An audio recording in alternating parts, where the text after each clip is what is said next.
The Eighth Angel, Wings of Destiny. Include on copyright page. The Eighth Angel, Mike Fury, Kaine, Pandora, and all related characters and indicia owned by Johnny Blaze / Book Surge. Page following copyright page. Also by Johnny Blaze. The Eighth Angel. The Eighth Angel, Ascension. Dorm Invasion. Virgin Blood. Midnight Asterisk. Asterisk writing as Matt Murdock. Page after next. This book is dedicated to the beautiful mystery girl I encountered in Singapore. Foreword. First and foremost, welcome to the stunning conclusion to the Kaine saga. I normally don't write forewords, but I'll make an exception in this case due to the culmination that writing this particular novel means to me. Naturally, this foreword will give nothing away in regard to this final novel in the trilogy. I will, however, also take the opportunity that this foreword gives, to let fans in on a secret that's to this day guarded with extreme vitality. A lot of readers ask the question, do the books of the Arcane really exist? In a word, yes. For those of you who want the whole story, I honestly have to say I don't know it. But here's how the legend goes. The sacred books were originally penned before the time of dinosaurs, by a group of mystic priests from another dimension. Contained in the books are, according to archaeologists and researchers of the unknown, the very secrets of the universe. Some of the questions supposedly answered in the mystic books are, how was the universe created, does God really exist, and is there life on other planets? As for those also wondering where I get my samples for my books from, no, I do not have a personal copy of any of the volumes. In fact, I know a friend who does. He happens to live in Cairo, Egypt, and runs a small museum on the city's limits. There, in a protective display case, is his much treasured collection of its volumes. Due to my annual trips to Egypt and West Africa, and also due to my much cherished friendship with the particularly scholarly Egyptian, I get to bring home a marvelous array of quotes and incantations from his sacred possession. So rest assured none of the poems and quotes I transfer to the opening pages of my occasional novel are made up. They are derived from the actual books of the Arcane. Now, without further delay, here's the breathtaking third segment of Kaine's journal. So dim the lights, and enjoy. Johnny Blaze. Brisbane, Australia. August 2008. Between the light and the darkness is a guardian. He is Kaine. And he is the Savior. Taken from the last pages of Volume 6 of the Books of the Arcane, Revelations Between Dimension and Space. Prologue. It's me, Kaine. Here I am in heaven itself. It's not exactly what it's made out to be, I can tell you that much. Some of you may be wondering how I got here. It's a long story, and you'll find it in my previous journal. The reward of ascension came with a price, unfortunately. This is why I have to go back to Earth. It's Jez. She got left behind. I have no choice. I have to go back for her. 1. Mike. I opened my eyes. My vision was blurry for a few seconds, then began to clear. Pandora. It's okay, honey. I'm here. Pandora's beautiful face loomed above me. Her clear blue eyes looked deep into mine. I swallowed. I felt strange. Alive, in fact, more alive than ever. But empty, strangely hollow. I knew why. Pandora's expression turned to one of understanding. It's Jez, isn't it? I nodded. Yet. She isn't here, is she? No, honey. You must have left her back in your world. My eyes welled with tears. I have to go back. You can't. At least not yet. Why? Pandora's expression was now dead serious. It's Dhrovu. He's here. My God. He must have rode in with me. She nodded. What happened back there? I shook my head. We had a fight. Big time. Pandora looked confused. I don't understand. It's a long story. I raised my head. Pandora was naked, of course. I studied my surroundings.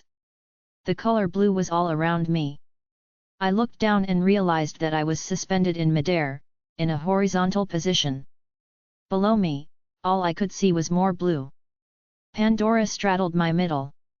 I tried to take a deep breath, and realized that I didn't need to breathe, where I was. Suddenly, realization dawned on me. I think I know what happened. Pandora's innocence was really a sight to behold. I still don't understand, Mike. The portal, between here and Earth. It was meant to be me and Jez who came through. But somehow Dhrovu managed to cross over with me, leaving no way for Jez to come through. Pandora now looked frightened. I'm scared, Mike. I touched her cheek tenderly.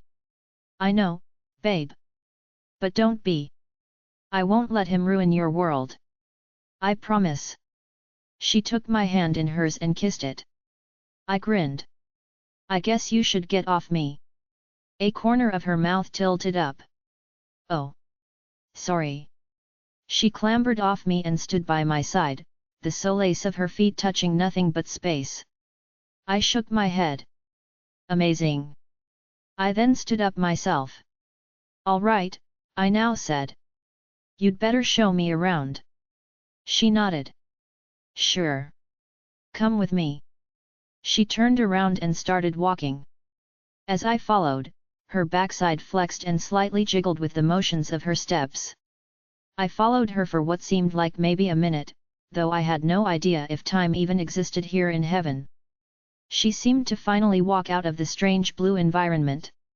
As she stepped out of it, a pink haze drifted around her, she then disappeared. I did the same, and now found myself in a white environment. Pandora looked over her shoulder. This is my kitchen. Would you like something to drink? I nodded. A glass suddenly appeared in my right hand. In it was what appeared to be some sort of fruit juice. It was orange, so I assumed it was orange juice. I took a sip. It was. I drank down the rest of it thirstily. Feel better? I nodded. Much better. Great. Let's go outside. She started walking again, and I followed. In what seemed like another minute, she walked out of the kitchen and we now found ourselves in an outdoor environment. Here, things were identical to Earth. To be more precise, it was what appeared to be a forest of some kind. We were now actually standing on solid ground, and there were tall pine trees all around us. There seemed to be an atmosphere of air surrounding us, and it smelled fresh and wonderfully clean. Pandora turned around and grinned, looking extremely vivacious. Come in, silly. She started running. I ran after her. Minutes later, we were out of the forest. A large waterfall could be seen to our right, it cascaded down, sounding very loud. It fell into what appeared to be a miniature lake. Pandora turned around and ran back to me. Isn't this great? She said, panting. This place has anything you could possibly want. All you have to do is want something, and you've got it. I couldn't help but smile. Wow! That really is unbelievable. My smile started to fade. But you know what I really want, don't you? Pandora's expression changed too. She now looked serious. I know. We'll get her here, Mike. I'm sure there's a way. Yet. I looked into the distance, missing Jez. But I guess first things first, we have to defeat Dhrovu. Pandora walked up to me and put her arms around my neck. We'll do it together, Mike. I'm a part of this, now. She pressed herself against me. I felt her rigid nipples against my chest. My penis stiffened. My thoughts were now focused on Pandora, and Pandora alone. She leaned closer and kissed me passionately on the lips. Anything you want, Mike. Anything you want. 2. Back in Pandora's house, we hung around in her den. The den was again like the rest of her house, empty space, this time orange instead of blue or white. Lying against me, with her head on my chest, she asked, "What kind of shows do you like to watch on television, back home?" I grinned. "I don't know. Something with lots of girls." She giggled. "How's this?" She then snapped her fingers. Suddenly, a huge white screen appeared before our eyes. It flashed static for a few seconds, then images appeared on it, in 3D, no less. The show on the screen was what you might call an artsy porno. There were 3 young women in it, making love to each other, exploring every orifice on their bodies. Whoa! I started to get an erection. Like I said, anything you want. I sighed. If only I could make Jez appear at the snap of a finger. Pandora frowned. I know. But if she's on Earth, you can't. She has to come through a portal. I know. We'll find a way, Mike. I know how much she means to you. I smiled. Thanks, babe. I kissed her tenderly on the forehead. Then, in a more serious tone, I said, "But first things first. We have to find Dhrovu and destroy him, once and for all." Pandora nodded, the urgency of my mission obviously clear to her. Now. We'll need a plan, won't we? Yet. Here's what we could do for starters. Asterisk asterisk asterisk. Who am I? I am Dhrovu. I am the infinite, and I am darkness. I am here now, within you, and beyond you. You fear me, as you fear fear itself. I bring you chaos, I bring you damnation. I shall destroy Kaine, as I have destroyed you. This is a promise, I guard with my very being. There is nowhere you can't find me, there is nowhere I cannot go. I leave behind me a world I no longer need. A legion of darkness did I deceive, the kingdom of Eden shall I rule. Only Kaine stands in my way. But by the time this is over, I shall have devoured his very meaning. I look around me. Heaven boasts beauty I do not hunger. Ah, but the flesh. I sense it. Kaine calls it hope. I call it a temporary delay. Once it's devoured, Kaine will have nothing to live for. He will be only half of who he were. I move forward. The strange environment bothers me. It is empty, not even air seems to exist here. But it hides a secret. A secret I shall discover. 3. All right, I said. We know this much. If Dhrovu's near us, we should be able to feel him. At the moment, we can't feel him at all, which means he must be pretty far away. Pandora nodded. Also, we know how dirty the bastard can get. He'll probably try and get to me through you. Which means. I hate to say it. My expression turned grimmer. He might try to destroy you before me.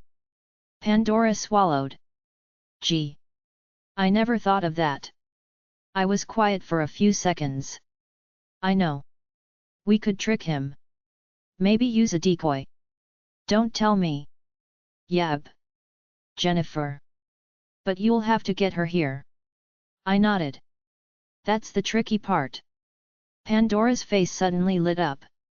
Hey. Wait a minute. Aren't you forgetting something? This is heaven. It's full of magic. I started to understand what she meant. You're right. Maybe if we could find a spell or something to bring Jennifer here. And Jez too, of course. Exactly. There really aren't any limits here, Mike.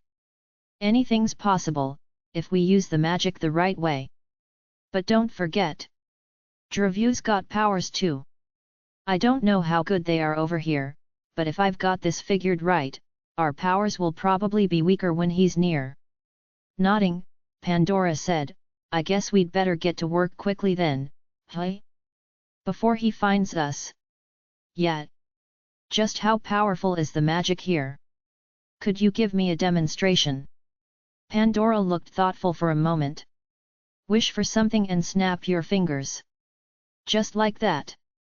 Just like that. I closed my eyes and made a wish, then opened my eyes and snapped my fingers.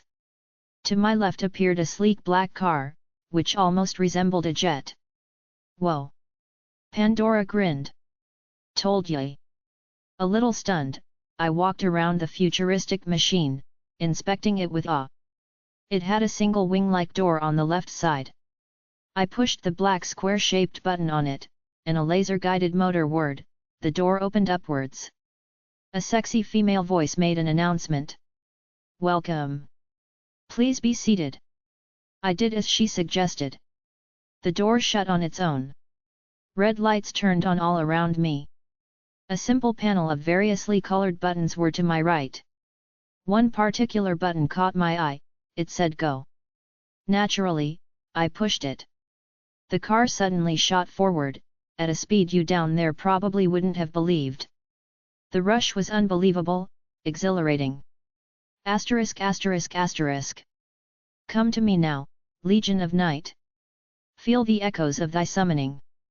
Respond now, or forever feel my wrath. 4. I pulled up beside Pandora. Pushing a button, I opened the door of the jet car. As I stepped out of it, Pandora looked at me disapprovingly. You got a little carried away there, didn't you? I grinned. Yeah. Sorry I took a while, babe. These wheels are unbelievable. Still sounding a little annoyed, Pandora pouted and said, wait till you see what else that thing's capable of. Sounds good to me. I shut its door. Now, are you hungry? Starved? Pandora grinned. Then let's go back to my house. She started walking again, and I followed. Before we knew it, we were back inside the white environment. She looked over her shoulder at me. What would you like? How about a hamburger? In a second, a hamburger appeared in my hand. It appeared to be a double cheeseburger. I noticed that Pandora's hand also held one. I grinned. Heaven sure is great. I really hope I can stay. I took a bite, and started chewing. Naturally it was delicious. I want you to stay, Mike. You belong here. I nodded. Yeah. But so does Jez. Pandora nodded. We'll find a way. Asterisk asterisk asterisk.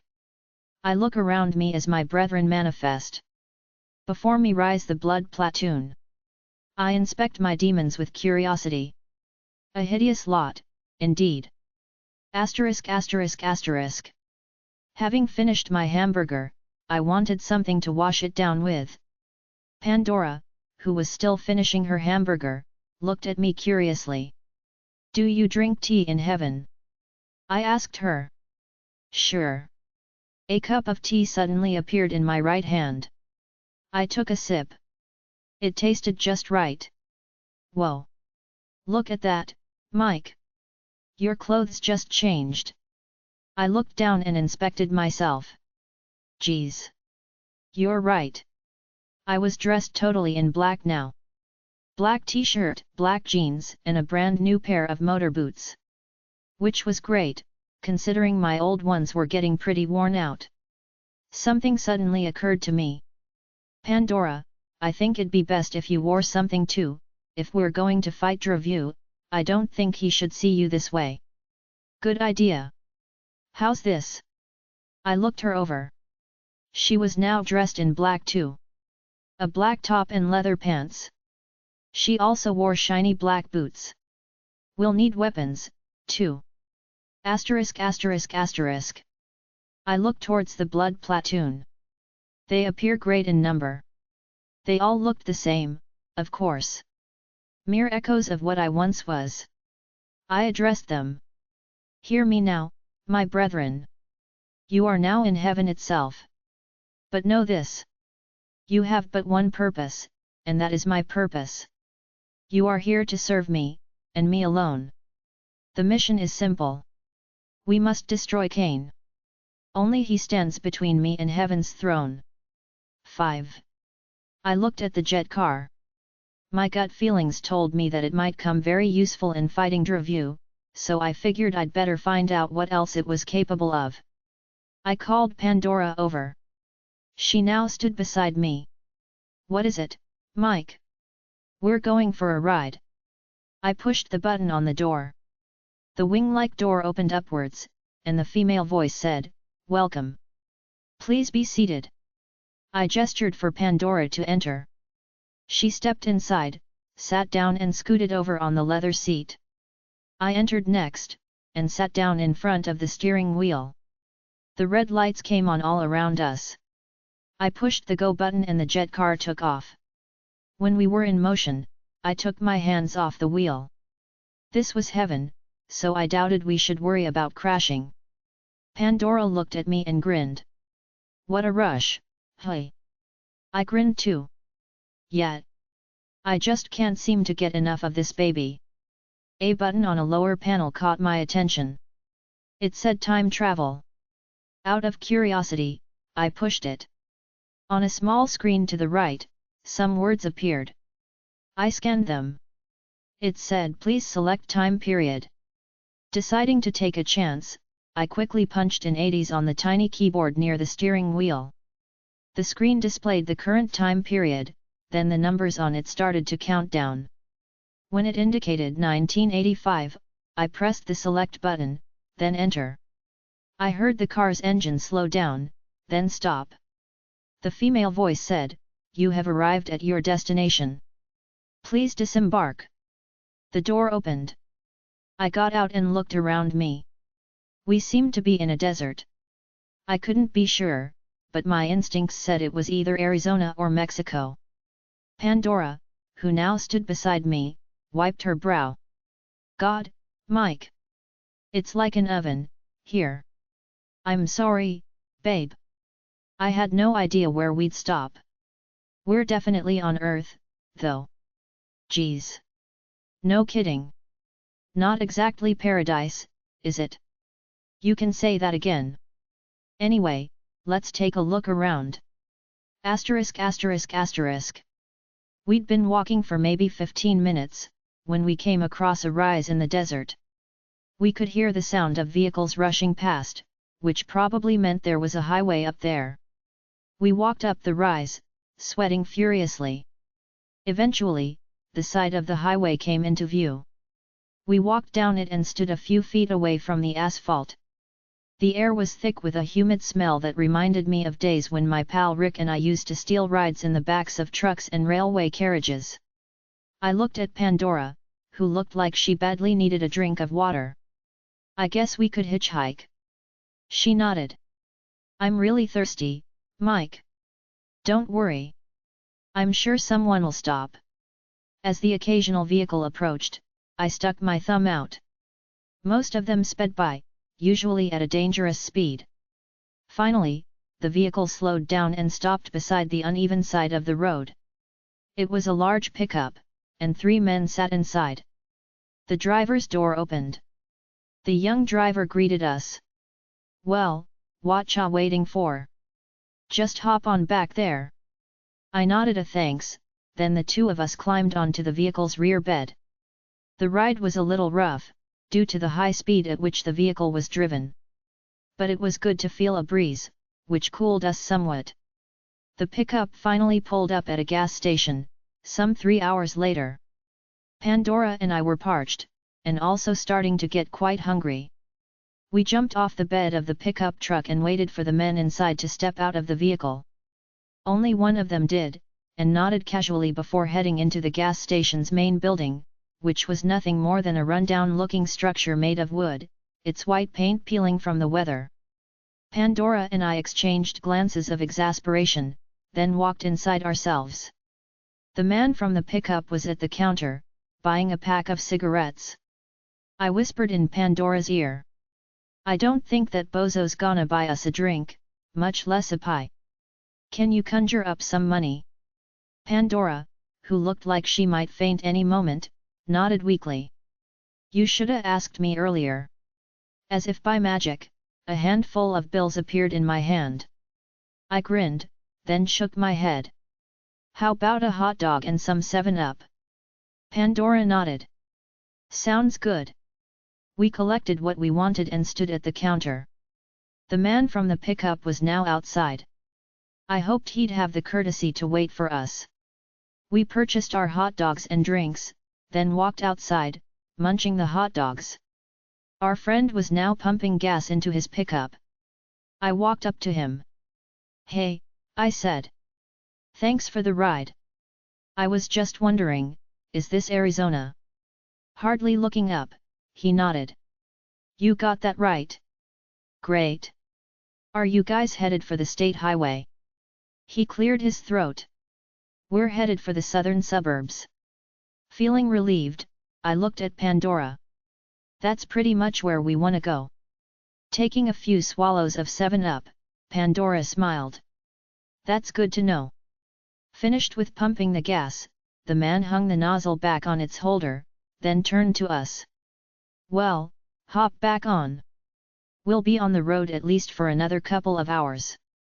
Back on the road, Pandora and I lay in the bed of the pickup truck, as dusk began to settle. The heat was somewhat less now, and we were grateful for it. "What are you planning on doing, now that we're here?" asked Pandora. I shook my head. "I really don't know for sure, but there's a couple of things I can think of. For starters, we could try and track down Father Sanchez. Of course, we'll have to head down to Mexico for that. Also, we could try visiting some of my old friends." Pandora grinned. "That'd be neat." I couldn't help but grin too. "Just one problem though." "What's that?" "This is the 80s, technically, I should be 9 years old." 6. I felt a nudge on my shoulder, which woke me up. "Hey! All right, sleeping beauties. End of the road." The man from the cab of the pickup grinned. "We're in southern Arizona. How about waking up that there girlfriend of yours, buddy?" I gently shook Pandora's shoulder. "Hey! Wake up!" Pandora opened her eyes, then rubbed her eyelids with her knuckles.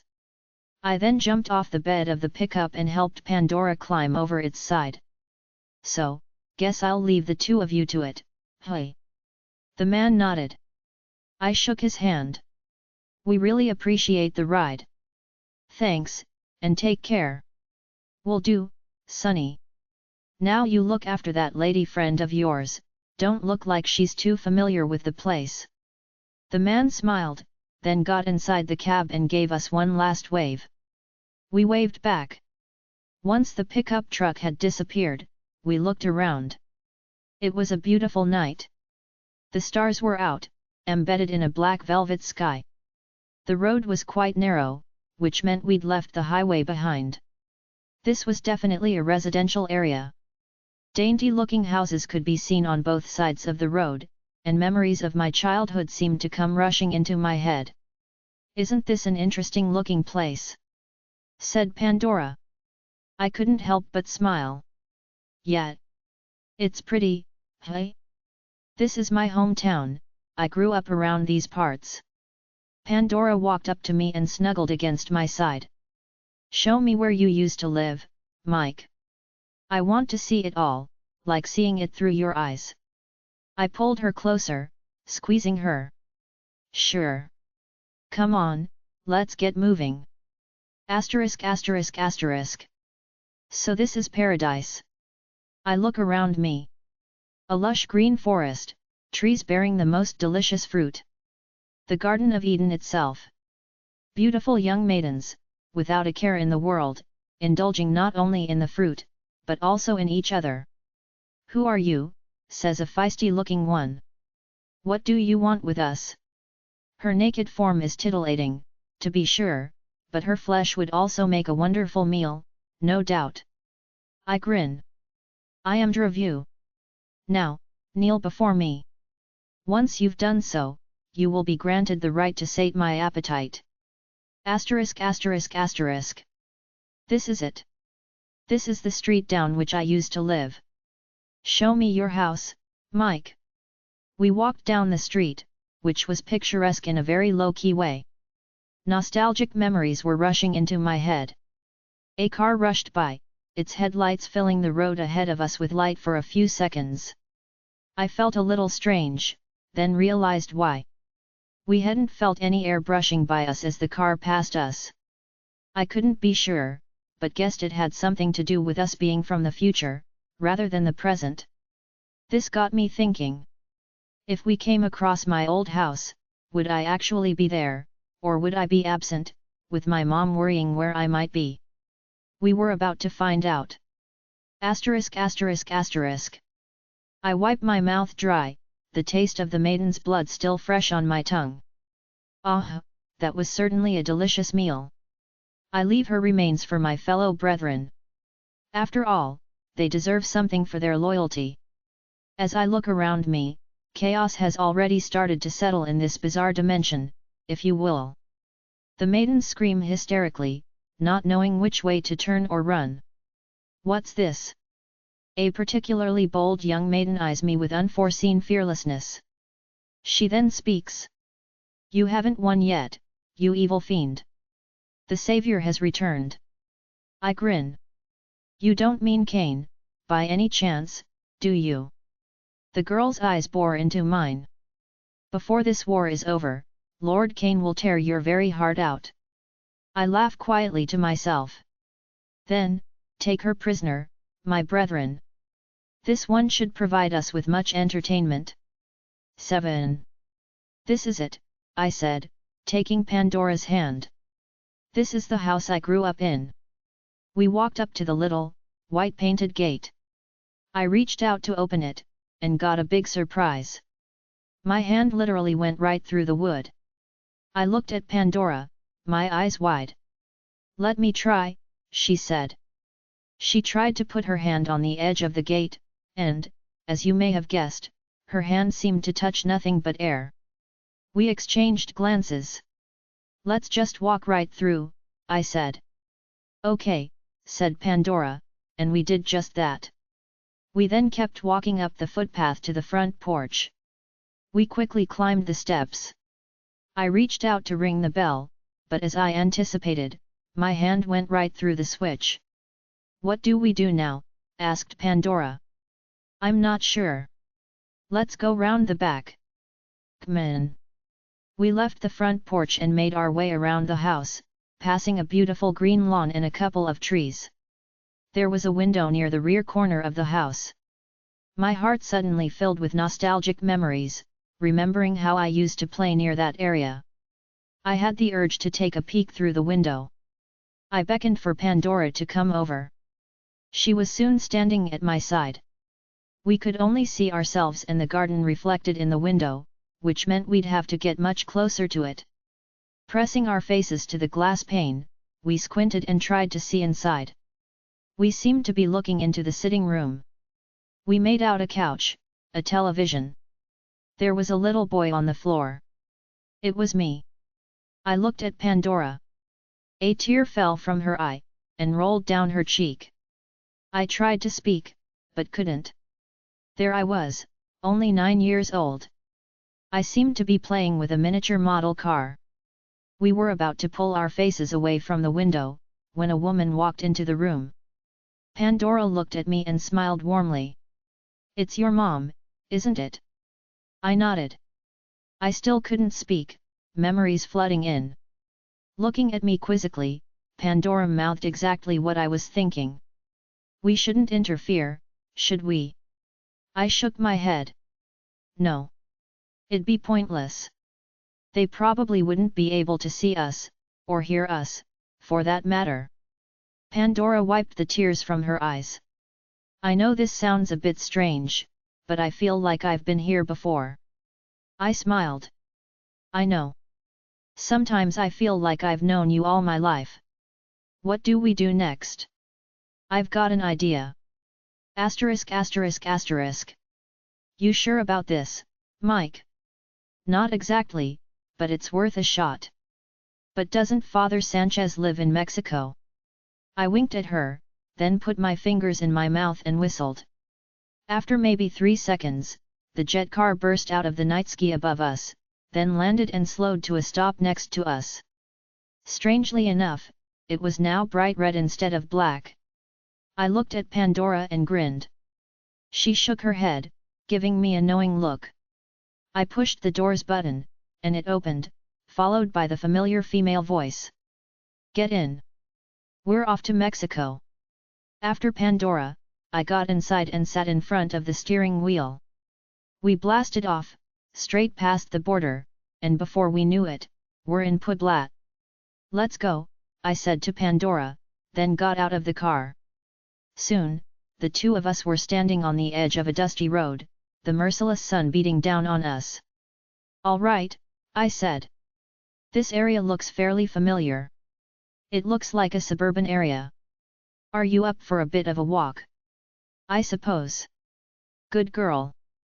The hike shouldn't take us more than about half an hour. Hopefully, we should come across Father Sanchez's church without much trouble.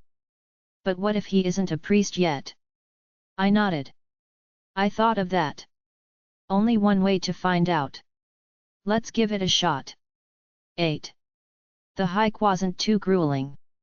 Pandora and I were sweating furiously, and panting for breath, but we didn't feel dehydrated. We came across another gas station, and, with a little magic from Pandora, managed to buy ourselves a couple of ice creams and a couple of cans of Coke. We enjoyed them thoroughly, with great relief. We then asked the man behind the counter for some directions. The Pablo Church, he said. Ah. Si. It is maybe 20-minute walk from here. Take the back roads, not the highway. It is much quicker. We thanked the helpful man and left the gas station. As he suggested, we went around the rear of the small structure and found a rough trail. We followed it for around 20 minutes and found ourselves in a fairly residential area. There were crowds of people around us, bustling about. My mind immediately flashed back to the time I first visited Pueblo with my best friend Rick. I could now remember the way to Father Sanchez's church by heart. We went along the busy street, avoiding areas where townsfolk were bothering strangers and asking for money. Before we knew it, we saw the church loom ahead of us, looking grand in its beautiful architecture. We knocked on the large wooden door, and waited impatiently. We heard bolts being pulled back on the other side, then, with a groan, the door opened. A curious-looking man peered over its edge. Yes. Hello, Father, I said, guessing he was a priest. We're looking for a friend. His name is Father Sanchez. For a moment, the priest showed no reaction. Then, may I ask what you want of him? Pandora and I exchanged glances. It's a long story. We only want to talk to him. The priest's expression gave away a pinch of mistrust, but eventually, his face cleared. Please come in, he opened the door wider. We thanked him and entered. As he walked ahead, he looked over his shoulder. Please be seated, my friends. I will let Father Sanchez know you are here. We seated ourselves at one of the pews and waited patiently. From the rear of the church, the priest reappeared. Beside him was a youthful-looking priest whom I hardly recognized. Of course, this was several years before I'd actually met Father Sanchez. The other priest waved his hand towards us, then whispered something to Father Sanchez. After that, he walked away. Father Sanchez walked up our pew and seated himself next to me. Greetings, my friends. What can I do for you? I cleared my throat. Hello, Father. My name is Mike. Mike Fury. The priest shook my hand firmly. I continued. You probably don't think you've met me before. The priest's expression turned to one of puzzlement. Of course not, Señor. In fact, I have never seen you before in my life. What is your business here? I looked at Pandora, who shrugged. I then tried to find the right words to say. Well, you see, we're from the future. The priest looked a little shocked for a moment. Then, his expression turned humorous. You must take me for an imbecile, Señor. No, really. We're from the year 2007. I know it sounds hard to believe. The priest still showed no sign of acknowledgement. You are wasting my time. I do not have the time for people who are mad. Please leave. I thought quickly, then said, are you familiar with the name Kaine? Something changed in the priest's expression. He raised his eyebrows. What do you know of Kaine? Well, I said. He's me. I'm Kaine. Father Sanchez now looked confused. Are you pulling my leg? No. I mean it. It was you who told me about my birthright, in the year 1993. The priest shook his head. But you are not making sense, the year is 1985. Yes, but like I said, we're from the future. The priest sighed. I am not very familiar with the story of Kaine. My grandfather gave me the book of lore as a birthday gift. I have only flipped through a few of its pages. To me, Kaine is nothing more than a folk tale. I thought for a moment. I then had an idea. Look, I said, and got up from the pew. Then, facing the wooden bench, I slipped the left sleeve of my t-shirt up. Curious, Father Sanchez inspected the H-shaped scar on my left shoulder. An expression of dawning appeared on his face. Good Lord, the mark of Kaine. Then it's true. The eighth angel lives. 9. Do you recognize my friend? I asked Father Sanchez. Can it really be? Father Sanchez still looked like he needed more convincing. Yep. I grinned. It's Pandora in the flesh. Father Sanchez's expression was now one of dawning. My son, do you have any idea how important this girl is? I know, you told me back in Athens, or will tell me. She's the personification of hope. Exactly, said Father Sanchez.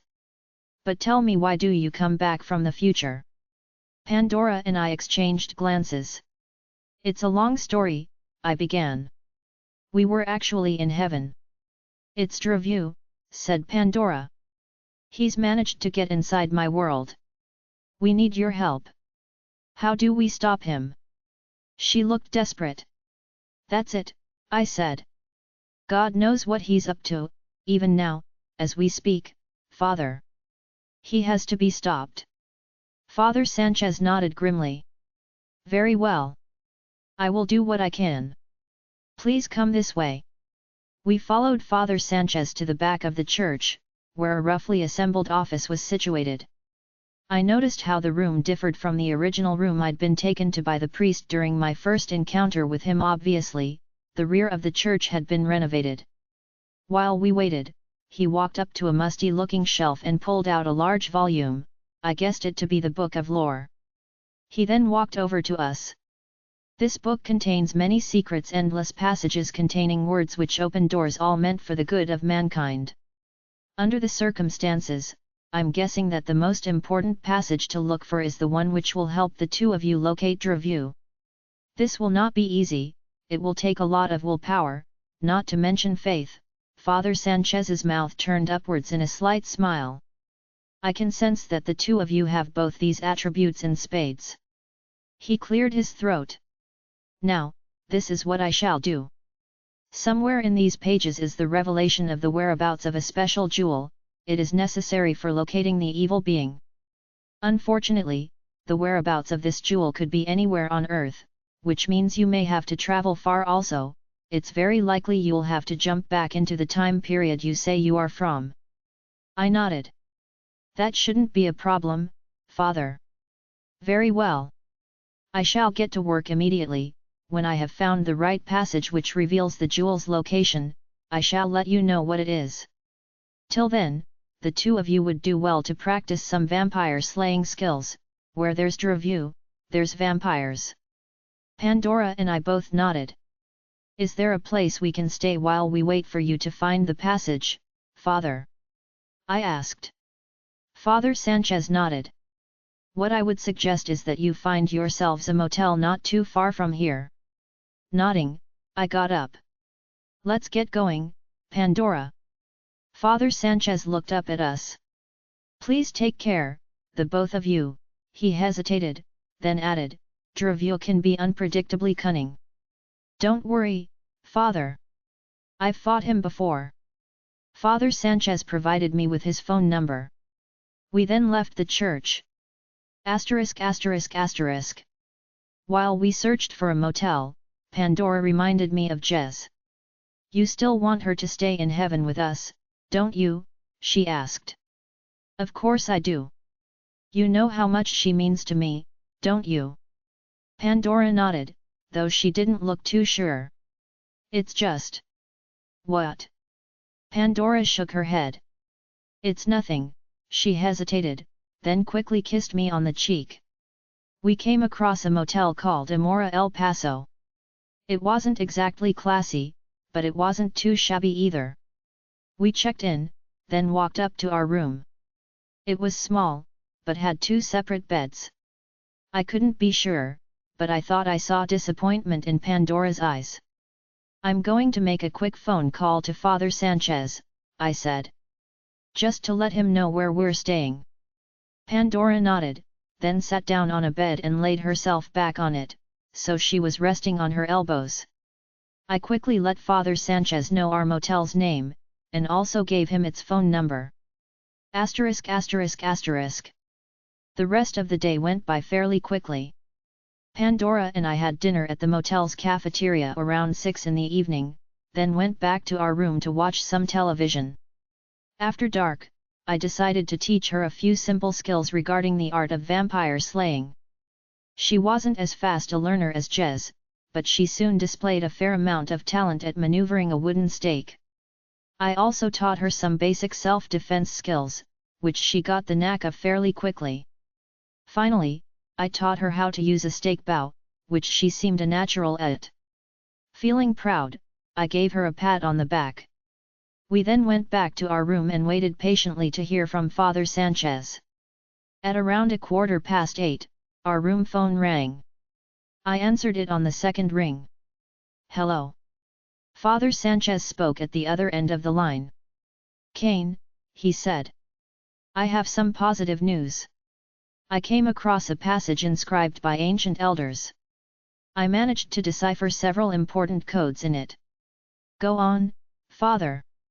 Well, this is what I made of the message revealed in the passage. The jewel is located in a church. It is bright red, and is known as the Jewel of Blood. There is one problem, however. What's that? I asked, full of anticipation. This particular church is located in Singapore. 10.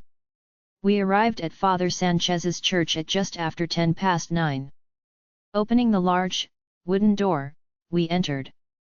The interior of the church was lit by candlelight, which threw an amber hue onto the walls. Father Sanchez couldn't be seen at first, due to most of the church's interior being quite dark. Then Pandora pointed. Look! Over there! I looked in the direction she was pointing, and spotted a dark figure behind the altar. I cleared my throat. Father Sanchez! The man looked over his shoulder, and we recognized him as none other than Father Sanchez. Ah, he said. Thank you for coming back. I shall tell you more. Please come this way. We followed the priest over to the back room. There, he picked his book of lore from a shelf. He then came over to us. Please sit down. We both sat down at a wooden table in the corner of the room. Father Sanchez joined us, flipping through his book. As I said, he began, the jewel is located in a church. The information I have is very thin. You may find searching for the jewel a difficult experience. This is due not only to its secretive location. Why's that? I asked. What else do we have to deal with? Father Sanchez looked at me soberly. More vampires, Señor. Pandora and I exchanged glances. You see, Señor. Singapore is the home to a notorious cult of the undead. They call themselves the Gathering. They have a home base somewhere in the Chinatown area. They are most ruthless, and hate vampire hunters bone and blood. I see, Father, I said. Do they know anything about the Jewel of Blood? The priest shook his head. I do not think so. In fact, I don't think they know who Dhrovu is, either. I nodded grimly. Alright, I guess Pandora and I are off to Singapore, then. Yes, Kaine. Here are a few notes that might be of help. I'm also providing you with a map of the Chinatown area, where the specific church is located. Thank you, Father. We really appreciate your help. My world means everything to me, Pandora said. Thank you. Nodding, Father Sanchez said, getting to Singapore should not be a problem if you have enough money. Are the two of you sufficient financially? Leave that to me, said Pandora. Very well, then. I wish you both the very best. If you need any more help, don't hesitate to come and see me. We both thanked him once more, then left the church. Outside, the two of us stood for a minute, deciding what our next step would be.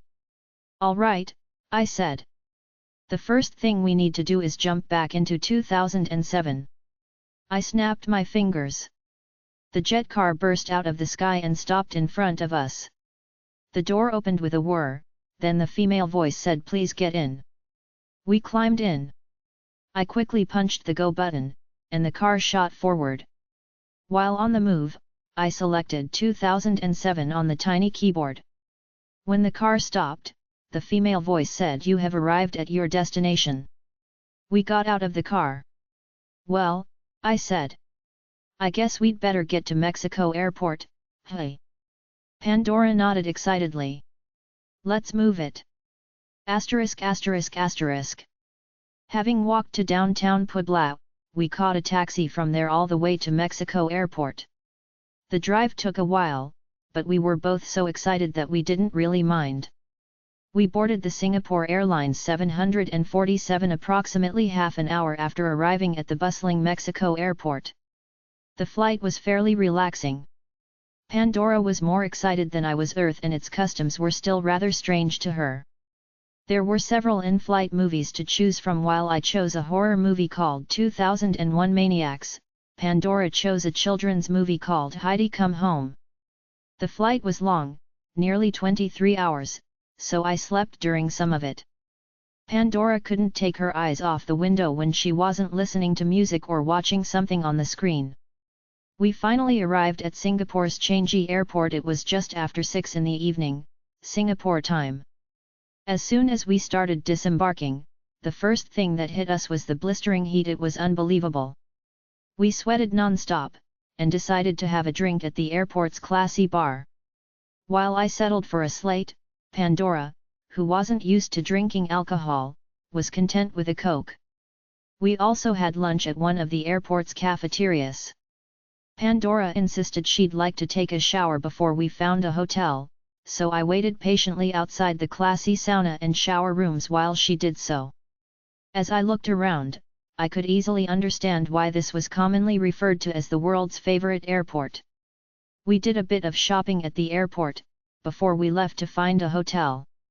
While I bought a couple of horror novels, Ramsey Camel's The Hungry Moon and Richard Lehman's The Beast House, and some comic books, namely, issues of The Incredible Hulk, Daredevil, Spider-Man, Xena and a Tales from the Crypt collection, Pandora indulged herself with some very expensive jewelry. We finally left the classy airport to look for a suitable hotel. 11. I quickly scanned a couple of brochures, trying to quickly make up my mind where we'd stay. I finally decided on a resort on Sentosa Island. It seemed ideal with its tropical ambience, plus Pandora would love it. So we took the MRT to Harbourfront Station, then from there, hopped on the shuttle bus. Arriving at the visitor arrival center, we disembarked.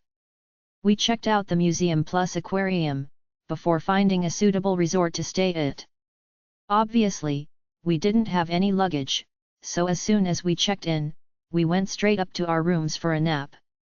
Waking up just after 9:30, we decided to have a late dinner at a restaurant on Palawan Beach. The beach was a sight to behold as we dined. The sea glistened, a mix of light blue and black, with palm trees silhouetted against its backdrop. The sand was a beautiful silver. Finished with our delicious oriental meals, we rented the beach, one of my favorite movies, from a nearby tourist video rental outlet, and headed back to our resort. Back in our room, after having finished watching the movie, we sat up on one of the beds. I was full of mixed feelings. I wondered if Pandora felt the same. I turned my head to look at her. She looked into my eyes. Her cheeks were flushed. Once again, I was struck by how beautiful she was. Before I could stop her, she pressed her lips against mine. She wrapped her arms around my neck as she did so. Her tongue found its way into my mouth, exploring. I returned the kiss passionately, surprising myself. After maybe a minute, we released each other. I could still taste her on my tongue. I couldn't think of anything to say, so I just stared into her eyes. She now looked dazzled. "Mike," she said. "It's okay. It's okay to love two women. You don't have to feel sorry for Jez." I nodded slightly, still full of emotion. "I know," I whispered. "I just don't wanna hurt her, that's all." I could swear I caught a glint of jealousy in Pandora's eyes. "Don't you understand, Mike? I love you. I always have." Before I could say anything else, she wrapped her arms around me once more, and we kissed again, longer this time. In a matter of minutes, we were making passionate love. Asterisk asterisk asterisk. Later that night, as we lay spent on one of the beds, Pandora broke the silence. "My God, that was amazing. I've never been with a man before." She turned her head and once more looked deep into my eyes. "When we go back to Eden, will you stay with me, Mike? I can't bear the thought of losing you." Her eyes became teary. "I'll stay, but Jez belongs with us too. You know that, don't you?" She hesitated slightly, then looked down. After a few seconds, she looked into my eyes again. "I just wish it could be just you and me, that's all." I nodded. "I see what you're saying. But Jez means a lot to me. She saved my life once. I can't lose her." Pandora looked more understanding now. "Well, I guess you could say we're both yours." She managed a smile before reaching forward and kissing me again. 12. The next morning, we had breakfast at the resort's restaurant, then took the MRT to the mainland. There, we caught a taxi to Chinatown. We were sweating bullets as soon as we got out of the cab. We walked to the ends of Tanjong Pagar Road and Maxwell Road, and soon enough, came across the church specified by Father Sanchez. We opened its front door and walked in casually. Unfortunately, there were several people inside. There appeared to be some sort of function going on. Pandora and I decided to try it again, after dark. Asterisk asterisk asterisk. That night, Pandora and I took another taxi to Chinatown, then got off at the same spot we'd done so earlier that day. As we approached the church, we came across some trouble. A hooded figure was guarding its door. Exchanging glances, we nodded to each other as if to say, we'd better hide. But it was too late. The hooded man had already spotted us. In an instant, the man was after us, running towards us at an astounding speed. We decided to run instead of facing him, who knew what he was about. We found ourselves approaching the Raffles Hotel. As we ran into its laid-back courtyards, we came across another surprise. There were more hooded men there, standing guard at regular intervals throughout the hotel's stunningly beautiful gardens. "There they are," shouted one of the men, even as we turned around and ran in another direction. "Don't let them get away. One of them's a vampire slayer." We ran as fast as we could, and soon found ourselves at the rear of the hotel. We could hear the footsteps of at least 3 men coming after us, just around the corner and several yards away. We leant against the hotel's southern wall, panting for breath. "What are we gonna do, Mike?" I thought for a couple of seconds, then came up with an idea. "All right. They're almost here. At the count of 3, I want you to..." Asterisk asterisk asterisk. I ran off, then jumped onto one of the hotel's verandas. I then quickly ran along it and jumped off the balcony ahead. I then found myself in the back courtyard. Quickly running along its main wall, I looked around its corner. I spotted not 3, but 4 hooded men approaching the corner around which Pandora had to be standing. I expected her to make an appearance any second now. Sure enough, only a fraction of a second later, Pandora appeared around the wall's edge butt naked. The 4 men came to a sudden halt, as if stunned. They seemed to stare at her, as if in disbelief. Pandora displayed herself like a piece of meat, turning around to give them an eyeful of her rear end, too. Her backside shone white in the moonlight. I didn't waste any time. 4 stakes gripped in my hands, I flung them in one smooth movement. They made a swift whooshing sound as they flew through the air, almost at the speed of 4 bullets. Each stake hit its target beautifully, making the men, whom I guessed had to be members of the gathering, shout in agony. The stakes cleanly pierced the vampires through their hearts, emerging cleanly from their chests. All 4 dropped down to the ground, exactly where they stood, some of them flailing their arms before falling. As I ran up to her, Pandora grinned humorously, giving me an A-OK signal and a wink. She then swayed her hips from left to right, making her breasts bounce a little. I grinned back. Coming up to her, I said, "Good going. Now put your clothes back on, babe." She pouted.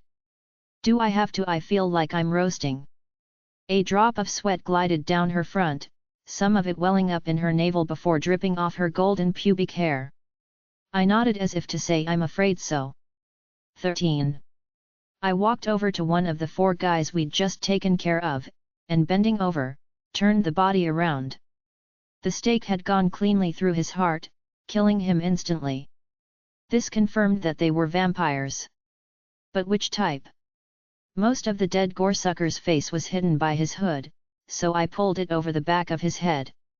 The face which was revealed wasn't a pretty one. In fact, the man was plain hideous.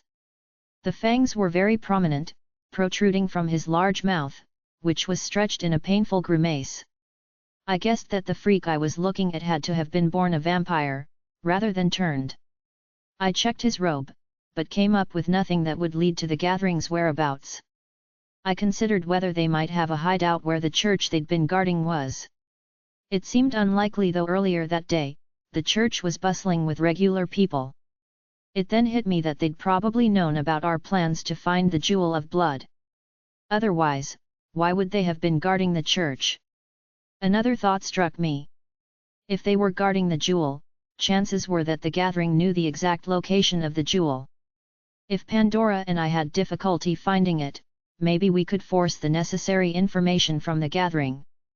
In order to do that, we'd have to get hold of more of its members or find out the whereabouts of their headquarters. First thing was first, we had to search the church. ******. Thankfully, the church was completely devoid of people or vampires. Pandora and I searched every nook and cranny of it, but didn't come up with the jewel, or anything even resembling it. Frustrated, Pandora and I looked at each other. Her expression seemed to say, "Now what?" I thought for a couple of seconds, then said, "All right. We're gonna try and find the hideout of the gathering." 14. "Here's a trick which might work," I said, then snapped my fingers. In a couple of seconds, the jet car appeared. Its door opened with the familiar whirring sound. Then the female voice could be heard, "Please be seated." Pandora and I entered the car and sat down. Its inner lights came on.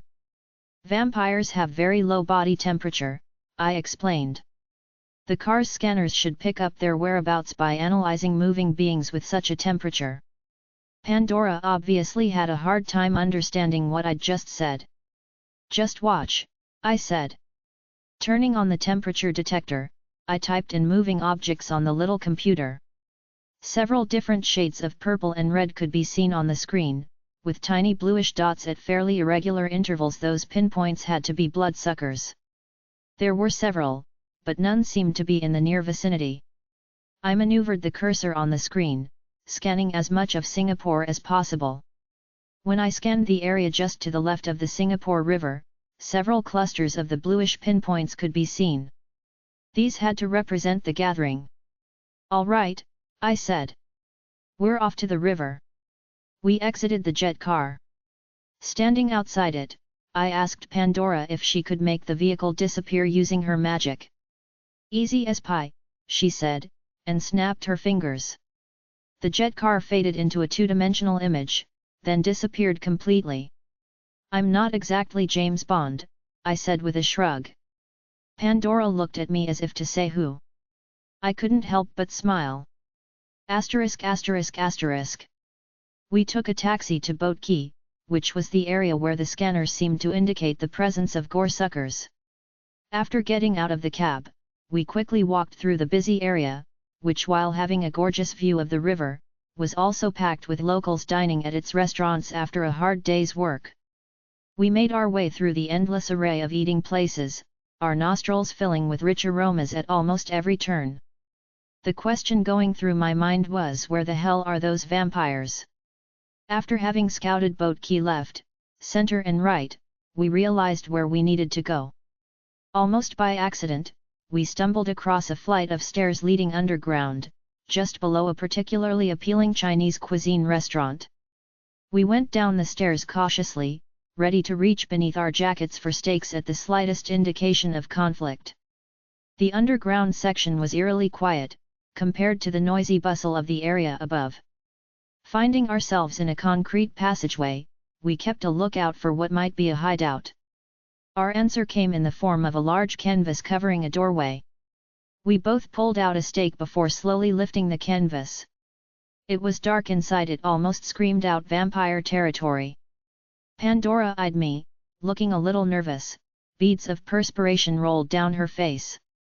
I winked to reassure her, and she seemed to brighten up a little. "Be ready for anything," I said. She nodded with determination. We were both pulled out of our thoughts as we heard a sudden shout. It sounded like bonsai. Looking in the direction the sound had come from, we raised our stakes into a throwing position.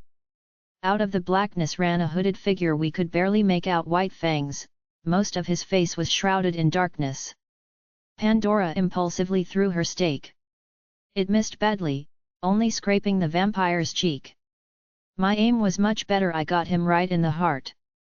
He shrieked in agony, clawing at thin air for a moment before clutching the back end of the stake in a desperate move to try and pull it out. He then dropped lifeless to the ground, with a thud.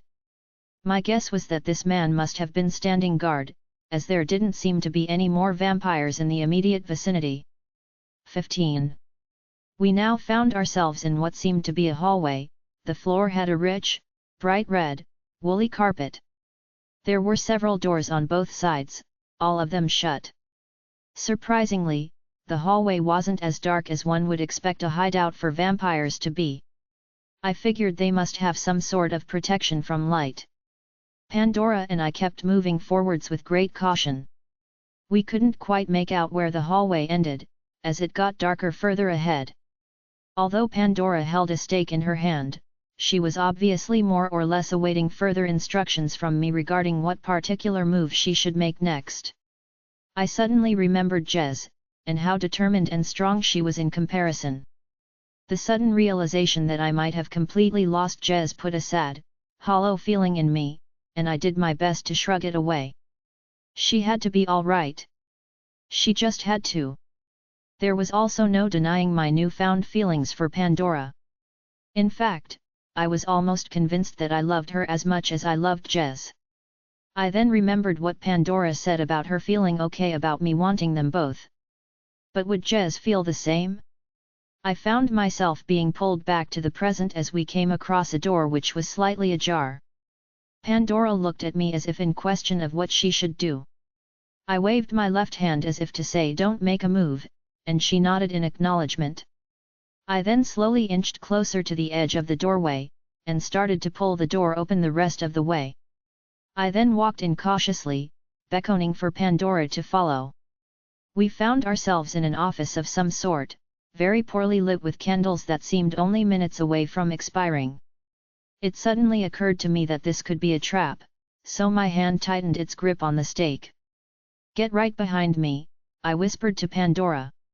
She did as she was told. I looked around quickly, hoping to find some sort of map that might give us the whereabouts of the jewel.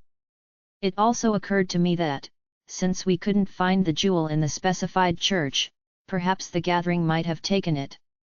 "Keep your eye out for anything bright red, the jewel might be around here someplace," I whispered. Stopping in front of a bookshelf, I quickly scanned its contents. Most of the volumes lying in it seemed to be about vampires, and their way of life. There were a few diagrams and maps on some of their pages, but none seemed to be about Dhrovu or the Jewel of Blood. Disappointed, I beckoned Pandora to follow me out, then walked out of the room stealthily, Pandora's breath warm on the back of my neck. Back in the passage, we made our way forwards, when there was a sudden cry behind us. It seemed to come from an oriental female, a string of words uttered quickly and loudly. The only word I could make out clearly was something along the lines of Gojira, though I could be mistaken. As we turned around, the small woman pounced, her fangs bared. "Look out!" I shouted, and Pandora quickly stepped backwards. The woman hit the floor on all fours, then snarled with anger. As she pushed herself up, her feet skidding on the carpet, I quickly delivered a lower kick, smashing her in the jaw, making her shout out in agony. I then indicated with my eyes to Pandora, as if to say, "She's all yours." Pandora nodded, then ran at the woman, who was still recovering from the blow to her jaw. Pandora raised her stake as she ran at the woman, knocking her off her feet. They struggled for a few seconds, the female vampire trying desperately to keep the point of the stake from finding her heart. But Pandora was now full of determination, and managed to pin the woman to the floor with her left forearm pressing on the vampire's throat. She then wasted no time in taking advantage of the vulnerability of the vampire's chest. The stake cleanly pierced the woman's heart, making her scream. In a matter of seconds, the creature died, and Pandora climbed off her. She then looked at me proudly. I couldn't help but grin. "Nice going, babe," I said. Pandora gave me a beautiful smile. "Let's keep moving," I said, and kept going down the seemingly endless hallway, Pandora once again taking the rear. As we moved along, having passed maybe 3 or 4 more doors which were all shut, we heard a sound further up ahead. It sounded like chanting of some sort. We seemed to be approaching the end of the hallway now, and the sound of chanting was coming from the left. As we neared the wall up ahead, we realized there was an opening on the left side, which in turn had a flight of steep stone stairs leading further underground. The chanting was obviously coming from there, and was much louder now. I looked over my shoulder. Pandora looked nervous. "Looks like the gathering is performing some sort of ritual. We'll have to go down to take a closer look. Are you up for it?" Swallowing, Pandora whispered, "I've got you to protect me, haven't I?" I smiled, mostly to reassure her. "All right, just stay behind me." She nodded. We descended the stairs slowly. It was dark, and the air felt more and more musty as we made our way further down into the mysterious chamber. The chanting was very loud now, as if strangely amplified. 16. As we descended further, the rest of the huge chamber came into view. The chamber was huge, with high stone walls on every side. There was a large group of vampires in robes, all chanting with their eyes transfixed on a spectacle above them. Their chanting was strangely amplified, and grew in its crescendo as Pandora and I walked down and stood a few stairs above the last one. The chanting was now very clear as it reached our ears. "Satanas! Satanas! Satanas!" Pandora and I were careful not to let ourselves be seen by the large crowd of vampires, whose eyes were still glued to their sacrificial offering. Looking in the direction of their eyes, I blinked and wiped the sweat off my face with the back of my hand. There was something strangely familiar about the girl in a white gown, the shoulders of which were drawn down to reveal her shiny, sweaty bare breasts. As I focused, my vision cleared. I couldn't believe my eyes. Pandora spoke before me. Mike, look. It's Jez. I don't believe it. There was no mistaking it, it was definitely Jez. Finally breaking out of my hypnotic state, I withdrew my stake bow from beneath my jacket. Placing the stake in position, I aimed and fired. The stake whooshed through the air, creating an arc. It cleanly snapped the rope which suspended Jez's wrists from a metal fixing above. She fell down to the stone ledge 10 feet below, landing in a crouched position. She managed to keep her balance. Jez! I shouted. Climb down those stairs on your left, get over here. For a moment, Jez looked stunned. Then, she seemed to recognize us. She then wasted no time in quickly running down the stairs. In a matter of seconds, she jumped off the ledge at the end of the stairs. She was now only a few feet below us. Jumping onto the last stair of the flight of steps that Pandora and I stood on, Jez quickly made her way up towards us. She reached us at a running pace and embraced me. She looked thrilled to see us. Let's leave the talking for later, I said. The vampires below were outraged, running about in panic. Only some seemed to have recovered from their transfixed state. A few of them pointed at us, their faces purple with rage. They shouted all sorts of curses at us. Pandora, Jez, and I were already halfway up the stone steps, running as fast as we could. We soon emerged into the hallway, and didn't stop running till we were outside the dark hideout. Jez embraced me again and kissed me hard on the lips, before we started running again. Eventually, we were back in Boat Key, making our way desperately through the crowd of people. My guess was that at least some members of the gathering were not too far behind us, though we did have a good start. We quickly hailed a taxi and got in.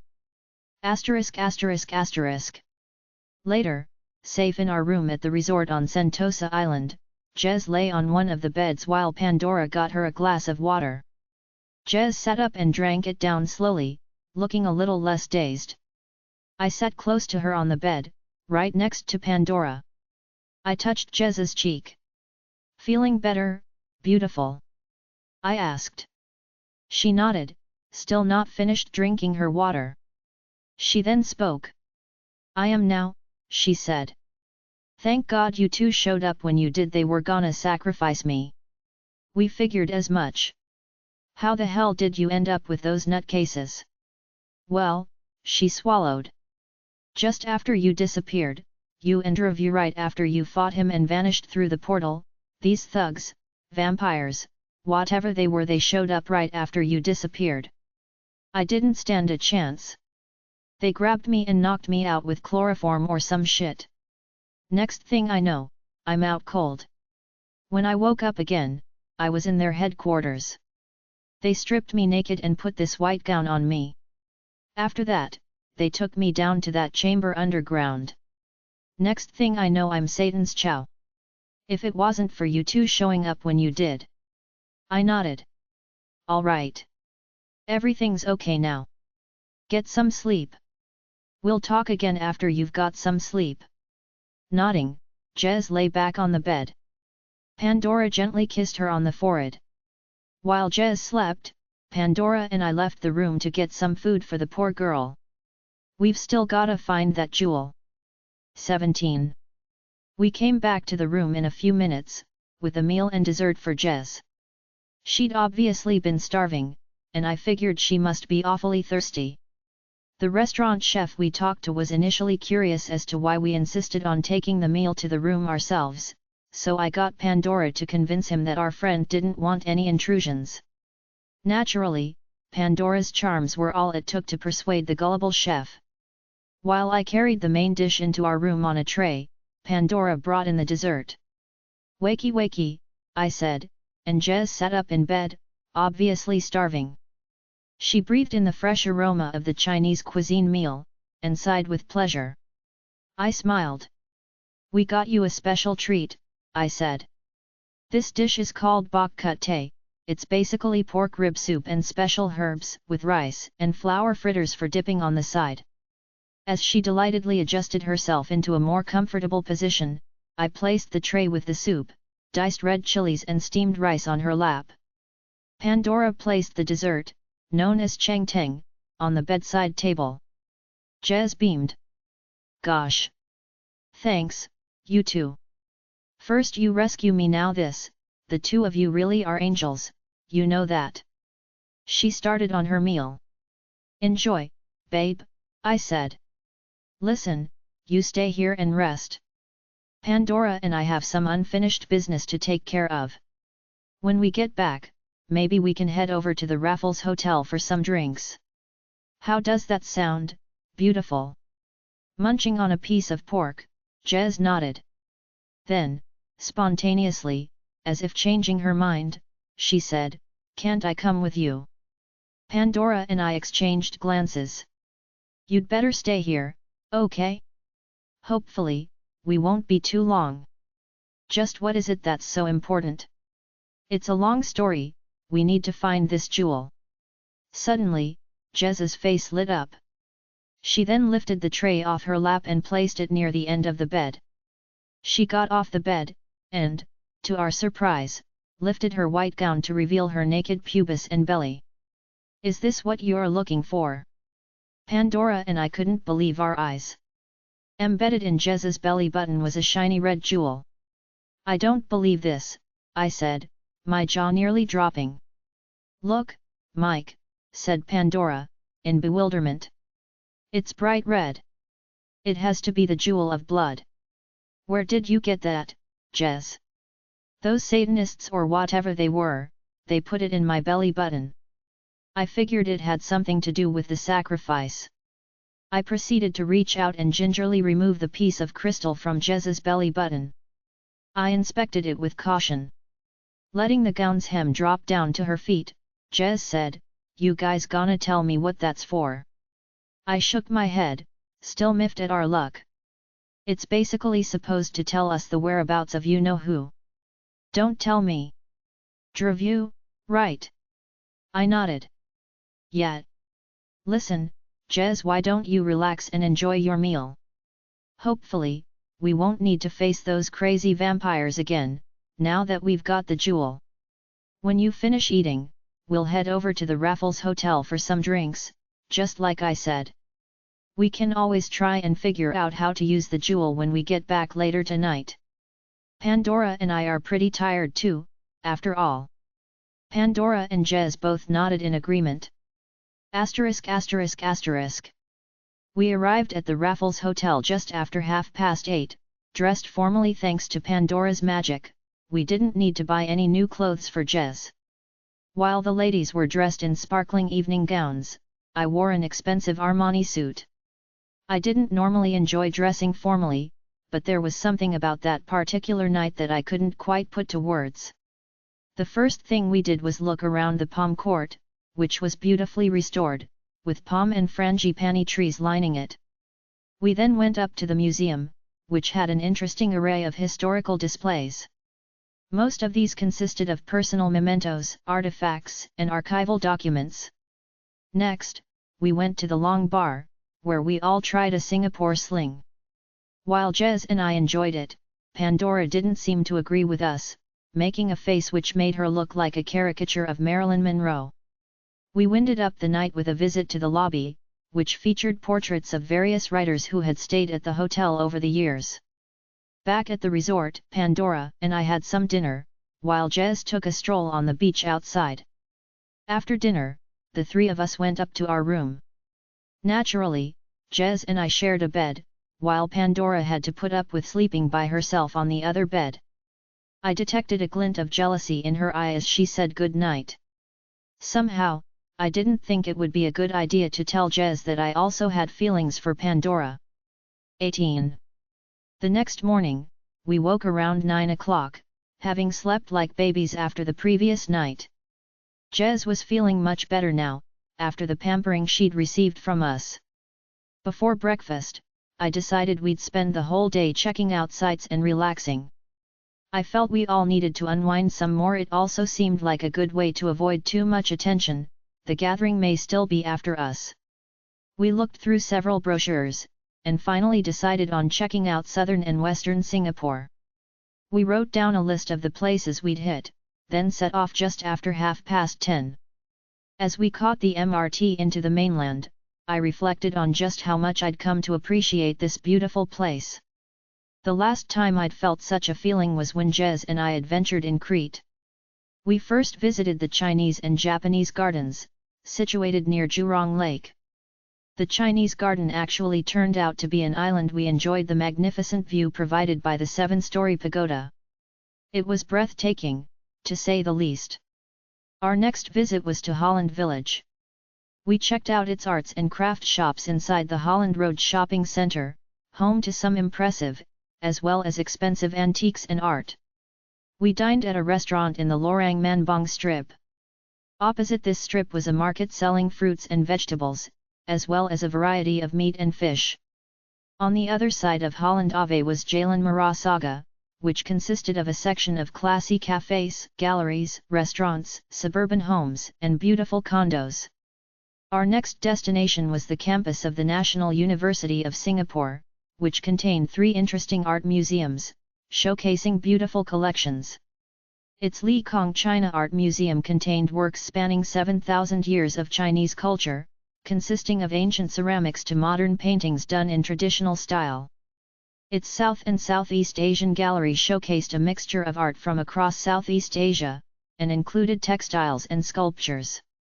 Finally, on the top level, we checked out the Ng Engteng Gallery, which displayed paintings, drawings, and sculptures of Engteng, one of Singapore's greatest artists. We winded up the day by visiting a fortune teller. This particular visit proved to be a revelation. We waited patiently in the stuffy waiting room, where 3 other customers to be sat patiently. Thankfully, we didn't have to wait too long, before we entered the main lair of the medium, walking through a curtain of colorful beads. The Oriental lady was very old, we guessed she must be 70, at least. She greeted us very elegantly, asking us to be seated in front of her desk. The first thing she did was to check the palms of our right hands. This part of the procedure seemed irrelevant to me, as I'd never really believed in palm reading. She read the girl's hands before mine. Interestingly enough, she stopped halfway, while reading mine. I looked at her face inquisitively. She said. A man of great destiny, you are. You have been through many a high adventure, have you not? I nodded attentively. Pandora and Jez watched the elderly lady with interest, obviously in suspense of what she would reveal. Your life is one of purpose. A great heart have you, my son. One of compassion, of kindness. Beware of temptation. She then surprised all 3 of us. You seek something, do you not? She waited for an answer, so I nodded. Yes, indeed you do, a special jewel do you seek, a bright blue one. Actually it's red, and we... Bonsai! The woman shouted. It is rude to interrupt. I exchanged glances with the girls, who were on the brink of laughter. The woman then carried on. The red jewel is not enough, for what you seek. We now listened attentively. You must find the Marina jewel, it is of great importance. For when this jewel is touched by the jewel of blood, much knowledge will you receive. Is this understood? She glanced at the 3 of us, one at a time. We quickly exchanged glances, then nodded. She carried on. The Marina jewel will prove difficult to obtain. For it is guarded by the mythical Merlion, a very fearsome creature. It guards this jewel with its life, beneath the Singapore River. You must be very careful in attaining this jewel. You must wait until the creature swims away from the jewel, but be warned, it only leaves the jewel unguarded for perhaps half a minute. You must grab the jewel before it returns to its lair. It only leaves it briefly for perhaps every 2 hours. Is this understood? We nodded. Very well. I wish the 3 of you the best of luck, the Buddha's blessing will travel with you 3 high-spirited adventurers. Now go, I have other customers to attend to. We thanked the impatient woman and left her quarters. Later, back at our resort, we talked about what was next on our agenda. Well, I said finally, looks like we're going diving. Not us, said Pandora, surprising both Jez and I. Just me. It's too dangerous, I began. Besides, do you even know how to? As a matter of fact, interrupted Pandora, I do know how to dive. I've done it heaps in my homeland, also, I can breathe underwater, so I won't need any equipment. A little surprised, I thought for a couple of seconds. I then began, it still might be dangerous, what with that Merlion? Trust me, Mike. I can do this, I'm an excellent swimmer. Jez looked at me and nodded. All right, I relented, a little hesitantly. Just be careful, okay? I'd hate to lose you. I will, I promise. 19. We waited until it was after 3 a.m., then caught the MRT to the mainland. From there, we walked the short distance to Marina Bay. Thankfully, the tiny harbor area seemed to be practically deserted. On the small pier, Pandora quickly stripped down until she was naked. The moonlight beautifully reflected off her nude body. Jez nudged me in the ribs because I couldn't take my eyes off the naked girl. Ready, Pandora? I said, my mind now focused on the mission. Pandora nodded, jumping excitedly from one foot to the other. A mild breeze cooled the sweat on her skin. Her nipples jutted out like fingertips. All right, remember, just wait till the Merlion leaves the jewel, swim over quickly, grab the jewel, then swim straight up. She nodded vigorously, then turned around and walked to the edge of the pier, her toes curled over its edge. On the count of 3, jump off. 1, 2, 3. Pandora bent over slightly, her arms stretched forwards in an arc, then boosted herself off the pier. Her buttocks gleamed milky white as she dove in. She hit the water with a splash. We waited impatiently, keeping our eyes peeled at the same time, in case our friends from the gathering might show up. Luckily, not a soul seemed to be out or about. Maybe 45 minutes had gone by, and we were now full of anticipation mixed with mild concern. Had Pandora found the jewel? Had she run into any trouble? As if in answer to our questions, Pandora's head of golden hair burst out of the surface of the dark blue waters. She opened her eyes and looked for us. Spotting us, she quickly raised her hand and waved. In it was what appeared to be a piece of blue crystal. It seemed to be roughly the same size as the jewel of blood. This had to be the Marina jewel. Jez and I looked at each other and smiled. The girl made it. As Jez and I watched the girl start to swim towards us, we got a sudden shock. Only a couple of meters behind Pandora, a gigantic bright red fin appeared. We guessed it had to belong to the Merlion. It must have seen her. We shouted as loud as we could. Pandora, look out! It's right behind you. Swim faster, it's gaining speed. Pandora was now swimming for her life, holding on to the jewel like she was holding on to life itself. She gained momentum, though the Merlion was now nearly close enough to bite her ankles. Her hands gripped the rungs of the rusty ladder, and she quickly started climbing. Just as she came above the level of the pier, Jez and I quickly grabbed her hands and pulled her up. She fell onto the pier on all fours, dripping, as the Merlion's enormous head suddenly surfaced, its mouth open wide. It let out a loud, outraged roar, then dipped underwater. A few seconds later, its large fin resurfaced. It was obviously swimming away now. Pandora puffed and panted, trying to catch her breath. She opened her right fist, revealing the beautiful crystal jewel. "Atta girl," I said, patting her on the back. "That was really something, Pandora." The naked, dripping girl slowly got to her feet.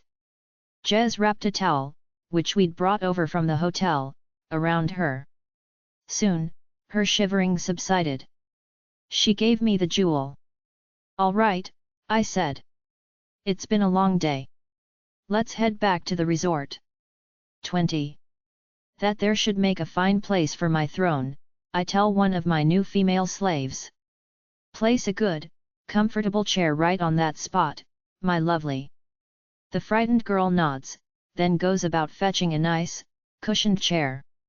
She places it exactly where I commanded her to. I go over to it and sit down, making myself comfortable. Now, go fetch me something to eat, one of you. I'm not in the mood for human flesh, some fruit should do nicely. A couple of maidens immediately set off to the lush forest. They return 5 minutes later, one carrying a bowl of bananas, peaches, and grapes. You certainly took your time. I start munching on a banana. Asterisk asterisk asterisk. Back at our resort room, we placed the jewel of blood on the small table near the dresser. We then placed the marina jewel next to it. All right, I said. The two of you better get back, just in case, while I touch these two jewels together, no telling what might happen. A look of wonder on their faces, the two girls nodded and stepped back a few feet. Here goes nothing, I said, and picked up the two jewels. I brought them closer and closer to each other, until they touched. After a few seconds, a bright light escaped from the spot where the two jewels touched. It had a purplish hue to it, it became brighter and brighter, then started to narrow. It was now a beam of white light which threw a spotlight onto the floor, near the girl's feet. Pandora and Jez stared at it in expectation.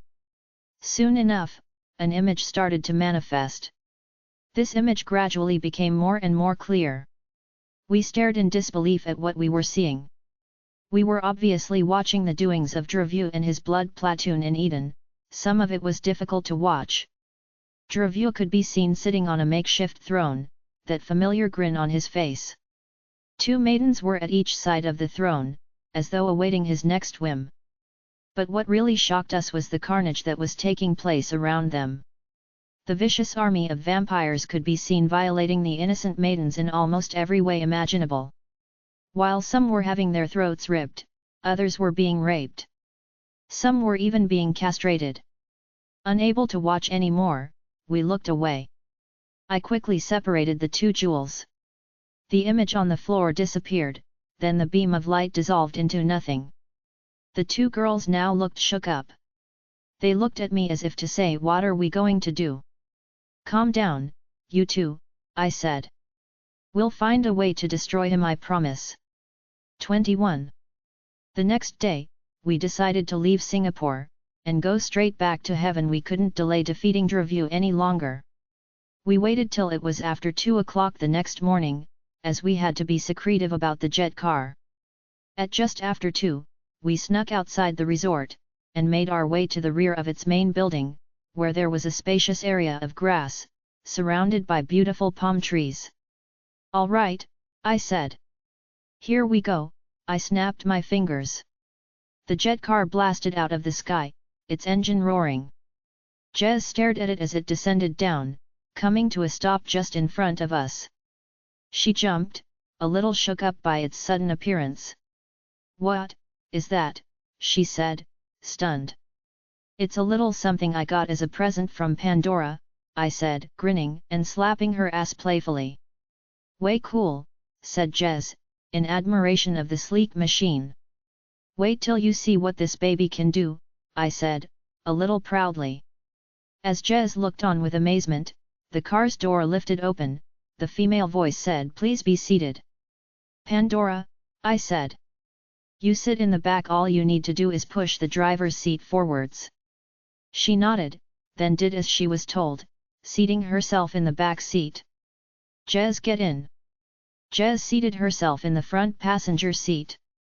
I then sat in the driver's seat, the door shut automatically. The inside of the jet car lighted up, and I set the coordinates to heaven. The machine blasted off, straight for the skies. I hoped it didn't disturb too many of the guests staying at the resort on Sentosa Island. Soon enough, we were literally in space, there were stars all around us, and I could tell Jez and Pandora were stunned by the beauty of the night sky. That was when we ran into a bit of bad luck. The jet car suddenly started shaking. At first, there were only small jolts, most of them infrequent.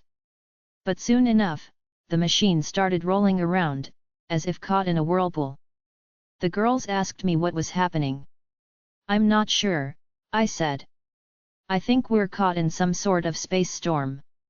I pushed the button for emergency suggestions. Situation critical, said the female voice. You must land immediately. The nearest solid landing area detected at the following coordinates. One of the screens in the dashboard lighted up, indicating by numbers and letters an area of solid rock, maybe 5 minutes below us. If you wish to proceed with these coordinates, please push the land button. Realizing that we didn't have much of a choice, I pushed the mentioned button. Hold on tight, you two. We're about to land. The jet car tilted forwards, and a couple of minutes later, the night sky and stars were replaced by dense clouds. We felt the throttle of the jet car as it headed straight down. Soon enough, we saw solid ground through the windows. The jet car slowly touched down on the ground, its engines then turned themselves off. All right, I said. Let's get out of the car. Just be a little cautious, you two. We don't know if there might be some life forms here. The jet car's door lifted up, and we all got out. The atmosphere was only slightly different to that of Earth's, the air just seemed thinner. It was also quite cold, and we folded our arms to keep away the chill. I was about to say something to the girls, when I heard a voice. It was a child's voice, a young girl, singing. We listened intently, captivated by her beautiful voice. She sang a song strangely familiar. I was waiting for so long. For a miracle to come. Everyone told me to be strong. Hold on and don't shed a tear. Through the darkness and good times. I knew I'd make it through. And the world thought I had it all. But I was waiting for you. Hush, love. I see a light in the sky. Oh, it's almost blinding me. I can't believe. I've been touched by an angel with love. Let the rain come down and wash away my tears. Who are you? And what are you doing on our planet? The three of us turned around. Standing behind the jet car, with an expression of curiosity on her pretty little face, was the young girl who'd been singing. She looked maybe 7 or 8 years of age. Although she looked human, her eyes had a milky blue quality to them, as if to suggest she were blind. Pandora and Jez eyed me, as if to ask if they should answer. I shook my head. Hello, I said. I'm sorry to barge in this way. Our machine here, it got caught in a storm. The little girl was silent for maybe 5 seconds. She then spoke again. I shall have to tell my papa about you. But don't worry, I'll tell him you're my friends. She smiled warmly. Taking the cue, Jez spoke. Why, thank you, that's very nice of you. What's your name? Neon, said the girl. Pandora spoke next. Neon, what a beautiful name. Can you tell us what this planet is called, Neon? Neon nodded vigorously. Yes, this is the planet Galaxa-Ten. It's known as an independent planet, because it doesn't depend on a sun.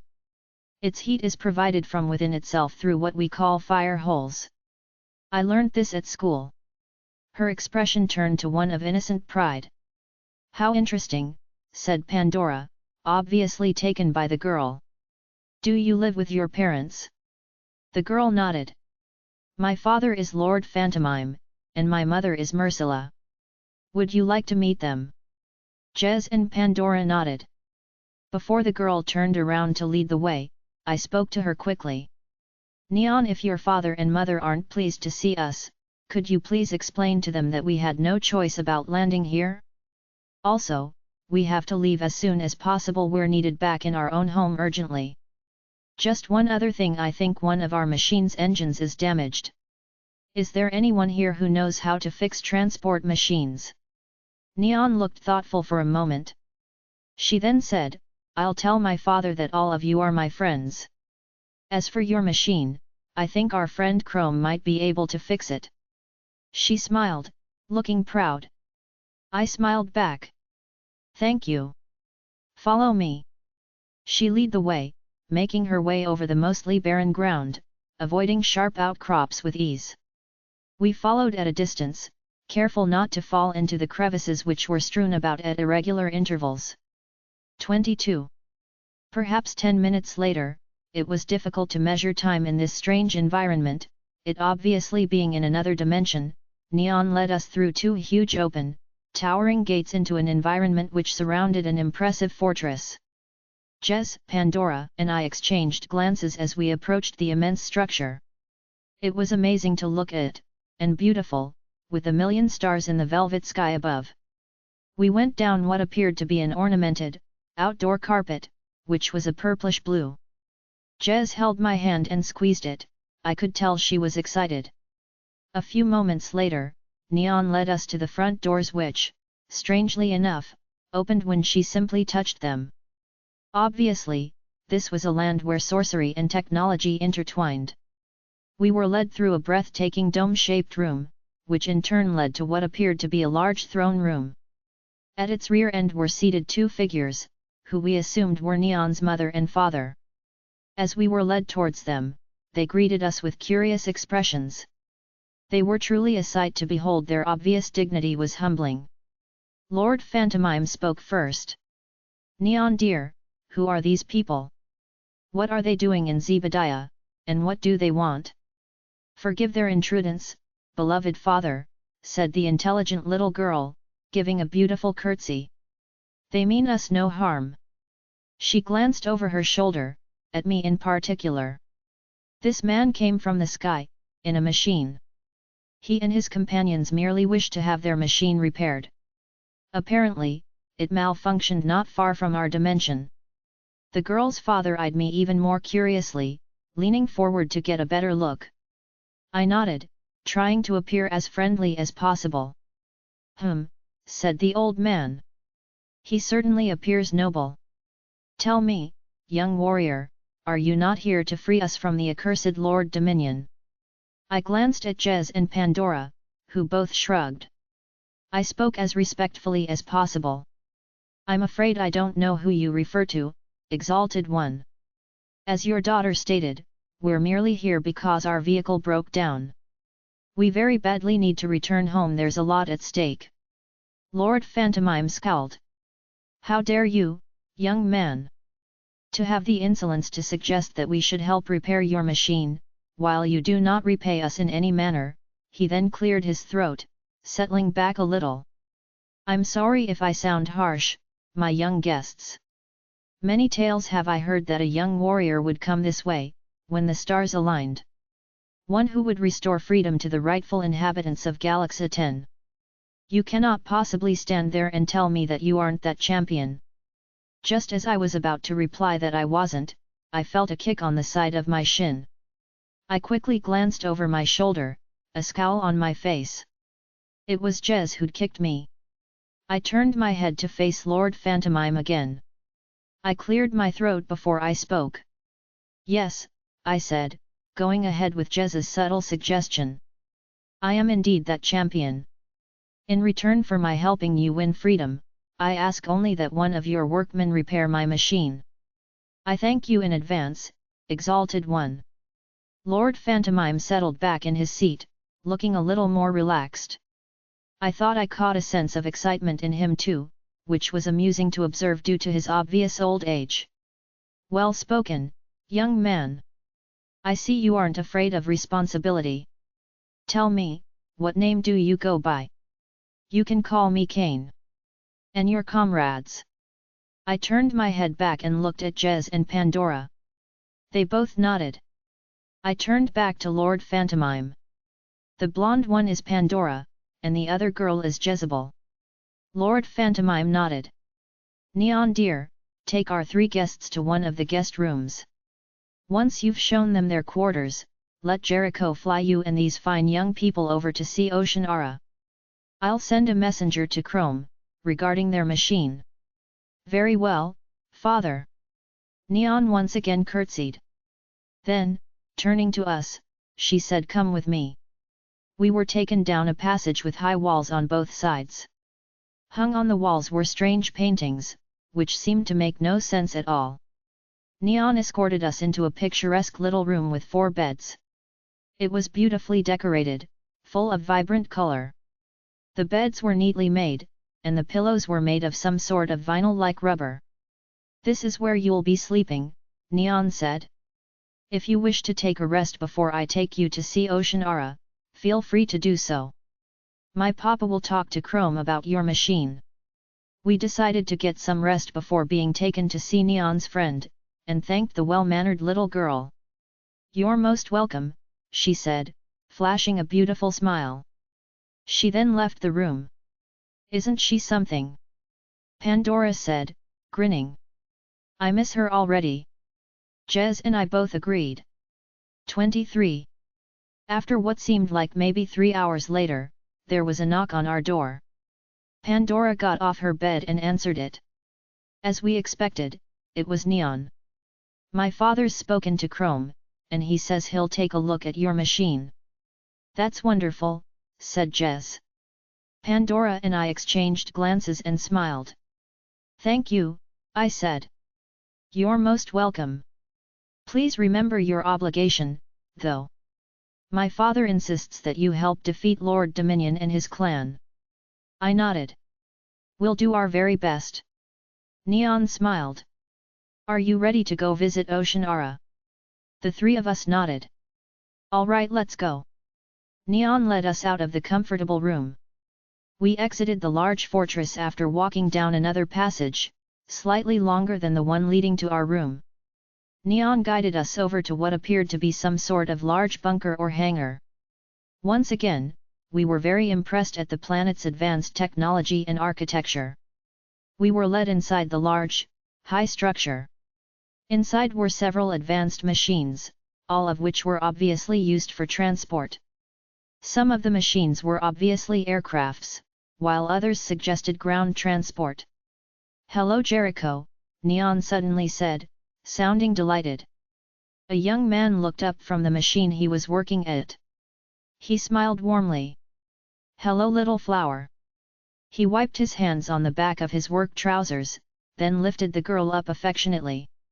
Putting her down gently, he said, "And what can I do for you today?" "I made some new friends today," she said. "Meet Kaine, Pandora and Jez." We smiled and said hello. The young mechanic smiled politely. "Welcome to Galaxa-Ten. How can I help?" Neon spoke on our behalf. "I want to introduce them to Oceanara. My new friends are going to help us defeat Lord Dominion." Jericho lifted his eyebrows. "Lord Dominion.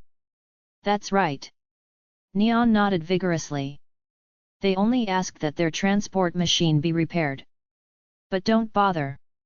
My papa has asked Chrome to fix it." Jericho nodded, his eyes now showing respect. "I'll take you over to see Oceanara now. She'll tell you what the situation is regarding our resistance against those criminals. She's the captain of the guard here." "Thanks," I said politely. "We'll do whatever we can to defeat this Lord Dominion and his clan." "This is very noble of you. Please come this way." Jericho guided us, weaving through various high-tech vehicles and jets, towards the rear of the bunker. He stopped beside what appeared to be some kind of hover sled. He looked over his shoulder. "We'll have to be on guard. There may be septoids in the vicinity." "What are septoids?" asked Jez. Neon spoke before Jericho could. "They're large creatures with powerful stinging tails. They're used by Lord Dominion to scout this area for victims." She opened her eyes wide, implying that the creatures were particularly nasty. I frowned for a moment. "What do you mean by victims? What does this clan do when they capture someone?" "They drink the victim's blood," said Neon, again opening her eyes wide, this time also making a silent snarl with her mouth. Jez exchanged glances with me. "My God," she said. "Space vampires." We carefully boarded Jericho's sled. He then pulled a lever, turning the powerful vehicle on. Its advanced turbine engine made a smooth whirring sound. He then pushed some buttons on a panel to his right, and the machine took off, making a loud high-pitched sound. It soon increased speed. "We should arrive at Oceanara's home in about 15 Galaxians," said Jericho. I assumed that Galaxians must be their equivalent of minutes. 24. Galaxa-Ten turned out to be a pretty rocky planet. We passed over several mini-volcanoes, some of which had smoke drifting out of them. As Neon had stated earlier, the land was obviously dependent on these for heat. Jericho pressed a button, and a dome of solid glass closed over our heads, protecting us from the high temperature of the particular area we were traveling over. A minute or so later, a movement over to the distant right caught my eye. I was about to mention it, when Jericho spoke. "Look, over there, a septoid." As we looked on, the creature loomed into view. It was essentially a huge scorpion. The tail towered over its torso, with a large stinger at its end. It was making slow progress over a rocky hill. Soon enough, more septoids followed. We counted as many as 5. "Have they spotted us?" asked Jez, sounding a little worried. Jericho shook his head. "I don't think so. Also, they're too far away to be an immediate danger. I'll try flying us behind that cliff to the left, that should give us enough cover." "They're so huge," said Pandora, obviously fascinated by the creatures. "They can be quite dangerous," said Jericho. "They usually grab you by their claws first. After that, they'll sting you. Once you're poisoned, they take you to Lord Dominion's lair." "You mean these creatures have been trained?" Jericho nodded. "That's correct. Lord Dominion owns an army of them. Mind you, if a septoid is agitated, it may tear you to pieces while you're still in the grip of its limbs." "God," said Pandora, shuddering. The hovercraft disappeared behind the cliff Jericho had just mentioned. When we emerged from beyond its southern end, we couldn't spot any septoids at all. Eventually, we emerged over an area which was more cultured in appearance. The rough terrain was now replaced by smooth valleys, a beautiful red, which somehow made me think of Mars.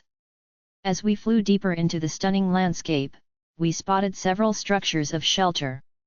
They boasted beautiful architecture. "We're here," said Jericho, pulling a lever and bringing down the vehicle's speed. Its high-pitched sound slowly died down, and the seemingly reliable driver made a smooth landing on a surface obviously used for frequent landings and takeoffs of transport vehicles. Jericho opened the glass dome at the push of a button, then said, "Everybody out." We climbed out of the hover sled. Jericho helped Neon out. "Mithra!" shouted the little girl, her voice full of delight. We noticed a strangely dressed woman approach us. She had a welcoming smile. Her apparel consisted of a strange robe, made of a material which brought to mind rough cloth used to make grain sacks back on Earth. Her feet were adorned in strange wooden shoes with pointed toes. As we watched on, she squatted down to come nose to nose with Neon. She spoke warmly. "How are you, my little angel?" Neon grinned and touched the tip of her nose with Mithra's. "I'm very well. Where's Oceanara?" Mithra smiled knowingly with Jericho, then proceeded to give Pandora, Jez, and I a friendly nod. "She's just back from a small mission, and is a little tired. She'll be very happy to see you, though." She stood up and gave us a friendly smile. "Please come this way." Mithra led us over the transport landing area to a footpath which winded its way into a strange-looking building. Its walls were an unusual orange-yellow, and the interior had a padded floor which gave me the impression of an artificial form of moss. We were now in what I would personally have referred to as an alien planet's home den. There were several items of furniture, made of a colorless fiberglass material. The room also had several highly advanced technological contraptions. I hadn't a clue what their use was. "Please be seated," Mithra now said. "I'll go and fetch Oceanara." With that, she walked out of the den. We seated ourselves. The strange seats were surprisingly comfy. We waited patiently. "Well, most of us did." Neon bounced up and down on her chair with impatience. 25. After what seemed like maybe 2 or 3 minutes, Mithra reappeared. Walking next to her was a woman of striking beauty. "This lady," who I assumed had to be Oceanara, was dressed in some sort of jumpsuit, a silver blue. Her dark hair hung down to her shoulders. She wore a strange contraption over her eyes, which looked like a portable microscope. Though I couldn't be sure, I assumed it was used for scanning, and that maybe it was important to her in order to let her know when there was trouble in the vicinity. She removed the contraption from her face, revealing beautiful green eyes. She smiled warmly, immediately winning my approval. I assumed Jez and Pandora felt the same way about this seemingly pleasant lady. "Greetings, guests," the lady now said. "Welcome to the region of Xanath. I am Oceanara." I nodded. "Pleased to meet you. I'm Kaine. My two friends are Pandora and Jez." Pandora and Jez both said hello. Seating herself opposite us, with Mithra at her side, Oceanara now turned her attention to Neon. "Why hello, little one," she said, smiling warmly. She then held her arms out affectionately. Neon jumped down from her chair and skipped over to Oceanara, a look of pure joy on her face. She rubbed her nose with the woman. Oceanara kissed the girl's forehead. Neon proceeded to jump up onto the woman's lap. Jericho then spoke on our behalf. "These people's travel machine broke down near our planet. They had to make an emergency landing. Lord Phantomime has insisted that they help us win freedom from Lord Dominion in return for getting their machine repaired." Oceanara nodded with interest. "As you may know, I'm the captain of the guard here. I'm not originally from this planet, though." I raised my eyebrows. "Really?" "That's right. I was born on the independent planet Zorkan. I used to be part of a rebellion force there, protesting against an evil demagogue who eventually managed to exile me from the planet. Luckily, I myself managed to find this beautiful planet to land on. This is my home now, and always will be." "Interesting," I said. "Tell us about Lord Dominion." "Lord Dominion is perhaps the most evil being we know of. Over the past seasons, he has captured many of us. He rarely shows mercy."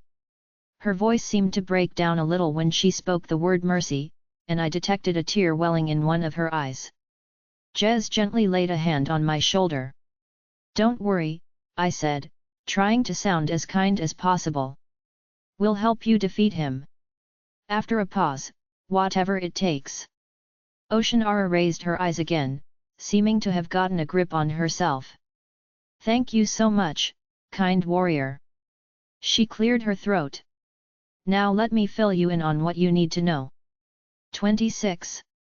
We listened intently as Oceanara gave us the lowdown on who was apparently a ruthless and supremely selfish leader of a bizarre vampire race. The captain of the guard explained to us how they would ritually use septoids to round up as many humans as they could, and how the victims were drained of blood by vicious spikes located on the clan's hands. She explained that they had few vulnerabilities, and also that the way to destroy them was as yet undiscovered. "All right," I said. "Where do we begin?" Oceanara looked thoughtful for a few seconds. "Lord Dominion probably has several Galaxans captured, even as we speak. The first thing to do would have to be freeing them before they're turned." I nodded. "Okay. What about if we tried a sneak attack? Would we be better off doing it in large numbers or as a small group?" Oceanara nodded. "I think we'd best try entering his territory in a small group, 5 or 6 of us. That way, there's a very small chance of us being seen." "All right. What about weapons? What do you usually use against Lord Dominion's clan?" "We use stun blasters. They only disable the enemy temporarily. As I mentioned before, we still haven't come up with a means for destroying them. Having said that, there are other mercenaries working for Lord Dominion. Most of them are escaped convicts from the planet Avalon. Lord Dominion keeps most of them for nothing more than blood sport." "Blood sport? What do you mean by that?" "Lord Dominion has a hobby. He enjoys watching warriors engage in combat. There are fights held nightly at the Gridiron of Combat. It's a very brutal sport. Most warriors are lucky to escape in one piece. I nodded with interest. Sounds like this Lord Dominion likes to play rough. This is why we must take extreme caution. Now, let's assemble our group. Jericho, are you coming with us? Jericho's eye lighted up. Yes, absolutely. You can count me in. Oceanara nodded. Good. Kaine, you and I will lead the group. Mithra, you take up the rear. That makes 4 of us. You can add the 2 of us also. Jez had spoken before I had a chance to say anything. She obviously meant herself and Pandora. I hesitated for maybe a second, but my better judgment seemed to suggest that we'd definitely need the girls' help. All right, I said, speaking before Oceanara. I think that covers it. If we add any more, the group will be too large. Are you satisfied with this arrangement, Oceanara? She quickly exchanged glances with Mithra, then, turning to face me, nodded. Very much so, Kaine. Thank you so much for volunteering this way. You can thank me when we've defeated Lord Dominion. 27. After Neon had been sent home with one of Oceanara's guards, we got to work fairly quickly. Oceanara made sure that all of us were equipped with stun blasters. She demonstrated that using them was as simple as pulling the trigger. The captain of the guard then went about using her communications device, which was part of the contraption she wore on her head. She spoke something into its comlink quickly. I assumed she was calling for transport. We were then led to a bunker similar to the one in which we'd met Jericho. There were several large traveling machines in this one too. We were asked to board a sleek-looking jet of some sort. It was large enough for maybe 10 passengers. As we boarded it, Oceanara quickly spoke to Jericho, whom I assumed would be flying it. He nodded briskly, then spoke to a nearby mechanic. The mechanic nodded vigorously, in answer to Jericho's query. Jericho then nodded back, a look of satisfaction on his face. He then boarded the jet and sat at its controls. Before starting the jet, he looked over his shoulder to address us. We should be arriving in Hades in approximately 30 Galaxians. He then turned back to the controls and switched a few of them on. The jet's engines started, and a light came on inside, giving me a very clear view of all of us. The jet then took off, gradually increasing its speed. I had a fairly clear view of the landscape outside, through a window which seemed to be made out of a very tough form of fiberglass. We flew over miles and miles of wild, untamed land. Jez occasionally pointed, commenting, obviously fascinated by the strange forms of land we passed every now and then. The land was made up of strange colors, too.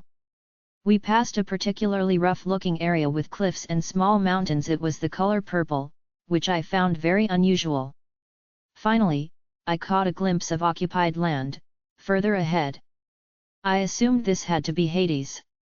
As the jet slowly started to descend, Jericho looked over his shoulder. We're here, everyone keep your stun blasters ready. We're just about to land. I observed several structures made of both steel and concrete. I was also able to see people buzzing around, some in small clusters. One of the structures that caught my eye was a huge stadium much like a football field. As the jet descended, Jericho maneuvered it skillfully, so that it flew towards a particularly isolated-looking area, near the rear of the cluster of buildings. The jet finally landed, obviously set to silent mode, for it hardly made a sound as it touched the ground. Jericho switched off the jet's engines. All right, everybody out. Be ready in case there's danger. The jet's door opened, and all of us stepped out, trying to be as quiet as possible. The ground we were standing on was similar to the ground we'd been on just after we'd stepped out of Jericho's vehicle at Oceanara's home. I looked at Jericho and Oceanara, giving them the impression that I expected some quick starting directions. Jericho in turn looked at the captain of the guard. Oceanara looked thoughtful for maybe 3 seconds. She then spoke quietly. We'll have to be stealthy.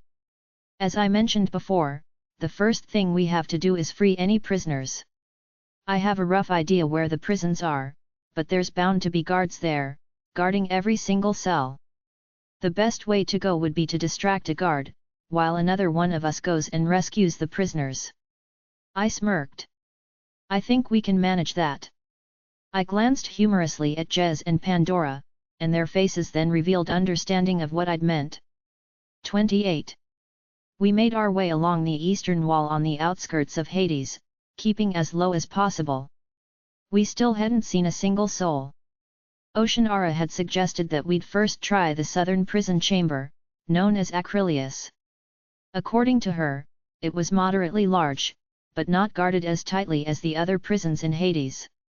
According to the captain of the guard, we would come across several corridors within a domed structure made of concrete. Each passage had 9 cells, with 2 guards standing in front of each cell. Luckily, these guards would not be bloodsuckers, they were slaves captured by Lord Dominion's people. Perhaps half an hour to 45 minutes later, we finally came across Acrylius.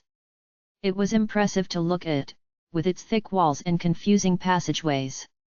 But thankfully, Oceanara was very familiar with the complicated network of passages housing the prison cells. Following her, we made an entrance into the network through a low archway, which was actually used to bring out prisoners who would then be used as suppliers of blood. Thankfully, there weren't any being taken out just then, giving us enough space to move about freely and enter the core of the prison chamber. We now stood along a wall, slightly crouched, with Oceanara in the lead. She looked over her shoulder and spoke as quietly as possible. "There's a guard just round the corner, guarding the first cell from the lower end of the chamber. I'm guessing there should be around 12 prisoners in that cell. Kaine, I want you to free the first lot." I nodded, not daring to peer over the edge in case the guard saw me. "How do I?" "Use this," said Oceanara, unlatching an object from her belt. "It's a laser shooter. It'll produce a thin laser beam which should burn right through the metal chain locking the cell. But be careful with it. Hold it this way." She demonstrated the right way to hold the contraption. "If you hold it the wrong way, it may burn your hand right off." "No problem," I said, taking the laser shooter, which was essentially a metal tube with a couple of buttons on one end. A thought suddenly struck me. "Wait a minute," I said. "I think it'd be best if we first led the guard away from the cell, or he might alert the other guards." Oceanara nodded. "How will you go about doing that?" I looked at Pandora and grinned. A knowing look appeared on her face, and she grinned back, as if to say no problem. Asterisk asterisk asterisk. We waited patiently, our stun blasters drawn, while Pandora stepped in front of Oceanara. She looked over her shoulder, as if to say here goes nothing. She then disappeared around the corner of the passage wall. Maybe 5 seconds later, we heard a commotion. A rough male voice said, "Hey you, what do you think you're doing?" We then heard quick footsteps. Pandora suddenly came into view, hobbling, her pants down around her ankles. She wore no underwear, and we caught a glimpse of her pale buttocks as she awkwardly limped around the rear bend in the corridor. A guard suddenly appeared, hot on her tail. He had what appeared to be a spear of some sort in his hand. We didn't waste any time. Both Oceanara and I quickly fired our stun blasters at the guard. An electric halo of light seemed to surround him for maybe 5 seconds. He shook with spasms, then fell to the floor, his back slamming the ground. He was obviously unconscious now. Jez and I exchanged glances and grinned. Pandora came back a few seconds later, pulling her pants up. "Did that do the trick?" she asked. "Sure did," I said, and patted her encouragingly on the shoulder. 29. Without wasting any more time, I quickly went around the corner, and soon came across the prison cell. I quickly walked up to its doors, which were padlocked. I noticed several prisoners in the large cell, perhaps as many as 15. While most of them were human, some appeared to be alien creatures, obviously from unfamiliar planets. Some of them spoke in English, while others used a dialect I couldn't understand. Aketia Balsamor. Quindas Endermina. By the 7 systems. Are you here to set us free? Bless you, young warrior. Sonia Dilmanupli Samyavu Manu. Be quiet, I said, releasing the laser beam from the contraption Oceanara had given me. I tried to keep my voice low. It's all right, I'm a friend. You're all free now. Do you understand? The laser beam cut cleanly through the chain, the broken padlock fell to the floor with a clanging sound a little too loud for comfort. I then pushed open the cell door, which had metal bars running over it vertically. The now free captives almost collided into each other as they made their way out of the cell, some grasping my shoulder as they passed me, as if to say bless you. Before I could say anything else, they disappeared down the corridor, some of them running, ecstatic to be free. Once the corridor had quietened down, I walked around the corner and quickly spoke to Oceanara. I didn't even have a chance to warn them that they might run into guards further down. Do you think they'll make it out of here in one piece? Oceanara nodded. Most of them are familiar with Hades. They shouldn't have too much trouble getting out of here in one piece. I nodded. I sure hope so. Let's try the next corridor, she now said. Hopefully, the same trick should do it. What about him? I asked, kicking the still unconscious guard in the side. He hardly budged. Leave him, she said. It'll be a while before he recovers. All right, I said. Let's free the rest of the prisoners. Asterisk asterisk asterisk. We'd now made our way further into the core regions of Acrylius. It had a slightly claustrophobic feel to it, which the girls found a little stifling. Pandora, I said, quickly. Do your thing. We suddenly heard strange laughter. It was loud, as if somehow amplified. It was an evil laugh, suggesting victory. I realized it was coming through megaphones installed at regular intervals high on the walls of the passage we were in. The voice continued. Welcome back, Oceanara. I suppose you thought you could just walk in with a few warriors and free all the prisoners, eh? Oceanara frowned. She spoke to me in hushed tones. It's Lord Dominion, he knows we're here. Before I could reply, several creatures, obviously of intergalactic origin, stepped around the nearest corner of the passageway. They held large guns, which I guessed weren't just for stunning. One of them, who had a head like a lizard's, spoke. Drop your weapons, rebels. You're coming with us. We all did as the creature said. Bring them to my domain, mercenaries. Lord Dominion's voice was chilling, suggesting complete victory. We were roughly escorted out of the large prison chamber, and were then told to board what appeared to be a mini-jet arc of some sort.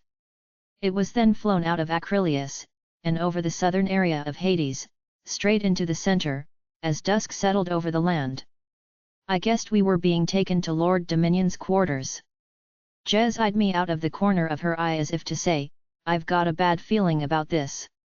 30. After we were made to get out of the jet arc, we were roughly escorted down a tunnel of passages, which had metal walls, eerily reflecting our forms. The lizard-like alien occasionally prodded each of us with his spear, as if to say no funny stuff. We were finally taken into what appeared to be a grand throne room. Strangely enough, it was slightly similar to the one used by Lord Phantomime. The main difference was, this supremely evil-looking being, whom we assumed had to be Lord Dominion, did not appear to have a queen. As he sat there on his throne, an expression of sheer victory on his sinister face, we were made to stand before him. These are the captives, my lord. They unfortunately set the prisoners of Cell 7 free. We have sent scouts to try and hunt them down. Lord Dominion grinned, showing no sign of despair regarding the news the alien had given him. Oceanara, he now said. Is there really no end to your stupidity? And who have you brought with you? More human associates? I do believe they'd make a grand old meal for me and my clan. The evil leader then leaned forward to observe us in more detail. I particularly seemed to catch his attention. And who might this young warrior be? A mercenary from one of those pathetic planets depending on a sun. I decided to say something, then and there. My name is Kaine, Lord Dominion. We did not come here to wage war. We simply wish to find a peaceful means by which to solve the conflict between you and Lord Phantomime, where both your people can live in harmony. Lord Dominion burst out laughing. It was a disturbing laugh, strangely otherworldly. I must say you certainly have spirit, young man. A little too optimistic for your own good, though, aren't you?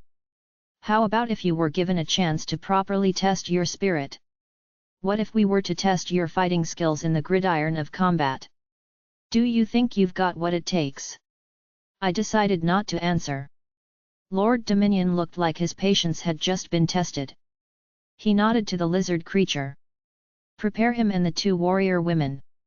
Lock his other companions away in the star cell. The lizard creature escorted us out of the throne room. Asterisk asterisk asterisk. While Jez, Pandora, and Jericho had been taken elsewhere, Oceanara, Mithra and I were roughly escorted to a chamber where we were asked to change into new clothes. These new clothes were particularly crude, and were obviously combat gear. The clothes worn by the two women were very revealing. They wore a harness-like top on their torsos, which barely concealed their breasts. Their lower body clothing consisted of a leather thong, leaving their buttocks bare. They were required to wear no footwear at all. As for me, my gear was a little less awkward. It consisted of black leather pants, a dark blue vest made of some kind of plastic fiberglass-like material, and tough boots that almost reached to my knees. I was offered a mask, which I chose to pass.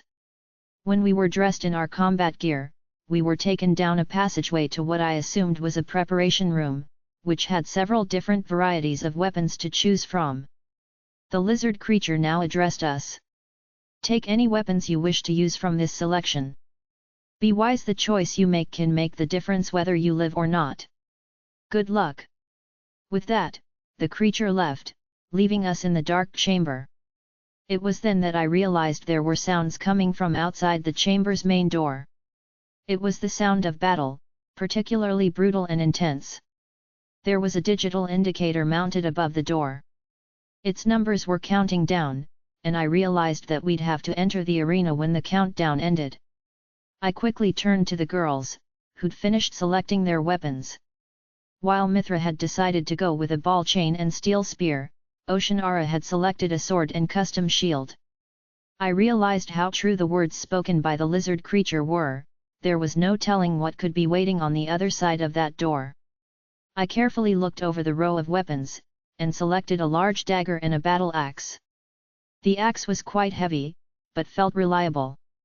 I slid the dagger's blade down the waistband of my leather pants. I took a deep breath as the countdown ended. The door in front of us started to draw upwards, revealing bright neon lights coming from the other side. 31.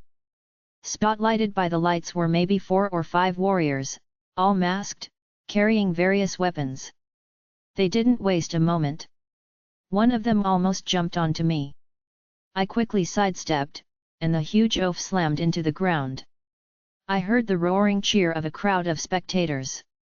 I glimpsed them through my peripheral vision, but kept my eyes focused on what was directly in front of me.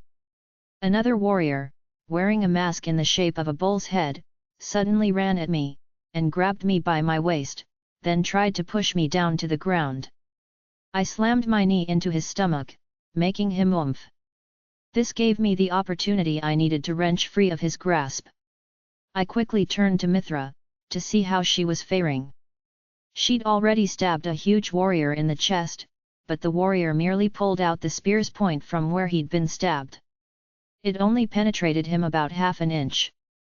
He threw the spear aside, then kicked Mithra in the face. A tooth flew out of her mouth, along with a spittle of blood. She still had her ball chain, and she now spun it round and round, obviously about to strike at the brute once more. I was about to turn and see how Oceanara was doing, but was grabbed by the throat before I even spotted her. It was the warrior wearing the mask of a bull's head that had grabbed me. He was now trying to choke me using his forearm. I still had the axe in my hand, but decided to use the dagger instead. In a swift move, I drew it from the waistband of my pants and stabbed him in the groin. He let out a shrill scream, which was strangely high-pitched. It was almost bizarre, coming from such a huge warrior. He fell to his knees, now gripping his crotch, from where he was bleeding intensely. I was about to turn to Oceanara, but was once again interrupted. This time, I was kicked in the side by a strange, half-human, half-jackal-like creature. It then swiped at me with its huge claws, from which I was only barely able to defend myself, by quickly bending backwards at the waist. The creature roared with bloodlust. I delivered an uppercut to his hairy chin, then delivered 3 consecutive punches to his head, leaving him stunned. He swayed for a moment, obviously robbed of his sense of equilibrium. I then quickly delivered a blade kick to his stomach, making him lose what little sense of balance he had left. He fell to the ground backwards, his body sending up motes of dust from the sand on which we stood. Just as I turned to see how the girls were doing, I saw Mithra in the grip of a strange creature, which had 2 snake heads and a reptile's body. It had large fangs, which, to my distress, proceeded to tear off Mithra's head. The creature then proceeded to swallow the woman's head whole. Her lifeless body fell to the ground. "No!" cried Oceanara, and threw her sword at the snake beast, who deftly smacked aside the weapon, a sly grin on each of his 2 heads. They both released long tongues, which coiled back inwards, after its strange way of suggesting victory. As it prepared to attack Oceanara, I shouted to her as loud as I could, trying to get myself heard over the din of the now wild crowd. She obviously couldn't hear me. I threw the axe with all the strength I could muster. It flew cleanly through the air, spinning over and over, finding the side of one of the creature's 2 necks. A gooey glob of yellow-colored blood flew out from where the axe had struck. The creature fell to the ground, dead. Within 5 minutes, I'd managed to wipe out the remaining 3 warriors, with a little help from Oceanara. They now lay dead at our feet. Eventually, the roars of the crowd died down. We then heard a familiar voice through the loudspeakers. I recognized it as the voice of none other than Lord Dominion himself. Well done," he said, clapping. Now standing side by side, Oceanara and I spotted him high up in the crowds, in a specially prepared area for his throne. He was standing, watching us with keen interest. "You've certainly proven yourself versatile, young warrior. Never before have I seen such spirit and sheer determination. You will no doubt make a dazzling favorite for the games held in my arena. However, you still haven't proven yourself completely worthy." Lord Dominion now seemed to look away from us. He seemed to be looking towards one of the large doors on the east side of the arena. He raised his hands, as we followed his gaze. "Bring in the septoids." 32. As Oceanara and I watched helplessly, the large steel door lifted with a clanging sound, revealing the shadowed limbs of the large scorpions.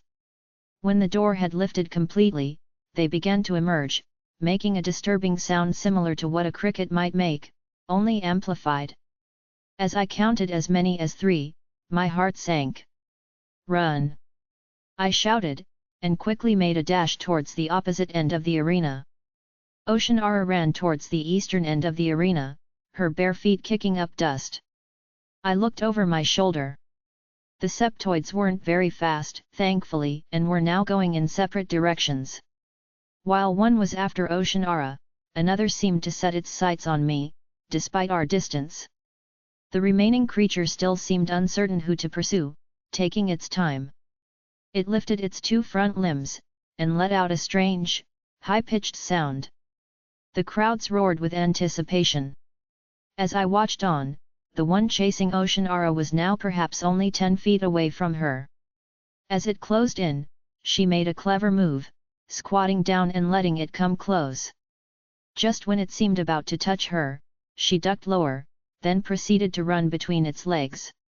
She quickly dashed below its belly, seeming to have made it to freedom. Unfortunately, though, she'd underestimated the creature. Just as she ran below its hind hips, one of its powerful rear limbs intercepted her. She bumped into it, and stumbled. This was all the creature needed to make a grab for her. But it didn't just grab her. Trapping her between two tendons, it easily grasped her. She found herself suddenly lifted upwards as high as the lower joints of the septoid's tail. She struggled furiously, obviously in pain due to the tight grip the creature had on her. As I watched, the bright neon lights flashed off her bare, bronzed buttocks. Her legs were jerking about wildly, one of her breasts was exposed. What happened next made me almost shut my eyes. The sand below was sprayed crimson as the creature ripped the warrior woman at just below her ribcage. Her lower body dropped to the ground, while her torso was still gripped in the creature's tendons. I watched on, feeling useless as she died. A movement to my left caught my eye. The septoid that was after me was only about 12 to 13 feet away from me now. I knew I had to act quickly. I wasn't gonna take the risk of trying the same move as Ocean Aura. As the crowd roared wildly, I pulled out my trusty dagger. It flashed brightly for a second as I carefully took aim. I then threw the weapon upwards, with a slight arc. It sliced the air and struck the septoid in its left eye cleanly. A splash of greenish goop shot from its now pierced eye. The creature made a screeching sound, suggesting temporary defeat. It jerked about wildly for a few seconds, obviously aggravated. This gave me an idea. While the creature still spat and screeched, I knelt down on one knee to get a good starting point, then ran towards its right, gaining speed gradually. When I felt I was fast enough, I leaped high. With a somersault, I landed cleanly on the creature's back, 3 feet from the back of its head. In surprise and outrage, the septoid bucked wildly, trying to throw me off its back. I went flat on my belly, then grabbed the creature's sides and held on tightly. The crowds cheered on wildly. I'd gotten the hint that although they'd started cheering for my adversaries when the tournament started, they now seemed to have changed their minds, cheering on me, instead. Now, as the angered septoid shook and bucked out of control, I inched forwards, holding on tightly. I had to get that knife back. With a fair amount of strength, I crawled onto the creature's neck, then reached over quickly and grabbed the knife's handle. I jerked it out of its eye in a swift movement, while the crowds continued to cheer me on with sheer gusto. The rest was fairly simple. I leaned closer to its head and stabbed it in the other eye. Another shot of goop flew out of its newly pierced eye. Obviously, the septoid was now blind, and couldn't see where it was going. It continued to move forwards, though, gaining speed. The creature's bucking and jerking had subsided some, so all I had to do was jump off the creature. While the septoid blindly ran towards the nearest wall, I steadied myself, standing up on the lower area of its neck, then jumped off the creature. I hit the sand with a slight thud, kicking up dust. I looked over my shoulder, now out of the creature's way. As I watched, the blind septoid careened cleanly with the arena's wall, smashing its head. It then continued to move spasmodically for maybe a minute, before dying. I wiped my brow while the crowds went ballistic. 33. 1 down, 2 to go. I looked towards the 2 remaining septoids, panting and slightly out of breath. The sand was still bright red where Ocean Aura had been ripped in half by the giant scorpion. That particular septoid had blood on 2 of its limbs. Now, as I rested for a few moments, I watched the creatures take note of my location and start shuffling their way towards me. I considered my options for a few seconds, and came up with a bright idea. Maybe I can get the 2 creatures to collide into each other.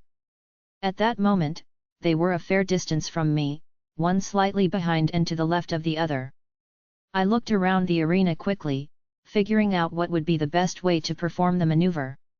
Taking a deep breath, I started running towards the septoids, gradually increasing speed. The 2 creatures noted my approach, and, with anticipation, raised their front limbs in what one might take for a battle cry. They made that familiar creak-creak sound, only louder. This is it. As I got closer to the septoid in front, I suddenly changed direction and ran towards the left, confusing the creature. I was now towards the right of the septoid, taking up the rear. As the septoid in front started turning towards the one behind it, I quickly spun around and dashed in between the two septoids, stopping in their way. At the moment the two creatures pounced, I leapt high and got out of their way. Now extremely angered, the two large scorpions let themselves at each other, attacking one another ferociously. I ran all the way to the eastern wall of the arena, not looking back again. I then leaned against the wall and puffed and panted, catching my breath.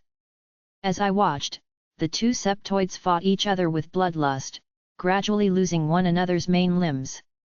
Soon enough, the two creatures were rendered helpless and disabled, though I couldn't tell if they'd actually killed themselves.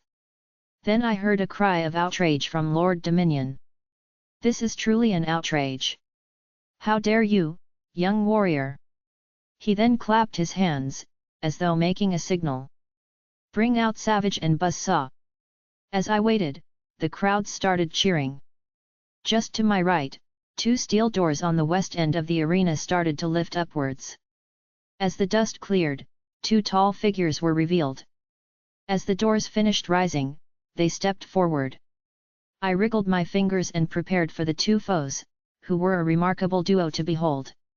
One of them, whom I presumed had to be Buzzsaw, wasn't as bulky as his companion, and had two large chainsaw-like contraptions attached to the end of each upper arm.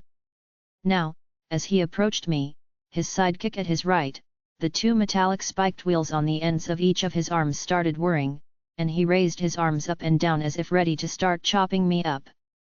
Uh-oh! The one known as Savage stood aside, obviously planning on attacking after his companion had delivered the initial offensive. I thought quickly. The bizarre half-machine warrior had a wild look in one of his eyes, which seemed to suggest that he'd experienced more than a few grand victories. Now, maybe 3 feet away from me, he suddenly lurched forward, his whirring metal wheels missing my throat by only a couple of inches. I had to go by what my gut told me to do, with Buzzsaw hardly giving me a fraction of a second to think what would be the best maneuver. Without the slightest hesitation, I kicked him in the groin. He humphed, then fell down to one knee, obviously in pain. I grinned, wiping my brow. Witnessing this act with disdain, his companion growled, a corner of his upper lip lifting to reveal sharpened yellow teeth. Then the barbaric henchman spoke in a proud manner. "Buzzsaw is Savage's best friend. You make Savage angry." He suddenly ran towards me, his huge feet stomping the ground and raising small clouds of dust. I could have been mistaken, but I thought I felt the ground actually shake a little with each of the huge warrior's footsteps. I knew I had to use more than just brawn. As the warrior pounced, I already had my dagger ready, gripped behind me in my left hand. I quickly bent down, lowering myself to one knee. Then, as the oaf came nearer, I suddenly darted up, swinging my left arm high, nicking the warrior on his right cheek. I then darted past him quickly, while the fool tried to catch me in his arms, missing and clasping nothing but thin air. He once again growled, looking over his shoulder, a hint of frustration now showing in his eyes. Without warning, I flipped backwards, then, in mid-air, darted my left foot backwards, getting the oaf in the spine. He guffawed, then fell to his knees, obviously a little stunned. I didn't hesitate. Buzzsaw was still on the ground, groaning due to the kick to his groin. Thankfully, his metallic wheels were still spinning. I quickly grabbed his left wrist, then pulled him forwards. The spinning wheel's teeth whirred loudly next to my left ear, which barely managed to not get buzzsawed. In a fluid movement, I jerked the fiend's arm by the wrist, and forced it to collide with Savage's throat. The huge warrior screamed deafeningly. The crowds went silent for a moment. All I could hear was the metallic wheel's spikes tearing through Savage's thick neck, accompanied by the warrior's screams, which began to finally fade. Buzzsaw watched in horror as his companion's head fell to the dusty ground, blood still dripping from it. The crowd seemed to have mixed reactions. While some shouted out protests, others seemed to be impressed or just plain outraged. Savage was obviously a great loss to Lord Dominion's followers. 34. Buzzsaw slowly lifted his head, his face revealing nothing but hatred and the need for vengeance. His spinning metal wheel was still bright red with the blood of his companion. Then he spoke menacingly. You shall pay with your life for this offense. I stood at a ready stance, slightly moving my fingers, my arms were ready at my sides. The fiend suddenly ran towards me, the metallic wheels spinning noisily, becoming louder with each step that the warrior took. The crowds were once again cheering loudly. My reflexes kicking in, I quickly moved to the side, then, as Buzzsaw appeared beside me, I bent low and swung a leg roughly to the side, tripping the oaf. Suddenly bending at the waist, the spinning wheel on his left, bit into the sandy ground, momentarily burying its spokes in it. This gave me some advantage. Without the slightest hesitation, I retrieved my trusty dagger, and, turning around, quickly slit the warrior's throat in one swift movement. The warrior dropped dead, drops of blood spilling onto the sand from the wound at his throat. I triumphantly kicked the side of his torso, then wiped a trickle of sweat from my brow. The crowds were silent for a moment, and I wasn't sure what to expect from them. I thought I heard a few protests, but overall, they seemed to have mixed feelings. Some of the onlooking spectators actually cheered in my favor, while others remained silent. That was when Lord Dominion spoke. He didn't sound pleased. Young warrior, what you have committed here in my arena is sacrilege. First you destroyed my best trained septoids, those 3 were my most treasured pets. But that's not all. You have killed my 2 most entertaining arena warriors. The penalty for this is high. You will have to spend the next few days in a prison cell, where you will put your arrogant mind to thought. You will contemplate over your actions in this arena, and will prepare an apologetic speech in my honor. Do you understand? I squinted at the evil ruler, the anger in me rising. Not only was this Lord Dominion unjust, but he was also demented. Now, as the audience awaited my reply, I could think of nothing else to be done at the moment but surrender. So I raised my voice and replied, trying not to sound too arrogant. Yes. I understand. Lord Dominion was silent for a few seconds. Then he spoke once more. Guards! Take him prisoner and see that he is taken to the Star Cell, where his allies are being held. 35. I sighed, feeling exhilarated and disappointed at the same time. I wiped more sweat from my brow, then waited for the inevitable. Sure enough, a minute or so later, a steel door opened to my left and slightly behind me, and 2 guards, who seemed to be part human and part reptile, stepped up to me quickly. They held large weapons, which resembled some kind of electronic stunning device, also equipped with pointed steel bars at the front end. I knew better than to try and resist arrest. I was in an arena, and the show was over. I could tell that all eyes were still on me, though. I was roughly escorted out of the Gridiron of Combat, a guard on each side, their weapons ready in case I suddenly made an attempt to escape. I was taken down several passages, and was finally taken over to the third in a line of cells, each holding intergalactic prisoners within. I was locked up in the same cell which held Pandora, Jez, and Jericho. Jez got up from where she was seated on the floor next to Pandora, who was lying on her side in an uncomfortable position, asleep. Jericho was also seated on the floor, and seemed to be dozing off.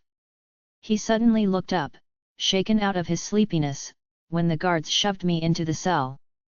Jez stepped up to me and embraced me. My God, Mike! Are you okay? I held her close to me. Yet. Just a few minor injuries. I'm afraid Oceanara and Mithra didn't make it, though. How are you 3 pulling along? Not too bad. The only problem is that we have to sit on the floor, the whole damn cell is empty. I noticed. The guard used one of those laser-guided locks on the door. I don't think we can do much else except wait till they let us out. As we waited impatiently, I noticed that the only luxury given to us was a pitcher of water. Thankfully, it was still half full. I raised it to my mouth and drank thirstily. Then, my thirst quenched, I laid my head back on Jez's lap, and closed my eyes. Asterisk asterisk asterisk. After God knows how long, I was suddenly awakened by Jez. I opened my eyes and looked up at her, then raised myself to a sitting position. What is it? I asked, wiping perspiration from my forehead. Jez pointed to the mesh covering on the wall, just below the ceiling. I heard a knocking sound from there, she whispered. I nodded sleepily, then said, all right, I'll take a look. I stood up, then peered into the opening covered by metal wiring. I couldn't see anything. Hello? I said, deciding to take a chance. There was a moment's silence, followed by a sliding sound. I strained my eyes to try and see better into the darkness behind the mesh wiring. Suddenly, a pair of small, bare feet came into view. The soles were turned towards the wiring, and they were sliding forwards. They hit the mesh wiring, and a little girl's voice said ouch. I recognized the voice instantly. It was Neon. I called into the opening behind the wiring. Hello? Neon? Is that you? After a few seconds' silence, she spoke. Kaine? Yes, it's me. I quickly looked over my shoulder, and spoke to the others. It's Neon. Can you believe it? I think she's here to set us free. Jez quickly stepped up and stood next to me, also peering into the opening. As we both peered in, the little girl curled her toes in and out, as if trying to ease out cramps, which had probably made her feet almost numb. The question was, how was she going to free us? Jez and I were about to call out to her, when she spoke again. Kaine? Guess what? I've got a key. It should open your cell door. I snatched it off a guard who was sleeping. Jez and I exchanged glances of relief. I then spoke to Neon. Neon, that's great. Now listen, I know it must be difficult for you to turn around in there. Do you think you can slip the key from the side? That way, I might be able to pull it through the wiring, if the holes are large enough. I can't. The key is too big. Jez spoke next. Maybe if we could remove the mesh covering. I nodded. Now there's an idea. After that, if we can get Neon to drop down into the cell, her hand might be small enough to slip through the bars and unlock the door. Jez nodded. Just what I was thinking. She gave me a familiar grin. 36. I quickly got to work, trying to remove the mesh covering. It was difficult, due to being secured to the wall by large screws. It would take more than a little strength to pry it off the wall. I looked over my shoulder. Jericho, could you give me a hand? The pilot walked over to my side. No problem. All right, why don't you try pulling on that side, and I'll try this side. He nodded, then dug his fingers into the tiny crevice on the left, while I did the same on the opposite side. We pulled hard, using all the strength we could muster. Just as the mesh covering was starting to give way, we received a bit of help from Neon, who kicked at the metal from her side. She kicked continuously, over and over, while Jericho and I pulled with all our might. Finally, the covering became loose, and, with a couple more tugs, fell to the floor, making a clang which was louder than I would have liked. Suddenly, Neon slid forwards, unable to stop herself. I quickly raised my arms up, managing to catch the little girl just before she hit the floor. My elbows made her skirt ruck upwards, baring her cherub, pink buttocks. The skirt drifted back down to her thighs as I gently put her on the ground. In the child's hands was the electronic key for the cell's lock. Taking the key from her, I quickly walked over to the steel bars holding us prisoner, the others following close behind. Quickly inspecting the lock, I realized that it worked similarly to how a scanner may read a cash card. I also realized that my hand was too big to fit through the bars far enough to twist it around and unlock the cell door. So naturally, as I'd suggested earlier, I let Neon try. Delighted, the little girl deftly took the lock from me and slipped her hand between the two bars closest to the lock. She then let the main part of the key slip into the slot of the electronic lock and intelligently waited a moment, so the electronically encrypted binary code was deciphered. Then, with a quiet beep, the cell's lock gave way, and the gap between the two closest bars to the lock was no longer blocked. I looked over my shoulder. "All right, you lot follow me quietly." We made our way down the passage, passing cell after cell, all of which were empty. We were careful in case we might come across a guard or two, but, to our advantage, we didn't encounter any. So we kept going, until we came to a passage which was marked and numbered as being the exit way from the star cell. We passed a few more prison cells, then found ourselves approaching a barren-looking section, which also held numerous transport and work vehicles which we guessed were used for moving slaves and perhaps also used by slaves. It was a relief to exit the stifling atmosphere of Acrylius. Acrylius was now a considerable distance behind us, and we seemed to be entering a zoo-like section of Hades, where there seemed to be different sections for various types of beasts, most of which I figured did some kind of service for Lord Dominion and his people. This particular section, as I read on a sign mounted on the wall, was referred to as Bunker 6. I heard a familiar sound, and at once realized that we were probably close to where septoids were kept in large groups. Soon enough, my thoughts were confirmed. We exited the passage we were in, and found ourselves on a special walkway, which I guessed was actually a special platform from which the keepers of the septoids fed them by throwing them whatever they fed on. Below us were a considerable number of the dangerous creatures.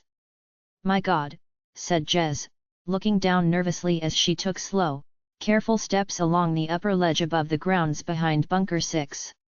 "Can you believe the size of those things?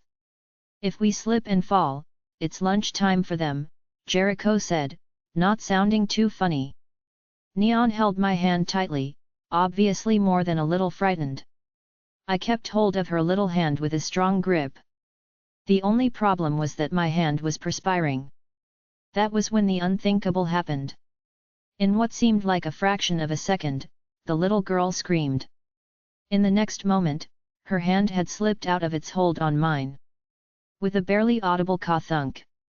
Due to the humming sounds coming from the septoids, Neon struck the next ledge down, then tried to keep her footing on the narrow surface.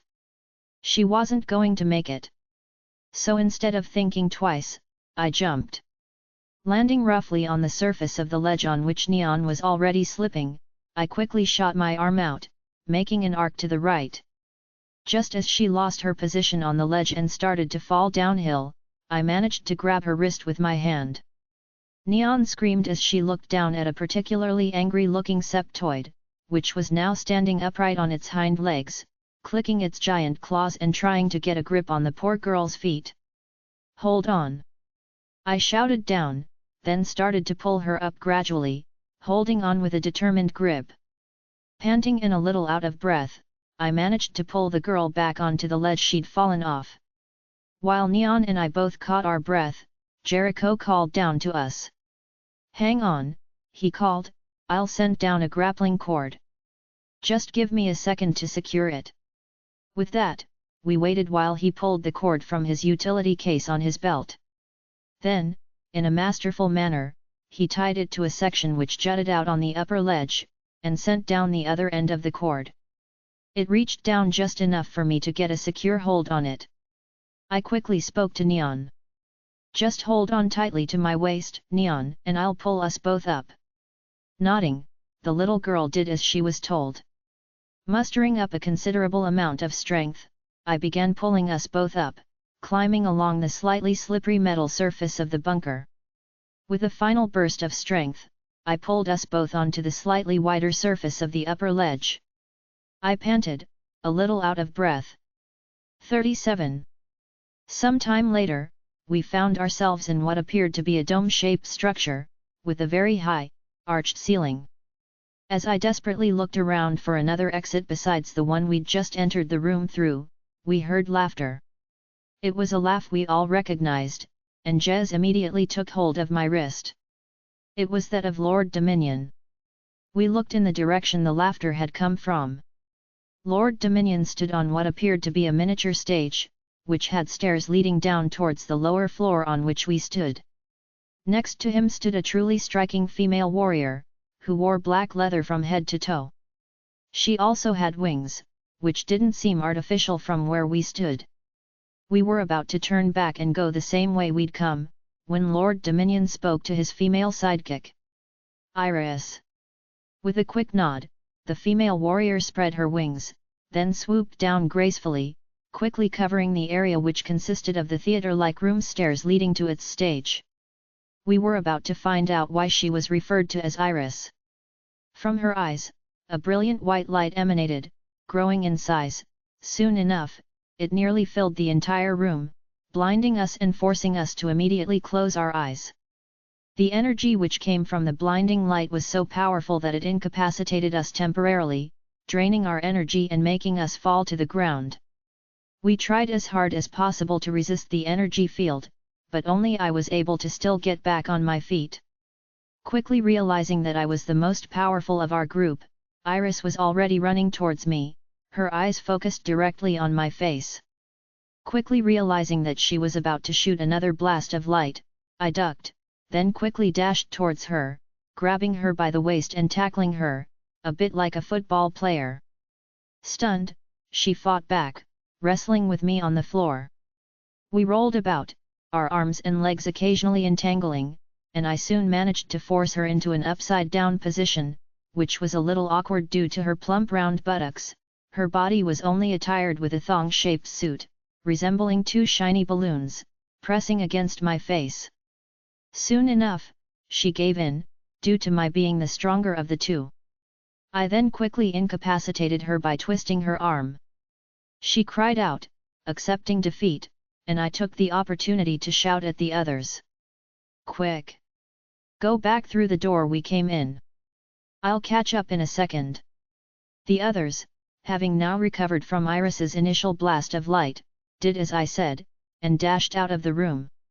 As for me, I pressed the sole of my boot down against Iris's spine, making her cry out.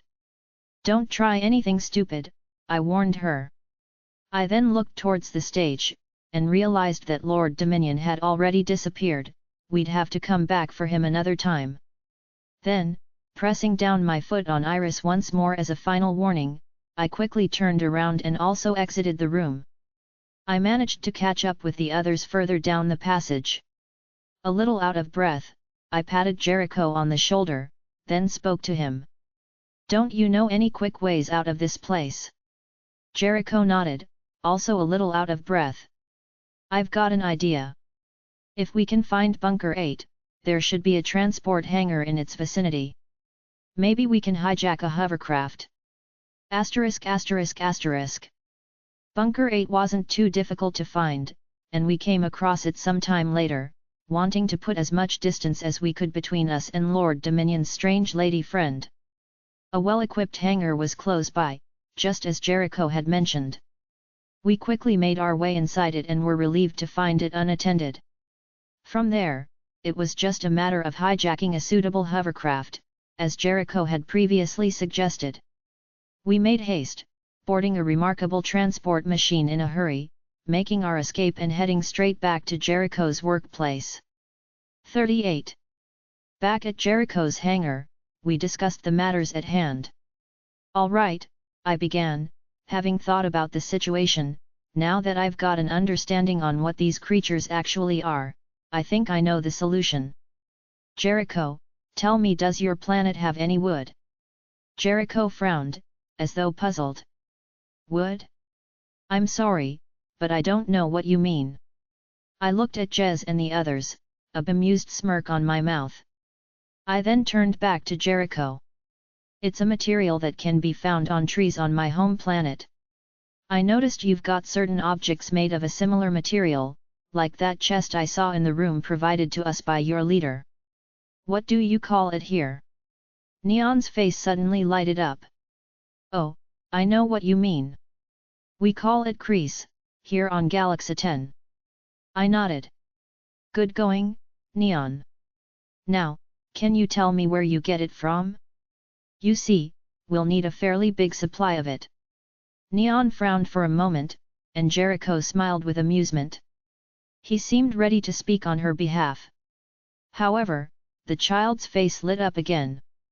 There's a place. It's far from here though. It's called Phantasma. The Amazon women, a fierce tribe, live there. They use Kreese to make these special weapons from it. They then use the weapons in special tournaments.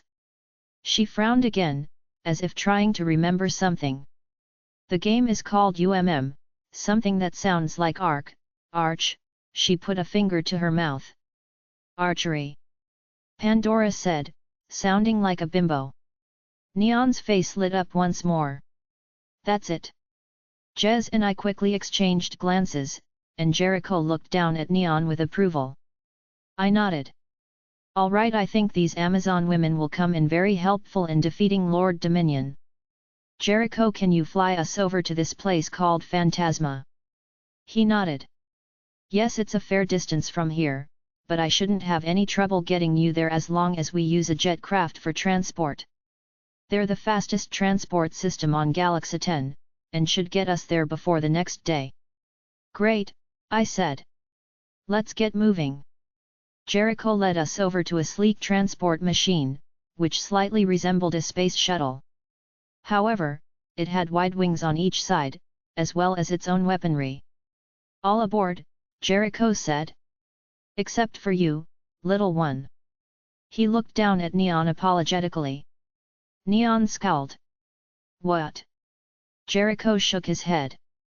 You've already been through enough. I'm sending you home with Sander. He then looked over his shoulder, spotting a man who was working on the engine of a hovercraft nearby. Sander, come over. I have a little job for you. Asterisk asterisk asterisk. Soon enough, we were on our way. The jet craft was surprisingly comfy, and its technology was obviously very advanced. A digital map appeared on a screen in front of Jericho, and he quickly worked out some coordinates. We should be coming across the plains of Azuria shortly. Once we've crossed those plains, Phantasma should be close by, we only have to change direction. Looking through our windows, we observed the grand plains that Jericho was referring to. They were quite magnificent to behold. We also noticed several large forests, which were no doubt protected by the land's intergalactic laws, forbidding using its wood, or Kreese, for methods of war. I came to the conclusion that the Amazons were an independent tribe, thus using the Kreese on their own turf without need for breaking any laws. 39. Finally, Jericho turned around to speak to us again. We're just approaching the border of Phantasma now. That golden structure you see near that river is the main dwelling of the Amazon women. That below is the river Tigris. We'll be landing just about now. The jet craft lowered its front end, and we felt a slight bit of vertigo as it started descending. Soon enough, we touched down on solid ground. We just landed on a temporary landing platform specially designed for emergency landings. There should be someone down there to greet us. He pressed a switch which opened the doors of the jet craft. We all disembarked, and, with a fair amount of surprise, were greeted by a naked woman. And when I mean naked, I mean totally naked, from head to foot. She bowed politely, recognizing the craft as one belonging to Lord Phantomime's clan, by the symbol on its main body, I guessed. Jericho spoke on our behalf. Bowing politely to the woman, he said, "Greetings from Lord Phantomime. We come here because we need your help. This warrior here has agreed to help free Galaxa-Ten from the evil doings of Lord Dominion and his race of brutal warriors. However, in order to defeat them, he insists that we require some of the weaponry you possess. He shall explain this quest in full detail to your leader. Could you be obliged to take us to her?" After having carefully listened to the transport captain, the young warrior maiden nodded in acknowledgement. A just cause is always worth fighting for. Please come this way. With that, she turned around and led us away from the emergency landing platform. As we followed her down a flight of stairs, I couldn't help but admire her sleek muscles, the globes of her tight backside shone an amber shade due to the slight lack of light. We were led down a steel walkway, which eventually led into a fortification made of brick, boasting superior architectural skills. Soon enough, we entered a waiting room, decorated with wall-mounted flowers, plus a special aquarium on its east inner wall, featuring all kinds of water-dwelling critters. The naked girl then spoke. "Excuse me while I go and notify our queen of your arrival here." She then left the spacious room through a doorway which led to a narrow passage. She soon disappeared down it. We waited patiently, not bothering to be seated, although there were ample seats in the room, made mostly out of crease. A few moments later, the woman who'd already spoken to us reappeared, accompanying who we guessed had to be their queen. This woman was also naked, only adorned in a chain which decorated her belly, just below the navel. Her breasts were large, with dark nipples and large areolas, just as dark. Her feet were quite striking to look at, with the toenails grown sharp, then painted in a shiny, dusky orange shade. This made me compare her feet with her serving maid, whose toenails were cut very short, then painted in a colorless lacquer. Both of them had prominent, hairy pubises. The assumed queen spoke in a serene tone. "Welcome to Phantasma, comrades. I am Camilla, leader of the Amazon women." Before she spoke again, she eyed me with an expression suggesting both a distant recognition, and also a sensual attraction. When she spoke next, her voice was a little husky, as though she were mildly aroused. "Can this really be? Are you not Lord Kaine of Earth? The legendary protector of innocence from the undead?" I nodded politely, a little embarrassed.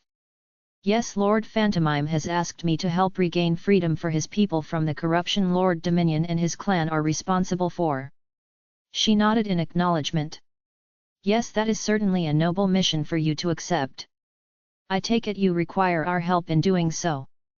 "That's right. I was told you may be able to help regarding weaponry. We have vast skills, and have many a variety of weapons at our disposal. Before actually making an attack on the enemy, we must know how they function. We have one of Lord Dominion's minions captive right here in Phantasma. My scientists have been studying the peculiar creature for a while now. Perhaps you may be able to provide us with more insight into just how these creatures can be defeated. After all, you are a master slayer of this particular type of creature, are you not?" I hesitated, then nodded. "Yes, but from what I've seen so far, Lord Dominion's clan is a different variety of vampire. That's what we called them on Earth. They don't seem to have any fangs." Camilla shook her head, exchanging a knowing glance with her serving maiden. "They do indeed, but they're not where you'd expect them to be." I frowned. "Meaning?" Camilla then said, "Come, let me show you." 40. We were courteously led down a passage, then into another, and, finally, down a flight of steps. The two women kept in the lead. The whole time we followed them, I had difficulty keeping my mind on our approaching mission, due to the nakedness of the two females. Down below, in the underground section of the women's headquarters, the air was a little musty, and I figured we must be entering some sort of prison chamber. My thoughts were confirmed as the two women stopped at the barred entrance to a cell with stone walls. Inside this prison cell was a peculiar creature, chained to its walls. I guessed it had to be the mutant vampire Camilla had been referring to. After unlatching the clasp which kept the cell door locked, the two women entered the underground room, indicating for us to follow them inside. Camilla then gestured with her hand for her serving maiden to give us a close look at how the bizarre creature functioned. Kneeling down next to the imprisoned vampire, which seemed to be severely sedated, the woman raised the prisoner's hand, which had sharp claws for fingers, complemented by a dull white skin, through which its veins were clearly visible. She then spoke. "Look here, the creature's attacking organs are positioned on the palms of its hands. These in turn have teeth, as you can see. Also, the arms themselves are made of a particularly stretchable tissue. This means it can extend its arms to clasp a victim, then it bites down with its fangs, draining the poor victim of its blood." Kneeling down for a closer look, I nodded in agreement. I see what you mean about these vampires being different. The ones I slayed back home had their fangs positioned in their mouths. I see. Now look what happens when I slice off the creature's hands. The serving maiden then went on to produce a dagger from a sheath at her belt. Using this she cleanly sliced off the vampire's hand. We watched in fascination as the creature hardly reacted to the severing of its hand. But what happened next was even more fascinating. Right before our eyes, the creature's hand grew back, fangs and all. My God, Jez commented. The damn thing grew right back like a freaking lizard's tail. I hesitated, then spoke. I think I know what we need to do. Little Neon spoke of a substance called grease, that you use in sports. On our planet, we call it wood. If I were to strike this creature in the heart with a stake made of this material, I pretty much guarantee that it will die. Camilla especially listened with great enthusiasm. A very interesting and proficient-sounding suggestion, Lord Kaine. And I'm assuming you want us to make a great number of these stakes so that we can defeat Lord Dominion's entire clan of vampires, as you call them. I nodded. Exactly. Also, I take it you already use bows for competitions and so on. We do indeed, although, we actually use arrows of steel. I nodded once more. Alright, basically, all we need then is a good supply of your bows, plus a good 100 or so wooden stakes. I cleared my throat. Made of grease, of course. I shall get my women to work on the matter right away. Meanwhile, please follow me and my comrade back up to the main floor. I shall have some refreshments made for you and your group of allies. 41. Much later, after we'd had some fruit and deer meat, plus a generous amount of a special non-intoxicating wine, we were asked if we'd like to be taken to the forest Amora, where we could watch how the Amazon women sought out the best trees from which to cut down a supply of grease. We were told it were a simple process, where the women climbed the trees using a special sling made of a nylon-like material. Then, using a special kind of sickle, they'd chop down the richest branches. Later, they'd slice off the skin and use the raw chunks of grease to shape out bows. I agreed to this, but insisted that they would also need to save some of the branches for the purpose of making stakes. Camilla nodded, reassuring us. She then quickly instructed her serving maiden to escort us to the vehicle dock, where we would be joining a whole queue of Amazon women on a trip to the aforementioned forest. Naturally, Camilla would also be joining us. A few moments later, we were led into a special hangar in which were several travel machines, some quite similar to the ones we'd seen in Jericho's hangar. What grabbed our attention immediately was a special hovercraft resembling a small galleon. In it were seated a whole group of attractive Amazon women, all of them naked. We were gestured towards a row of seats near the driver's compartment, where a particularly attractive maiden sat at the controls of the hovercraft. Camilla sat next to her. Once we were seated, the maiden started the engine, and the vehicle took off, passing out of the hangar through a large set of doors at the front of the building. I was a little disappointed about the section of seats we were sitting in, as the crew of naked women were seated behind us. But I then figured that I should get ample views of them once we'd reached our destination and gotten out of the hovercraft. Pandora, Jericho, Jez, and I marveled at the magnificent landscapes we flew across, once more observing the river Tigris, plus a beautiful area of rocky land with bright red cliffs. When we were just above the landing bay specially built for entering Forest Amora from, the hovercraft began to descend, giving us a slight feeling of vertigo. After the hovercraft landed, we exited the air vehicle. The woman who'd sat at the controls and flown the hovercraft exited first, followed by Camilla. Jez, Jericho, Pandora, and I disembarked next. Finally, the crew of maidens stepped out of the hovercraft in a neat line. As I stood near the steps leading down from the landing bay, I found it difficult keeping my eyes away from the group of naked women, each of whose skin was sleek with some kind of tanning oil. I couldn't help but notice once more how each of them had their toenails done in a different pattern. Practically every color of the rainbow had been used on them. Camilla then came over to me and spoke, her huge breasts only an inch from my chest. As she spoke, I began to get an erection, and, a little embarrassed, had a difficult time not letting her notice. The maidens and I will now guide you and the others over to the entry into the forest. There, in a special hut on the edge of a clearing is a supply of slings and tree-cutting tools which the girls will be using. Perhaps the lot of you can also help, come along, now. We climbed down the stairs onto a fairly narrow pathway which obviously led into the forest. As we did so, I had difficulty keeping my eyes away from the rear end of Camilla, which flexed with each stride she took. The way her backside shone a golden brown tone was hard not to notice. Just ahead of her was the woman who'd flown the hovercraft, and her buttocks had a more plump quality to them, making them jiggle with each of her steps. A few moments later, we entered the forest. It was quite different to forests on Earth. For one thing, the trees were a strange yellow tone, and had a look which brought to mind a cross between coconut trees and bo trees found in India. Most of the usable trees seemed to be on the upper branches, which I assumed meant a climb requiring a fair amount of effort. I realized it was going to be quite a treat. Watching these girls shimmy up the trunks of these weird trees, I was bound to get more than an eyeful of what was between their legs. I couldn't help but grin to myself. 42. The girls got to work quickly, a small group of them entering the clearing in advance and going over to the hut Camilla had mentioned. When the girls returned, they had brought with them an abundant supply of rubber slings, and also a small collection of specially weaved baskets, obviously meant for gathering supplies of crease in. One of the girls came over to me and asked me to hold one of the baskets, while she climbed up the tree directly in front of us. I accepted the simple task, and she told me she'd throw down some branches for me to catch. I nodded in agreement. She also held a double-sided blade in one hand. She then quickly stepped into the sling, then brought it up her legs so that it formed an awkward belt going around her hips.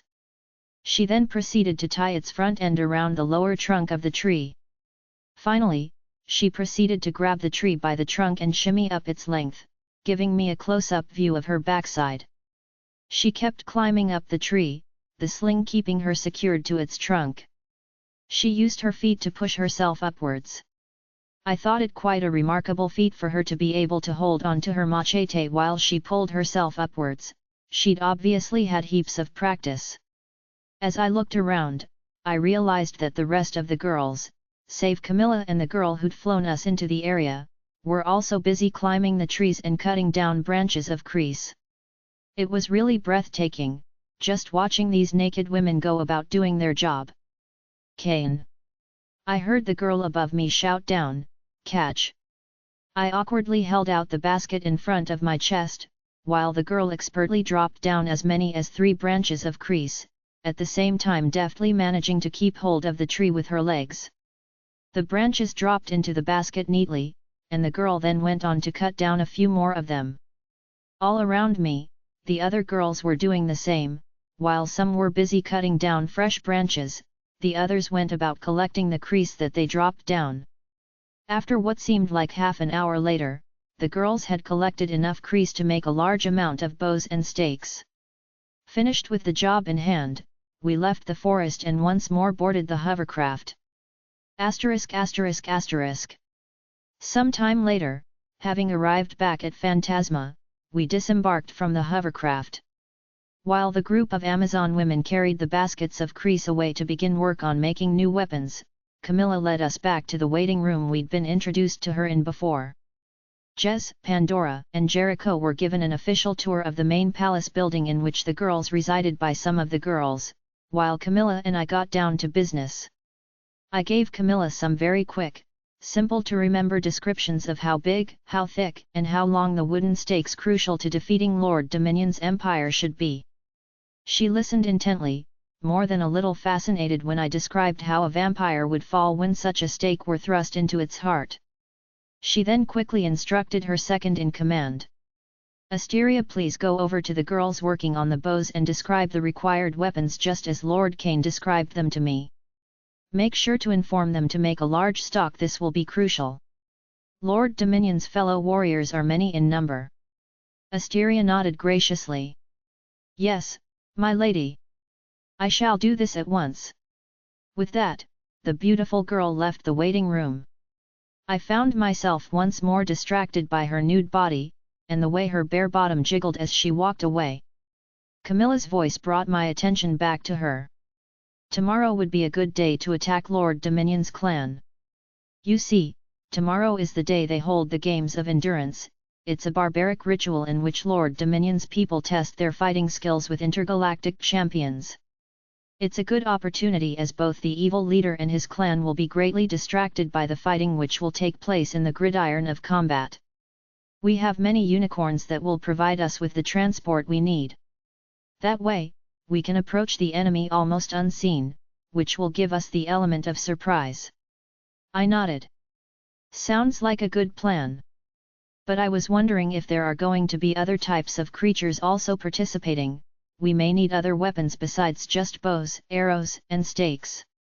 Camilla was thoughtful for only a moment. As for me and my girls, we are highly skilled in archery, and won't need any other weapons against the enemy.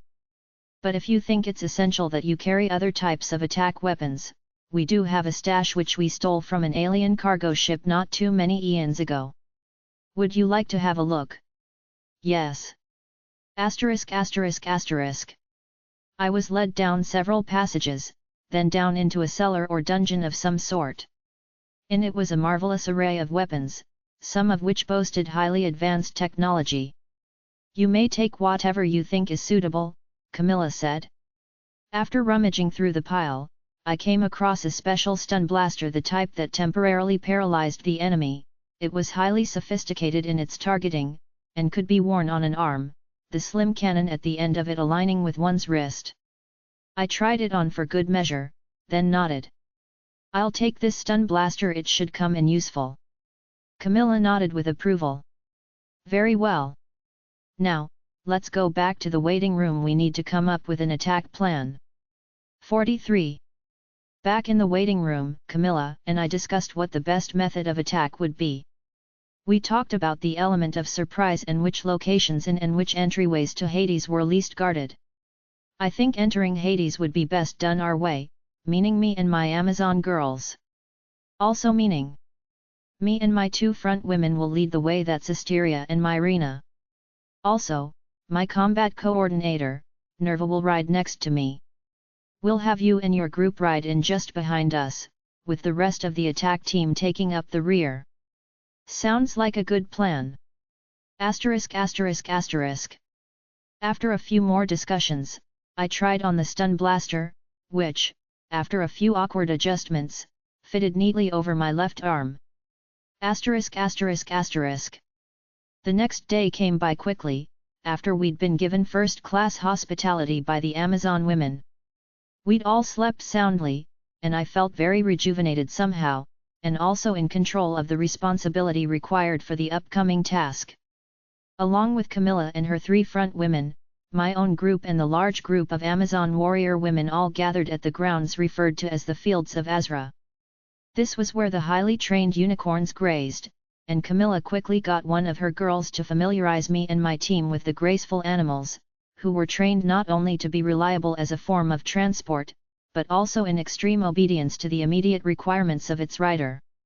After a quick training session, Jez, Pandora, Jericho, and I were more or less acceptable riders of the surprisingly gentle and intelligent creatures.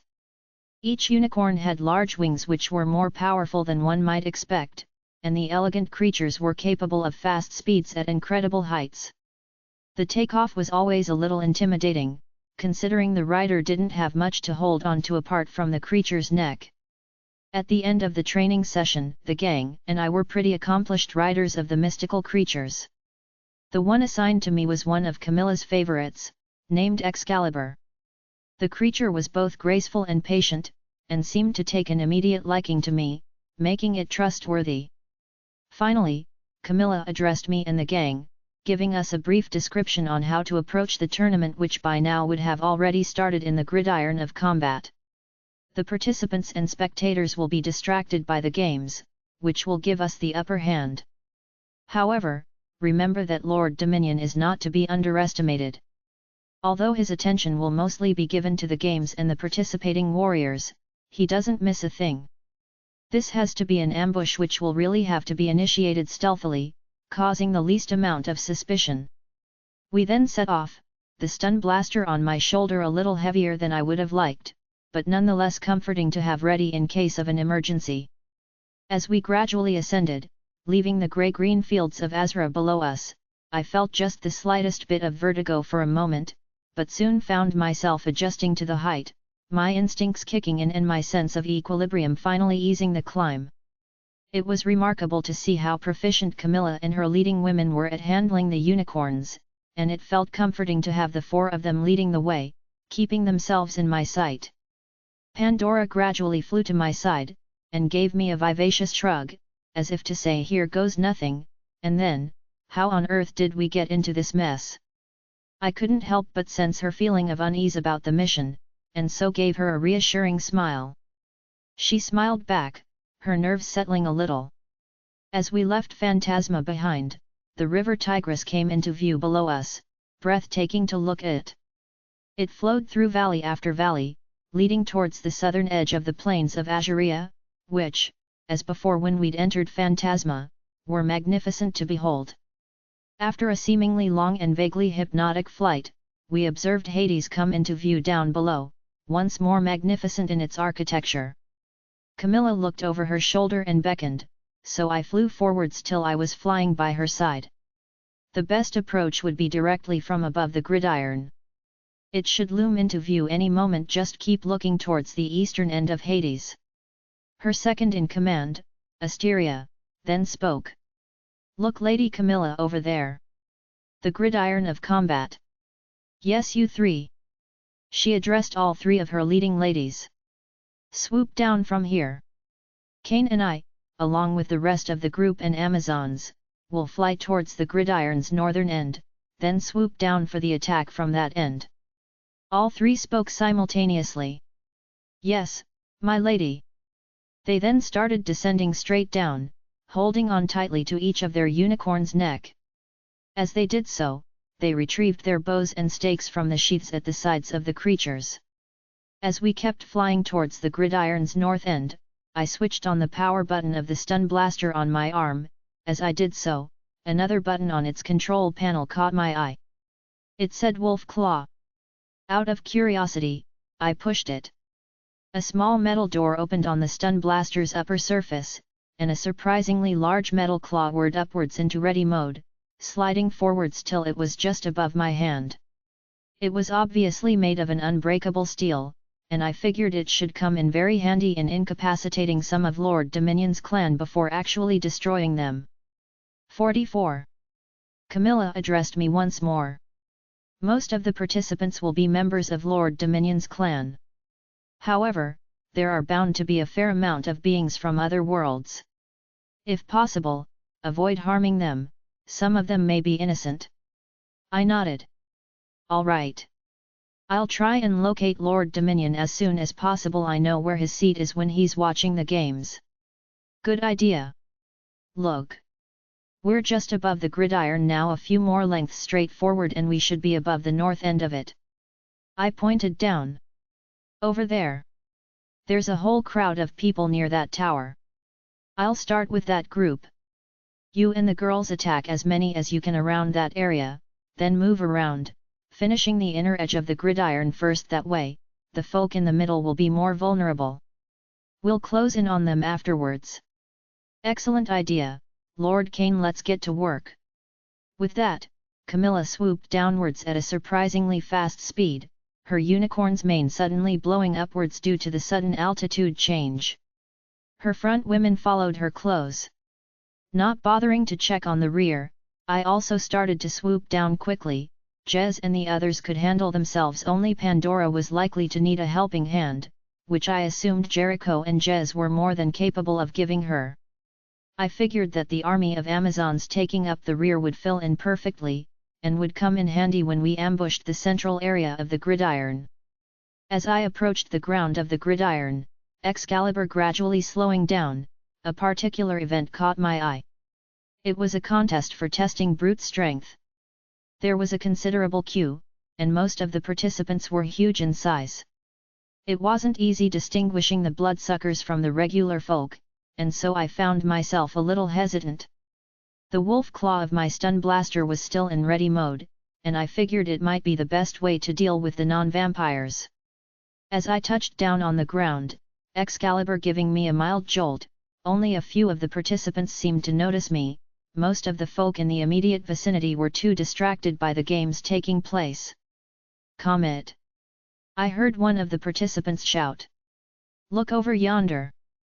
Looks like we got ourselves an archer. Realizing that the man in the queue was referring to me, I nodded politely, getting off the unicorn. The one called Comet, a particularly huge and powerful-looking man, regarded me with only mild interest. Ah, he said, turning back to his friend. The true measure of a man isn't in his aim. It's in his strength, he smirked, then looked back at me. I can take 10 archers by myself, he then casually turned towards the men waiting before him in the queue. His friend followed suit. I felt like I'd made a good start. In fact, the entire queue for the test of physical strength competition seemed to be more or less convinced that I was merely in the arena for an archery competition. The stakes the girls had carved passed neatly as mostly regular-looking arrows.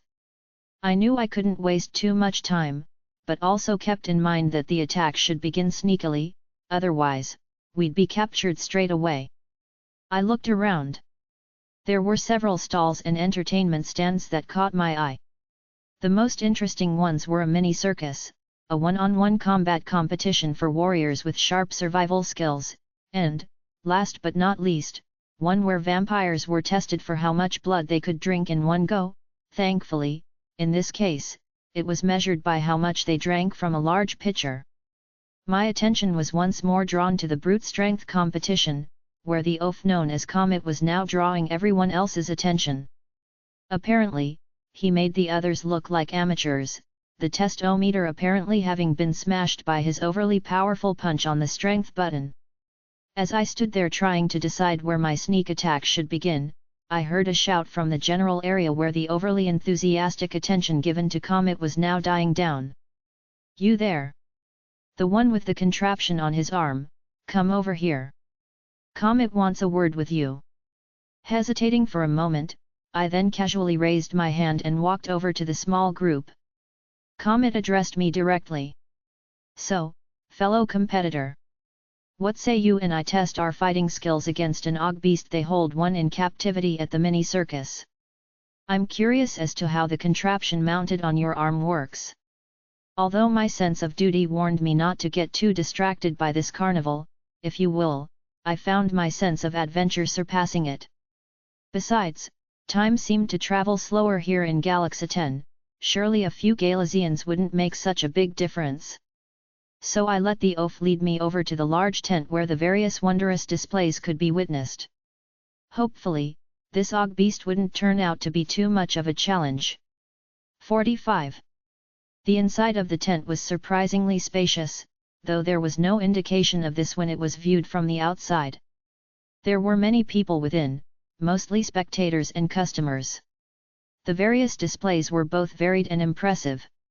While some of these were strange and exotic creatures apparently captured from various distant planets, other stalls represented all kinds of challenges for the brave volunteer, the ability to sit through a seemingly fatal illusion, the ability to survive a battle with an exotic creature of one's choice, and also the opportunity to show off one's showmanship or, in this case, one's showwomanship, considering that the last was a challenge for attractive females. The latter was particularly distracting, making it difficult for me to stay focused on my mission there. Some of the females being displayed on the visual pleasure stage were stunning to behold. Obviously, this was what you might call an intergalactic beauty pageant. Roughly placing a hand on my shoulder, Comet pointed. Look! Those women come from all parts of the galaxy. Some of them are mistresses of Lord Dominion, and will do anything the old fool commands them to. Only mildly amused, I looked on as the presenter announced the girls' various statistics. Over here, we have a bevy of particularly well-toned women from the faraway planet Zeodos, well known for their combat and survival skills, some of these girls are comrades of the legendary Princess Muria herself. Managing to tear my eyes away from the ladies, I also noted a pirate's display of both weapons and relics. The main pirate in question seemed particularly experienced in life, in comparison to his comrades. The leader of these scoundrels now made a speech, describing his many adventures at sea. Comet placed his hand on my shoulder once more. "Look! Over there! That's Captain Atrio, infamous intergalactic pirate from the Kingdom of Lamont, on the planet Pathium. He owns many ships, including a spacecraft. Over the centuries, he's encountered many foes, fiends and beasts, some of them indescribable." I nodded, looking on. "Is that the Og beast you spoke of?" I pointed towards one of the stages, onto which an animal trainer brought a large, fascinating creature. It resembled a cross between a large bear and a rhinoceros. It stood on its powerful hind legs. The creature had two large horns just above the eyes. Comet nodded. "Yes indeed." The next thing I knew, the oaf grabbed me by my sides and, at a sideways angle, threw me onto the stage. I fell onto its wooden floor, blinking my eyes to focus on the immense creature, which towered powerfully above me. Somewhere at the back of my head, I heard Comet's voice. This audio file was created by Panopreter Basic. You can download it at www.panopreter.com. "Come on, young warrior, surely that tool on your arm will save the day." He laughed humorously, and I realized at once that his sudden act wasn't a hostile one. He merely expected me to be a sport. Quickly bracing myself on an elbow, I turned my head and spotted Comet through the already expectantly cheering audience. "Aren't you gonna give me a hand?" Comet grinned. "Only one fighter at a time. Besides." I nodded. "Yet I know you wanna see how the thing on my arm." I was suddenly grabbed at the throat by the powerful beast, making me choke. It lifted me up so that my head was level with its neck. It then let out a sudden groar. "Better act fast." I quickly turned my head away due to its nauseating breath, then kneed it in the stomach, making the creature let go of my neck. I crashed onto the floor of the stage, then got up quickly, barely avoiding a swipe from the creature. I saw the claws of its right hand pass only an inch from my face. Quickly slamming my elbow into the creature's chin, it bellowed with rage. I then dashed around the beast, confusing it. Stopping just behind it, I quickly took a moment to press the button on my stun blaster, swinging the wolf claw into ready mode. As the creature turned around clumsily, I didn't hesitate. I swiped with all my strength, leaving a large, bloody scratch on the beast's chest. It bellowed once more, giving me more time for my next maneuver. I quickly delivered 3 punches to its face, then kneed it in the groin. This brought the creature to its knees. It was still recovering from the blows, when I swiftly swiped twice with the wolf claw, retracting more blood from the beast. A final slam from my elbow, once more delivered to its chin, seemed to incapacitate the creature, and I now heard several of the spectators cheering loudly, as if to suggest that I'd already won. I kicked the creature's face, and it toppled backwards onto the floor of the stage, completely drained of what little energy it had left. I spotted Comet in the audience. He grinned, then raised his fist, as if to say victory. I smiled back, then wiped my brow. That was when we heard loud shouts and screams from outside the tent. 46. I quickly got down from the stage and briskly made my way over to Comet, who looked a little miffed. As soon as I joined his side, we quickly made our way outside, weaving through the now slightly panicky crowd of spectators inside the tent. Some of them were already also on their way out, and occasionally got in our way. Outside, Comet and I took in the scene. We observed the pandemonium happening within the walls of the Gridiron of Combat with urgency. From left to right, Amazon women could be seen fighting and fending off Lord Dominion's blood-sucking creatures. They occasionally accurately hit their mark, shooting the vampires in the heart with the stakes made from grease. Some of the creatures were far too agile, however, and were able to make mincemeat out of the naked women, the fangs on the palms of their hands finding their mark, mostly on the women's necks. Comet watched in mild fascination. By the 7 systems an assault. I felt a little uneasy for a moment, wondering if Comet would be taking Lord Dominion's side.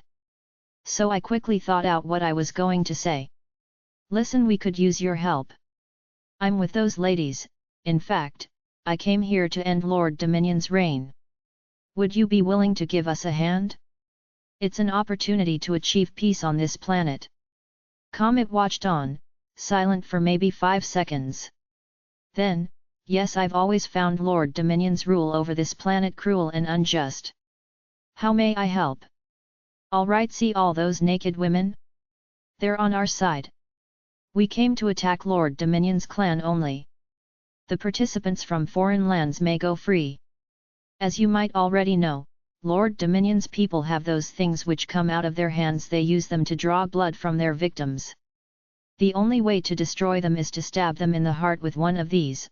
I quickly withdrew a stake from beneath my jacket and handed it to him. He took the weapon and quickly weighed it in the palm of his hand. He then nodded. How do I use it? Like I said, just stab them in the heart. If you can grab a bow from one of the girls, better yet. Alright, let's get to it. With that, the mighty warrior left my side. As I quickly withdrew my stake bow from beneath my jacket, I took in the scene one more time. All around us was commotion, naked girls running around left and right, the powerful neon lights flashing off their naked flesh, which was already slick with sweat. As I looked on, a hooded vampire cleanly got an Amazon girl at the neck, its powerfully extending arms stretching to more than twice its normal length. The poor girl screamed as the fangs on the creature's palm bit into her neck, a splash of blood leaping from the wound. As she began to lose consciousness, her eyes found my face, while I looked on, feeling a little helpless. Her bare feet clenched the sand below, the toes curling as if trying to get a final grip on what was left of her life. Her nipples were stiff and jutting, dusky brown under the powerful lights, unlike the rest of her complexion, which glowed a bronze orange. Her pubic thatch was stark against her skin, as she fell to the ground, lifeless. She let out a final cry, which was more like a choke, her eyes still watching me with a desperate plea. Tearing my eyes away from the now dead girl, I quickly spotted 3 more hooded vampires, who were now aware of the ordeal occurring within the walls of the Gridiron of Combat. They went about informing guards to deal with the attacking women immediately. Then, as if having sensed my involvement, one of them pointed at me. Look! That fool over there looks like he might be their leader. Let's get him! Without the slightest hesitation, I grabbed 3 stakes, then threw them continuously, one after the other, each one found its mark, and all 3 vampires fell to the ground feebly, the stakes jutting from their chests. I then quickly ran over to them and pulled out the stakes from their corpses. Spotting another woman fighting for her life against a particularly large vampire, I wondered for a moment if she could use a hand. However, she proved to be particularly agile, and soon had the fool on his knees, having kicked him in the groin with her bare foot. I took in the scene of his destruction from behind them, enjoying the rear view of the woman, as she placed her foot on the bloodsucker's chest and rammed down with a stake. Her dusky form flexed with firm muscles, the sweaty globes of her shiny backside were dusty with grains of sand. She looked over her shoulder and grinned, suggesting victory. ******. The onslaught continued, and I went about disposing of one bloodsucker after the other. I occasionally used the stake bow as well, but found it more convenient to attack manually instead. It also gave me more cover. Most of the festivities had now halted, and pandemonium had begun to settle over the mostly innocent bystanders. The vampires were great in number, and were now obviously aware of what was going on. The Amazon women were proving to be extremely efficient in carrying on against the bloodsuckers, although it did look as though they were slightly disadvantaged when measured against the enemy. Quickly defeating another group of bloodsuckers, 5 of them, my attention was grabbed by another unfortunate loss. This time, an Amazon girl was caught by the ankles, the vampire in question had used some sort of bolo whip, which wound itself around the girl's feet, making her lose her footing and fall onto the ground face forward. She was just able to stop her nose from striking the sand below. While she desperately struggled to free her feet from the whip, the vampire quickly made use of the opportunity. Without the slightest hesitation, the bloodsucker kicked her in the face. He then proceeded to turn her around, so that she was lying on her back. She struggled desperately, waving her feet from side to side, the toes snapping, wriggling, and twisting as she tried to free her ankles. Her breasts danced about as she did so. The bloodsucker wasted no time in extending his left arm and biting her on the jugular. A shot of blood leaped from the wound. In the next moment, the girl screamed. The vampire withdrew, then leant back, letting his chest face upwards. He then laughed victoriously, sounding very eerie. I quickly looked around, trying to spot Jez and Pandora. Kaine. I snapped my head backwards, trying to see who'd called me. I realized it was Asteria, Camilla's second in command. Where are the others? I shouted. They're mostly at the east end of the gridiron. We sent the unicorns back up, they're waiting in a herd just behind that thick group of clouds. She pointed upwards. When we've finished here, I'll use my special whistle, and they'll fly down to pick us up. The girls and I will finish the rest of the vampires here in the gridiron. Why don't you head off now and try to find Lord Dominion? I nodded. Good idea, I'll meet you back here when I'm done. All right. Chances are that Lord Dominion may still be up there. She now pointed up towards where I guessed might be the evil leader's specially prepared throne, from where he watched the games. I nodded once more. I'll head off now. 47. I soon came to realize that it would be a slight chore making my way towards the evil leader's throne area, as it was so high up. That was when I had an idea. I looked around quickly, trying to spot my new friend Comet. I located him not too far from where I stood. He was busy beating the living daylights out of a particularly brutish vampire. As I watched, he delivered blow after blow to the bloodsucker, turning the vampire's face to a bloody pulp. I couldn't help but be amused at how he wasn't content to just stab the poor creature in the heart with the stake I'd given him. Hey! You there! Comet! The oaf stopped what he was doing for a moment, then glanced in my direction, his fist in the air. Ah! There you are, my friend! I was wondering what had become of you. Listen, I need your help. I pointed over to where I guessed was the vampire leader's throne. I need to get up there. Could you lend me a hand? Squinting up at the area where I'd pointed, he nodded. No problem, just let me finish off this fool. With that, he finally proceeded to use the stake, striking cleanly and pushing the stake nearly all the way into the vampire's chest. The creature let a dismal scream, then fell to the ground, limp and dead. Right then, comrade, just let me grab you at your waist there. With that, Comet gently put his hands just above each of my hips. He then proceeded to lift me up. I'm going to give you a good throw, remember to land on your feet, my friend. I nodded and quickly glanced down at the top of his head. No problem, go ahead. Comet bent at the knees slightly, then threw me up, using all the strength that his torso and arms could muster. Although I initially felt a bit of vertigo, I soon found my sense of balance once more, while still being in mid-air. I landed on one of the upper aisles with an oomph, then was greeted by a mild commotion from the spectators in the area, some of whom I guessed were high in rank. While most of them complained, some called for guards to apprehend me. Mostly ignoring this mild commotion, I desperately looked around me, trying to spot Lord Dominion. Finally, I noticed him hurriedly leaving the throne area, flanked by 2 sentries on each side.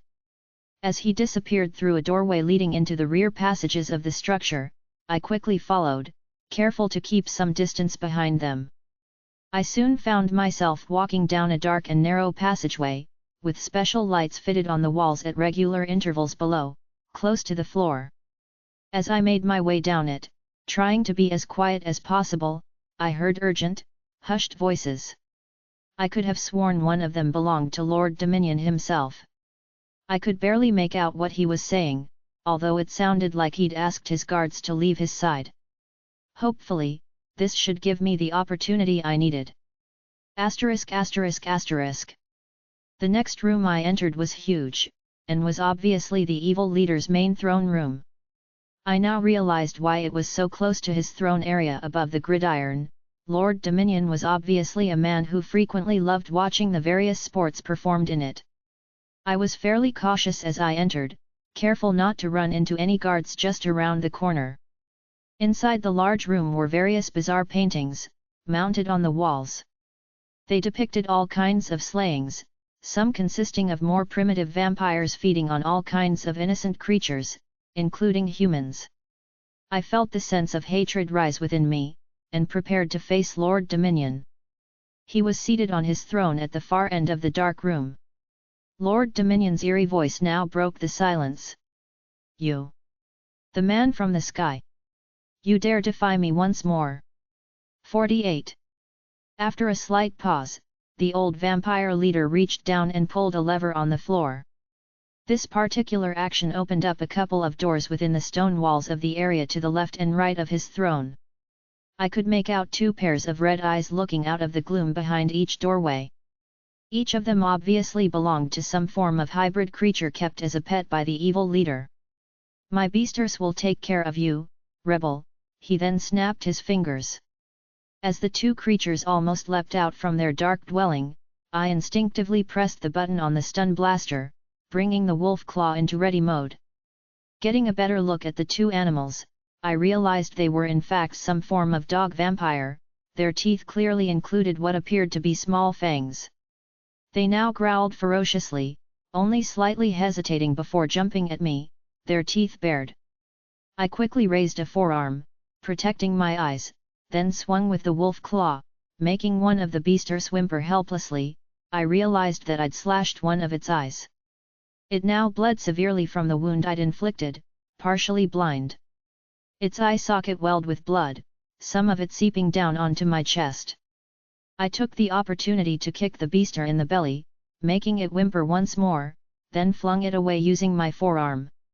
It fell backwards onto the floor, seemingly put out of action. The other beaster was quicker, and kept snapping at my face. It continued to do so over and over. I had no choice but to grab it by its open jaws. What I did next wasn't to Lord Dominion's liking. I proceeded to rip the creature's snout, pulling at the ends of its jaws, making it choke and scream. A splash of blood shot up from the exposed, raw flesh, and the beaster now looked as though it had the snout of a crocodile, a snout which couldn't be closed again, ever. The rest was fairly straightforward. I placed a foot on the creature's chest area, then stomped it hard on the stomach with my other foot. It cried out once, dismally, then died. I realized that the other vampire hound was already dead. As I raised my eyes slowly, leveling them with Lord Dominion's face, he sat on his throne for a moment, as though he were curious to see how confident I felt. Obviously, my encounter with the evil leader was more than just another rebellious attempt to him. I realized he appreciated a truly worthy challenge, as opposed to one which may have come from another form of vampire, perhaps. I had a gut feeling he understood that I'd eliminated other forms of vampire before. He then spoke, as if it were important to him to do so before our physical confrontation. "In all my age, never have I encountered a more proud warrior, one who defied me with steel determination such as yours, Kaine. I therefore consider you to be more than just a worthy enemy. However, you have proven yourself to be unwilling to be part of my entertaining group of gladiators. Therefore, I shall have to eliminate you.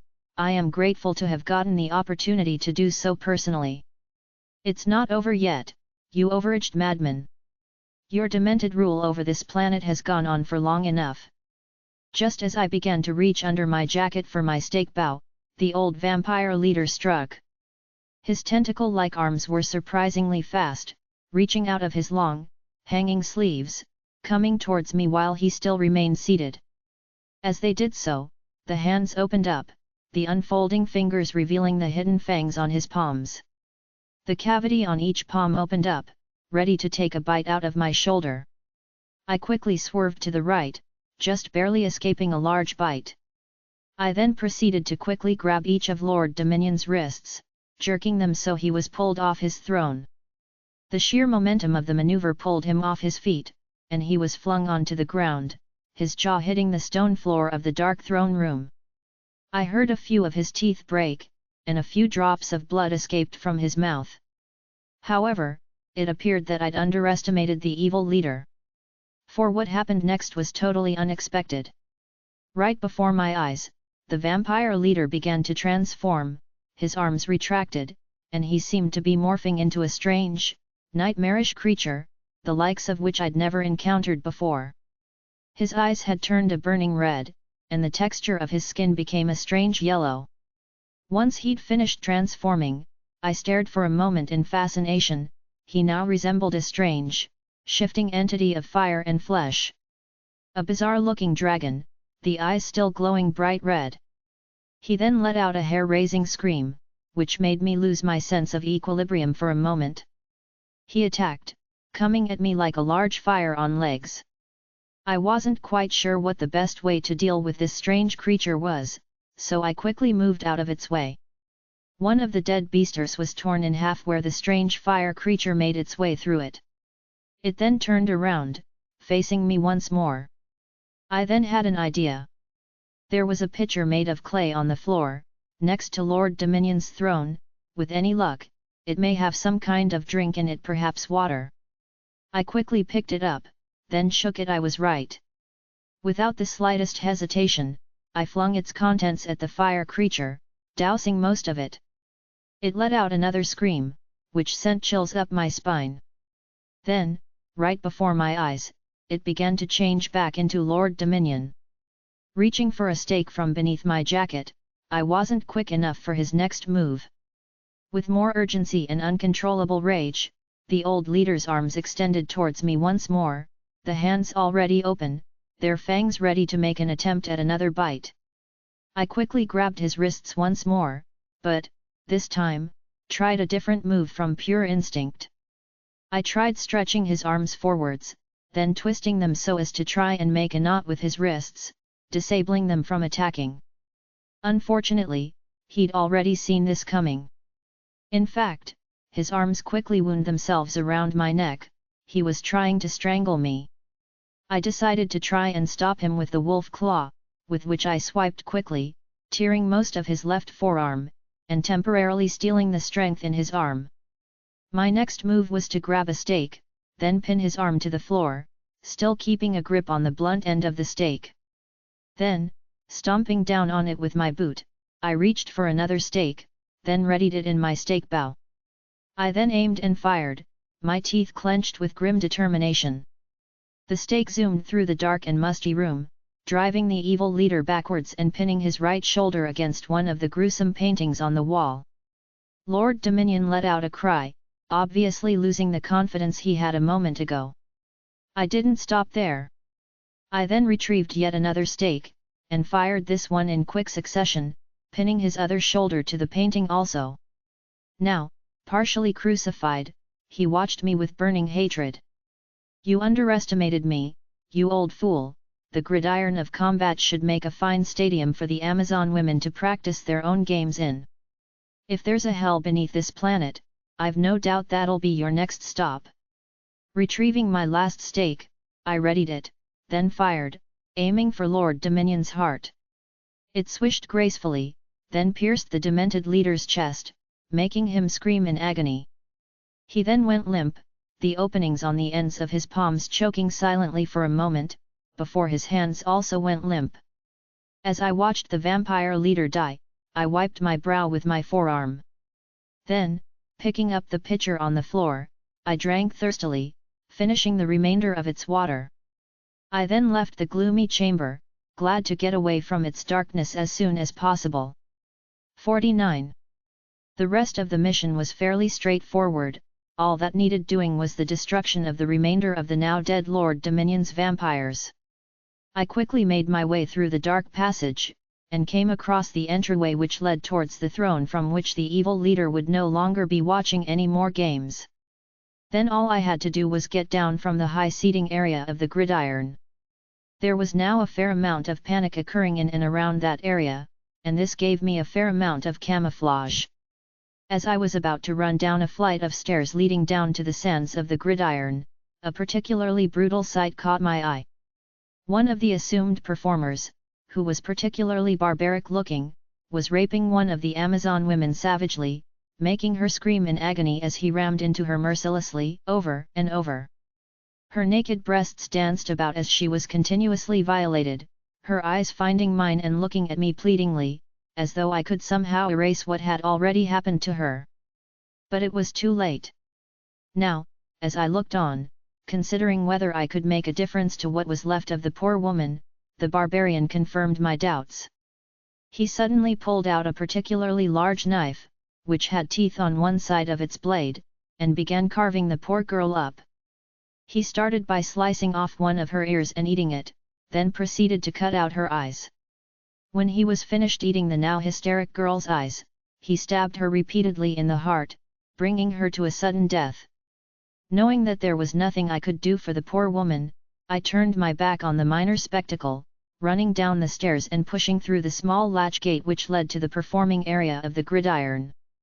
I took in the scene quickly, observing the ongoing battle.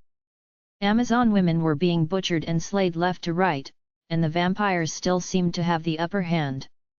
I realized that this was mostly due to a rampant septoid, which seemed to have lost control. It was painting the sands of the gridiron red, its powerful limbs piercing and slashing the naked women left to right. The women's screams broke through the shouts coming from the vampires. "Mike! Over here! We could do with some help." It was Jez who'd called to me. Just as I located her, one of the septoid's limbs lashed out and pierced the poor girl's thigh from its underside, making her scream in pain. It then lifted her like a worm caught in a hook, blood splashed from her wound, hitting the sand. It finally let her go, dropping her to the ground. Not daring to look over her shoulder, she quickly scrambled to her feet, mustering a burst of determined strength, then ran away from the huge creature, her boots skidding on the ground, still bleeding from her wound. The septoid still seemed to have its mind set on slaughtering her. 50.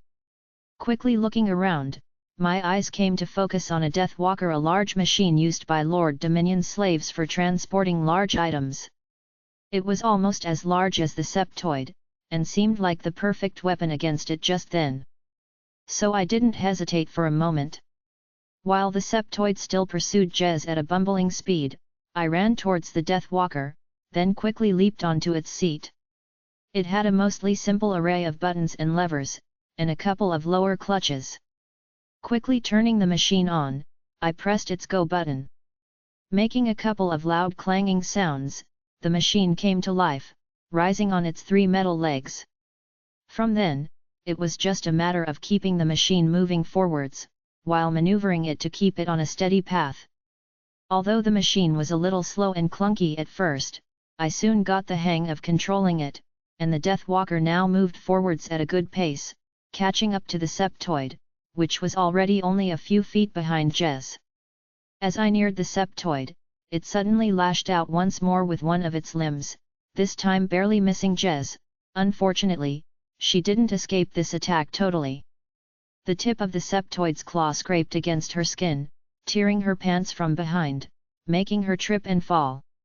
Her bare bottom was exposed, the flaps of the material of her pants hanging low against the backs of her thighs as she got up and continued to outrun the creature, only momentarily losing her balance. Her backside shone white under the harsh lights, and I was unable to avoid seeing the humor of the situation, even under those desperate circumstances. As Jez continued to dash away from the creature, I slammed my foot down on the lower right clutch, making the Death Walker slightly increase its speed. I then pressed the jaw clamp button, making its large arm clasp one of the septoid's rear limbs between its large metal teeth. The septoid let out a shrill scream, as its limb was crushed and nearly broken into 2 segments. This made the creature slow down, and Jez was already outrunning the now handicapped septoid, the harsh neon lights flashing off her bare bottom as she ran. I now found myself in a slightly difficult position, as the septoid turned around, apparently not completely defeated by my clever move. It lashed out furiously with its front limbs, making that same irritating noise I'd heard from the previous ones. To my luck, I discovered another button on the machine. This one said Smash Fist. I pressed the button, and a large, hand-shaped piece of metal whirred into life, extending itself on a large metal bar. I pushed the button once more, and the metal fist slammed into the front end of the septoid, making mincemeat of its head and neck area.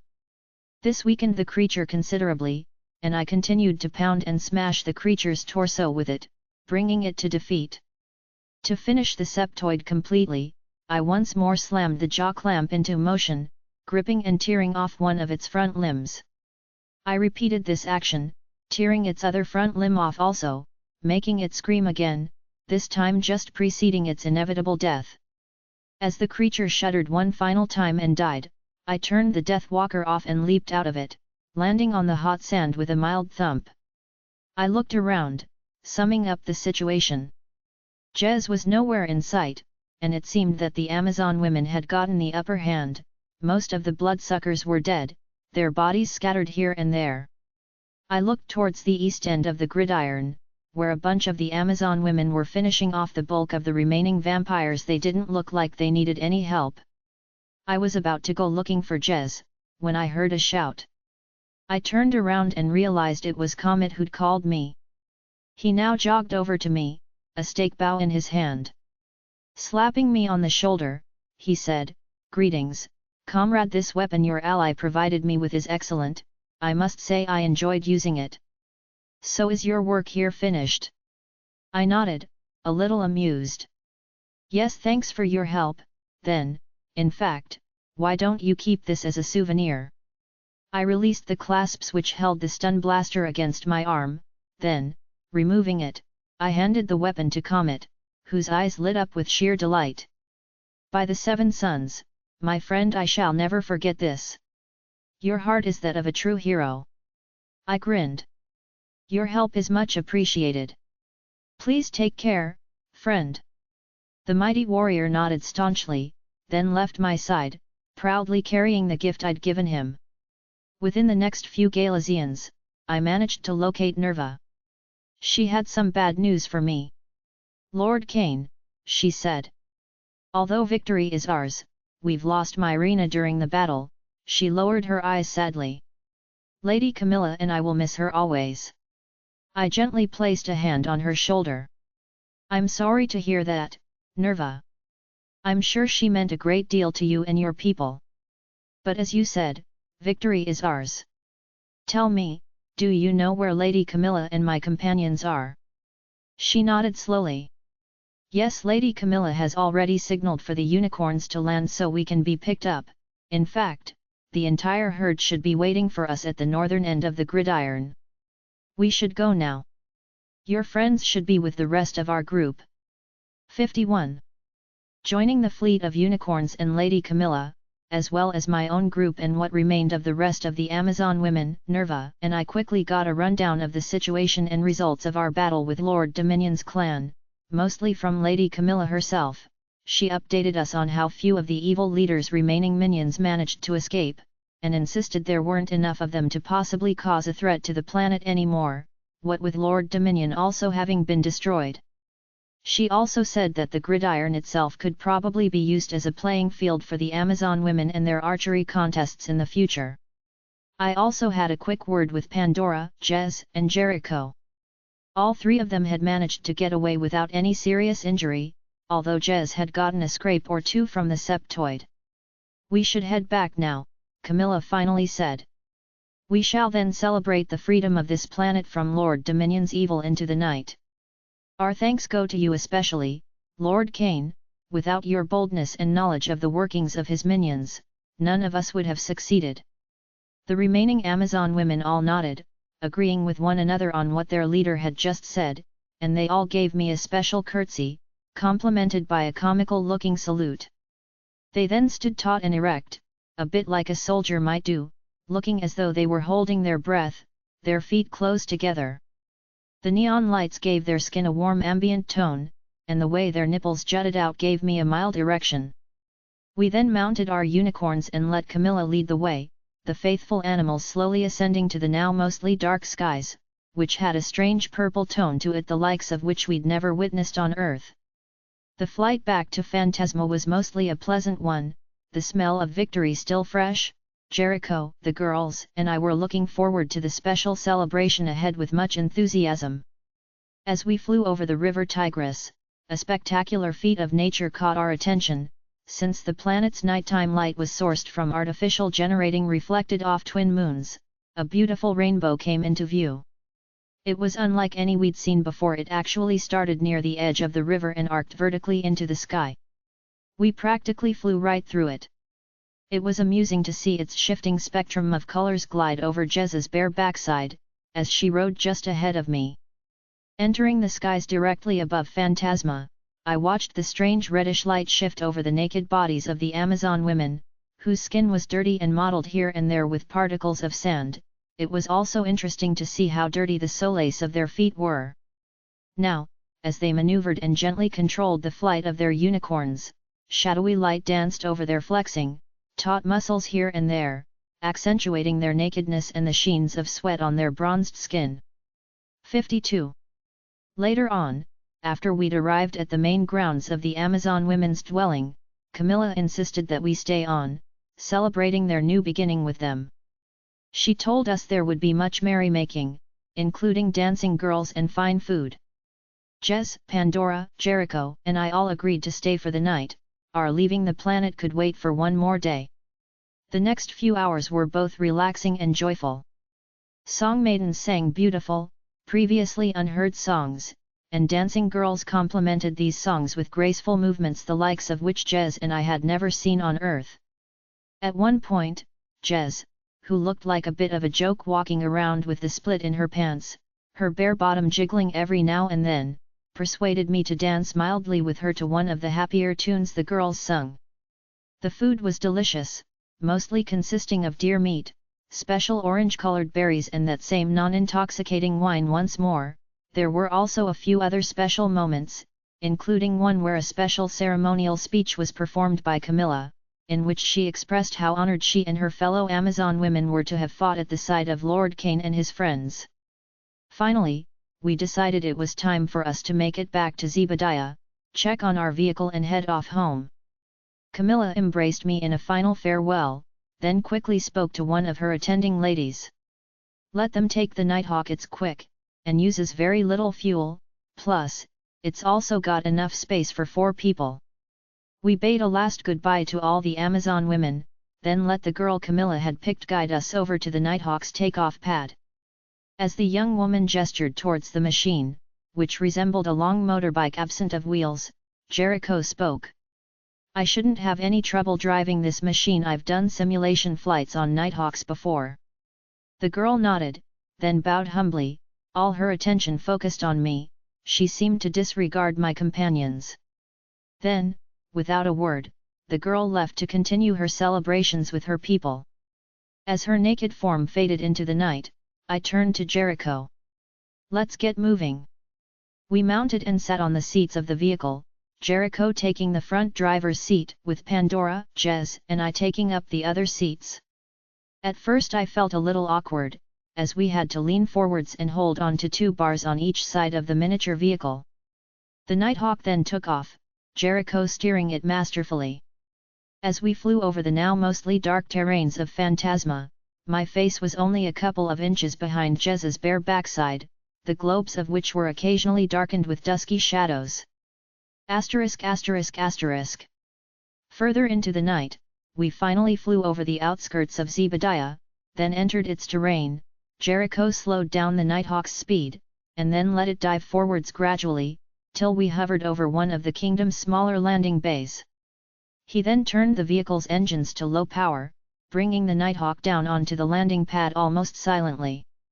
He turned off its engine. All of us disembarked, and I asked Jericho if he'd be staying with us for the rest of the night. He nodded. "I don't see why not. The guards will provide me with a decent room for the night, there's no doubt Lord Phantomime will want to see me tomorrow, along with the rest of you. I nodded back. We couldn't have defeated Lord Dominion without your help. I'm sure Lord Phantomime will be pleased to hear of your part in the mission. 53. After a good night's sleep in our room, we were awakened early the next day by an excited Neon. I opened my eyes as she shook me by my shoulder. Lord Kaine. My father wants a word with you lot and Jericho. Rubbing my eyes, I slowly got up, then awoke Pandora and Jez, who were already half awake due to Neon's loudness. Let's get going, you lot, I said. We'll have to make an early start, after a quick word with Lord Phantomime. Naturally, we hadn't changed into any night clothes. It didn't seem relevant considering that we only had time for a short rest.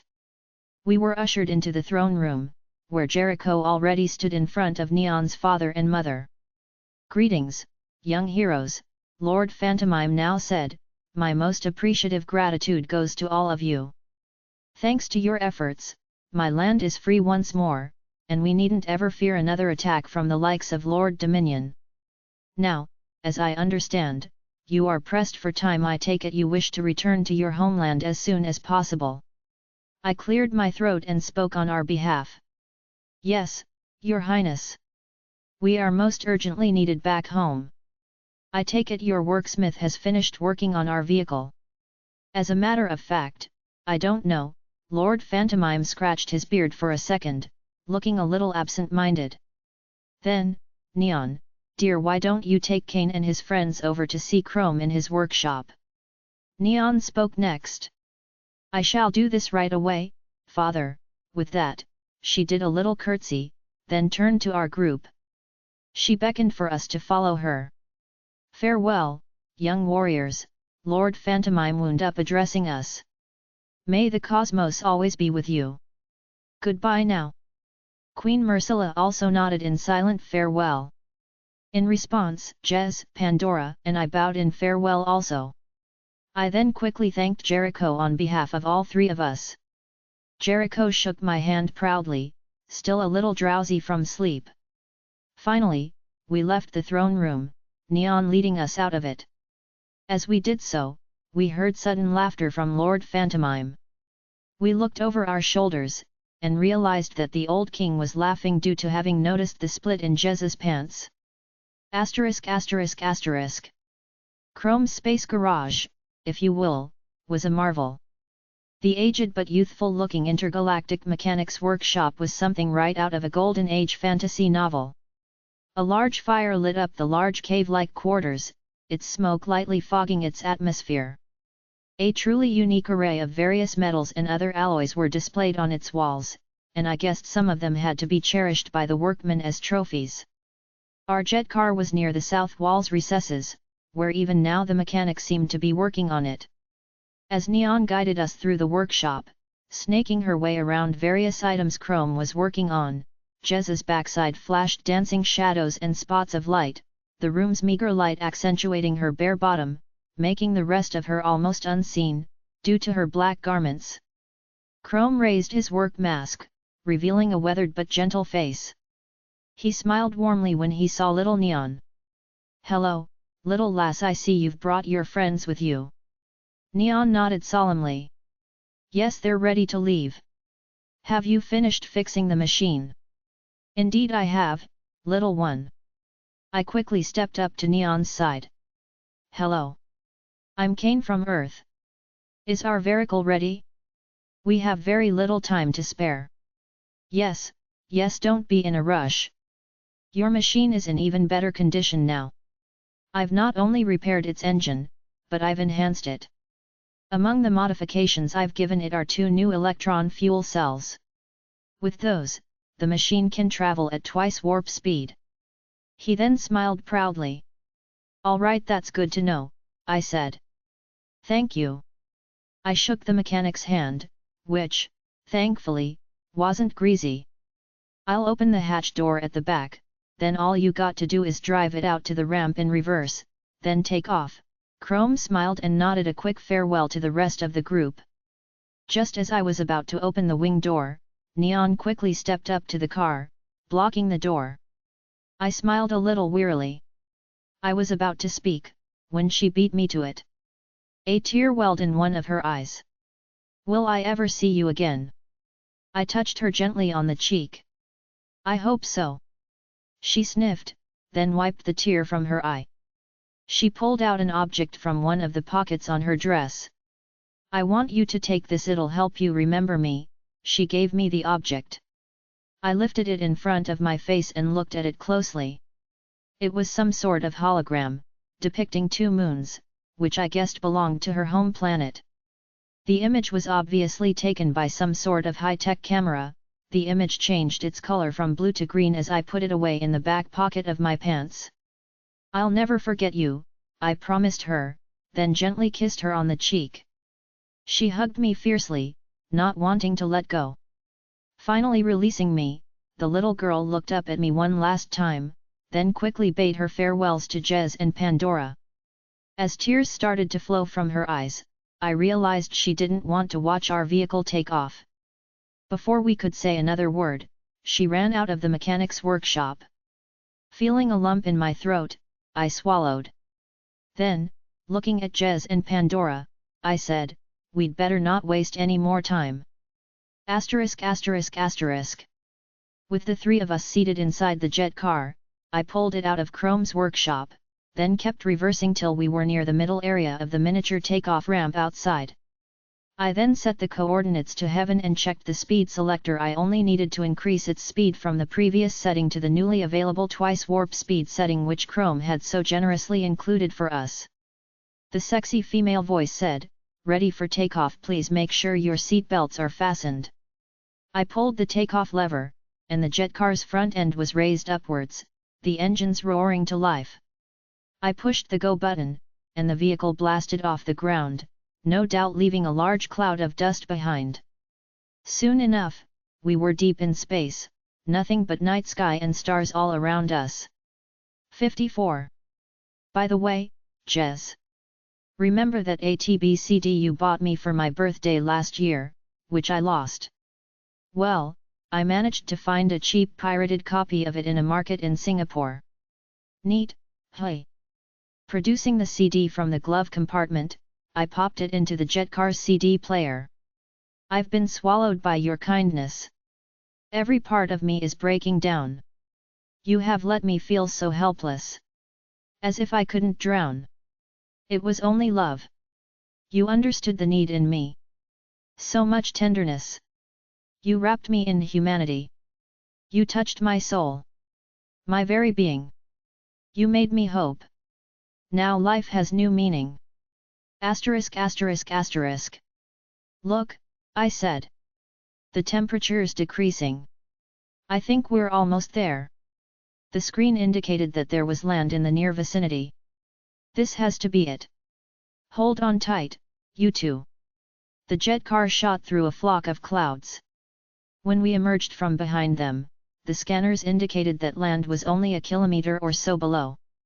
I maneuvered the vehicle smoothly, lowering its nose first. Soon enough, we could see lush green through the narrow windscreen. It was comforting to look at, and I wondered if the girls felt the same way. But then I remembered what was actually going on down there.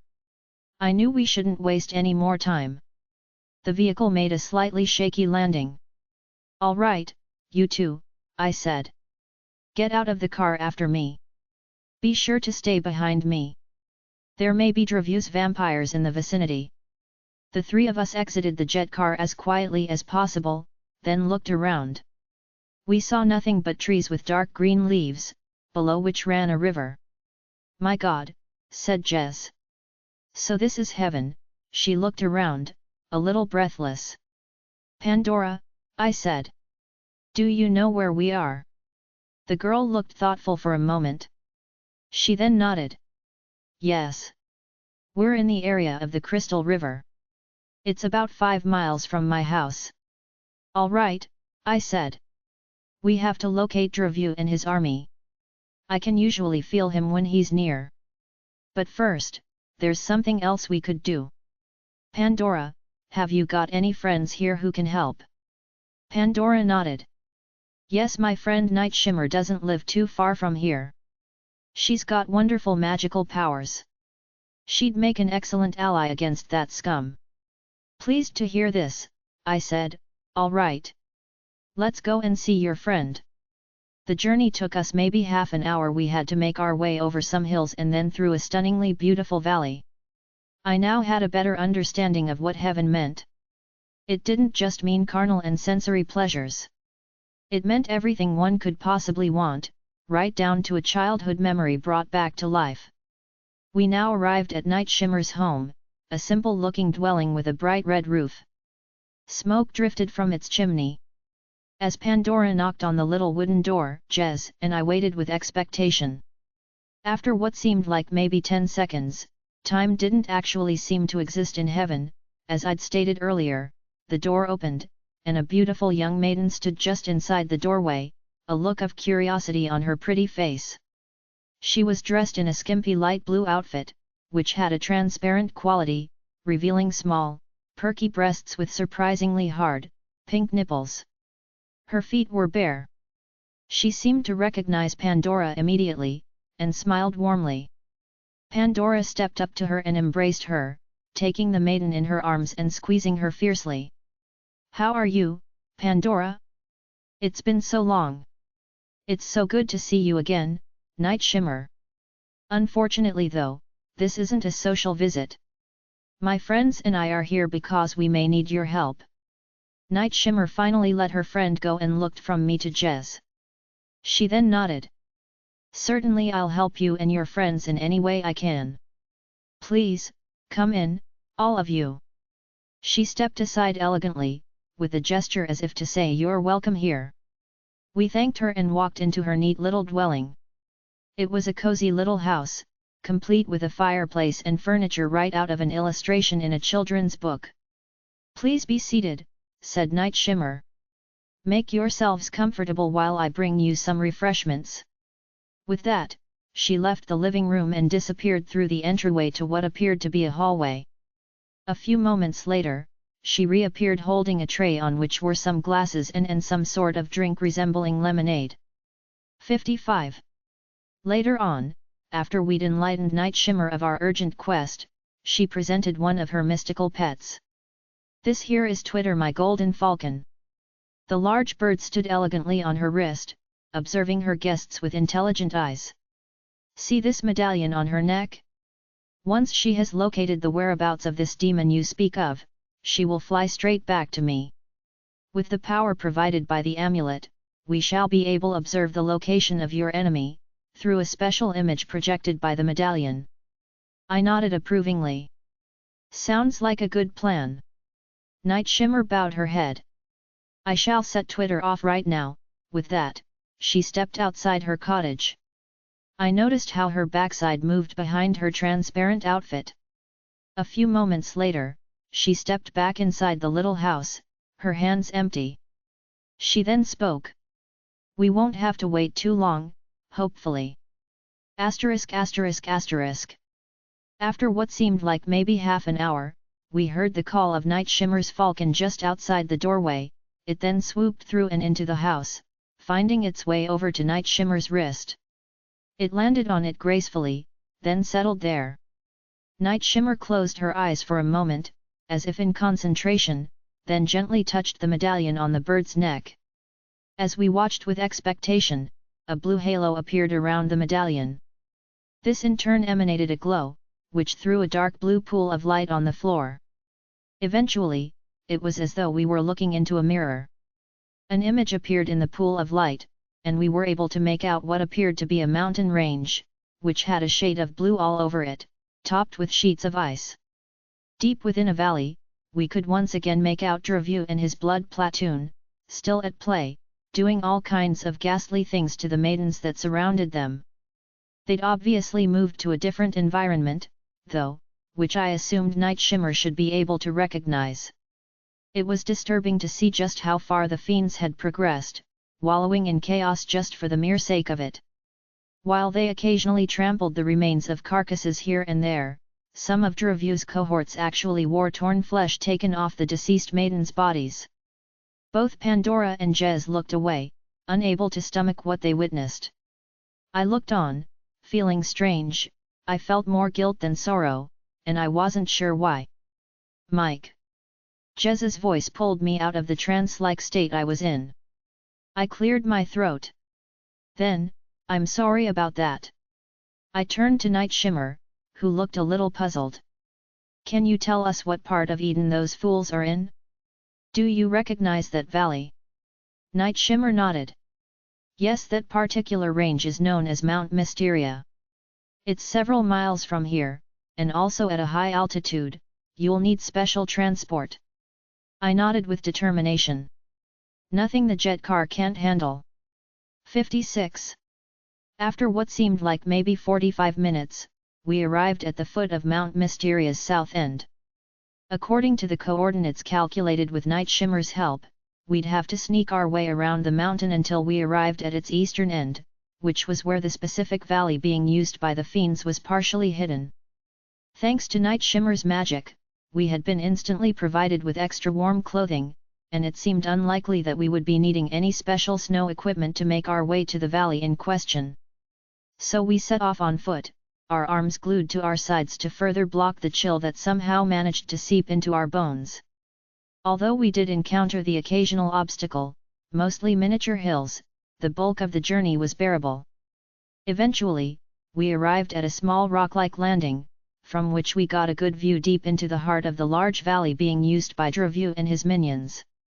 Pandora gasped at the vision which greeted us from below. It wasn't easy to watch. Most of the maidens had already been slaughtered, and the occasional of Dhrovu's minions was cleaning up the remaining flesh from the human bones they held in their hands. Dhrovu watched on with drunk approval, reminding me of the movie Caligula. To the surprise of Jez and the others, a snarl escaped from my mouth.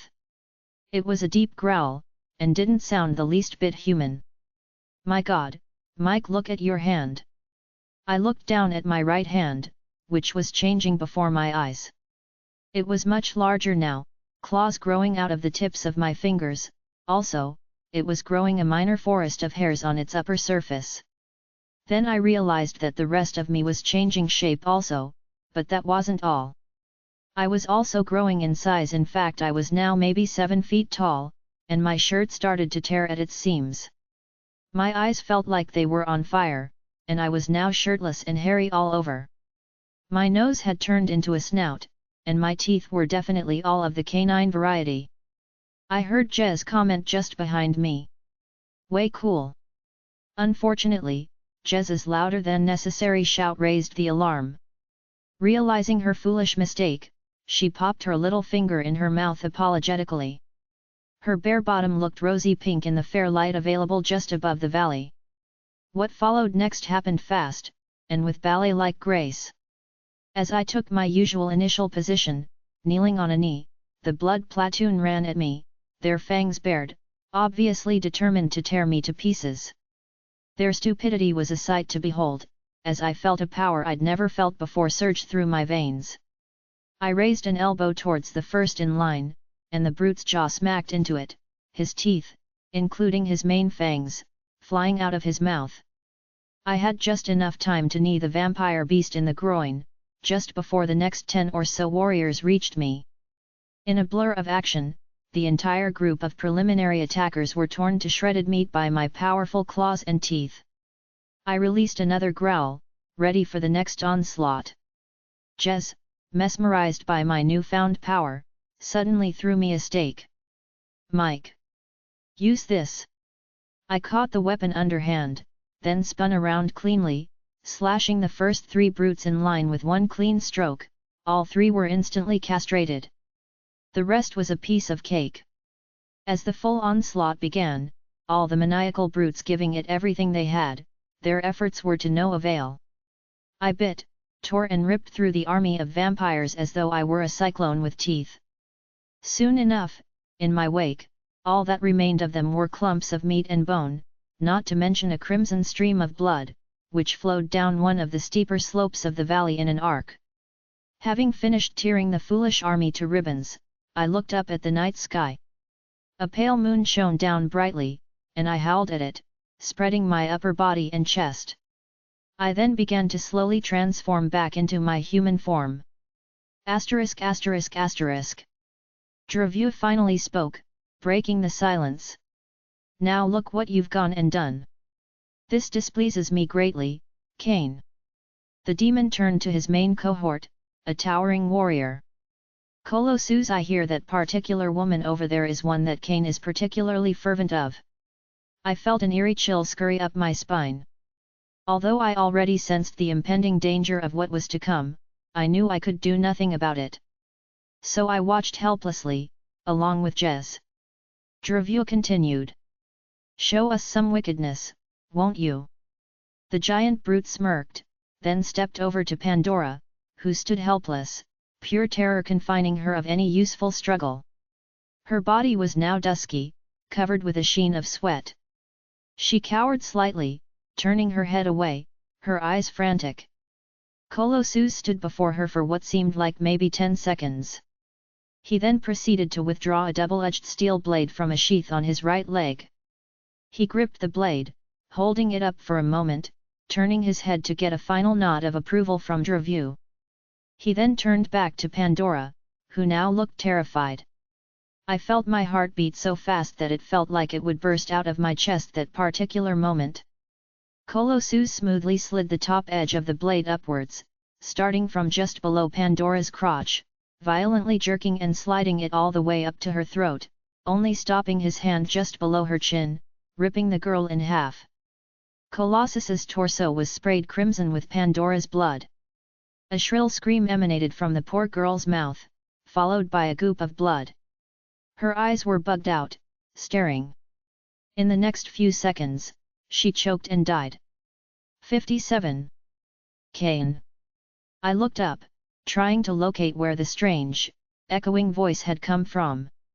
As I did so, I realized that the environment around me had suddenly changed. The sky was blood red, high above, and all around me were nothing but tall mountains. On a cliff further away than the others, my eyes made out a dark figure. I guessed it had to be Dhrovu. I carefully considered what to say, as lightning suddenly crashed high above. What do you want? I shouted out as loud as I could.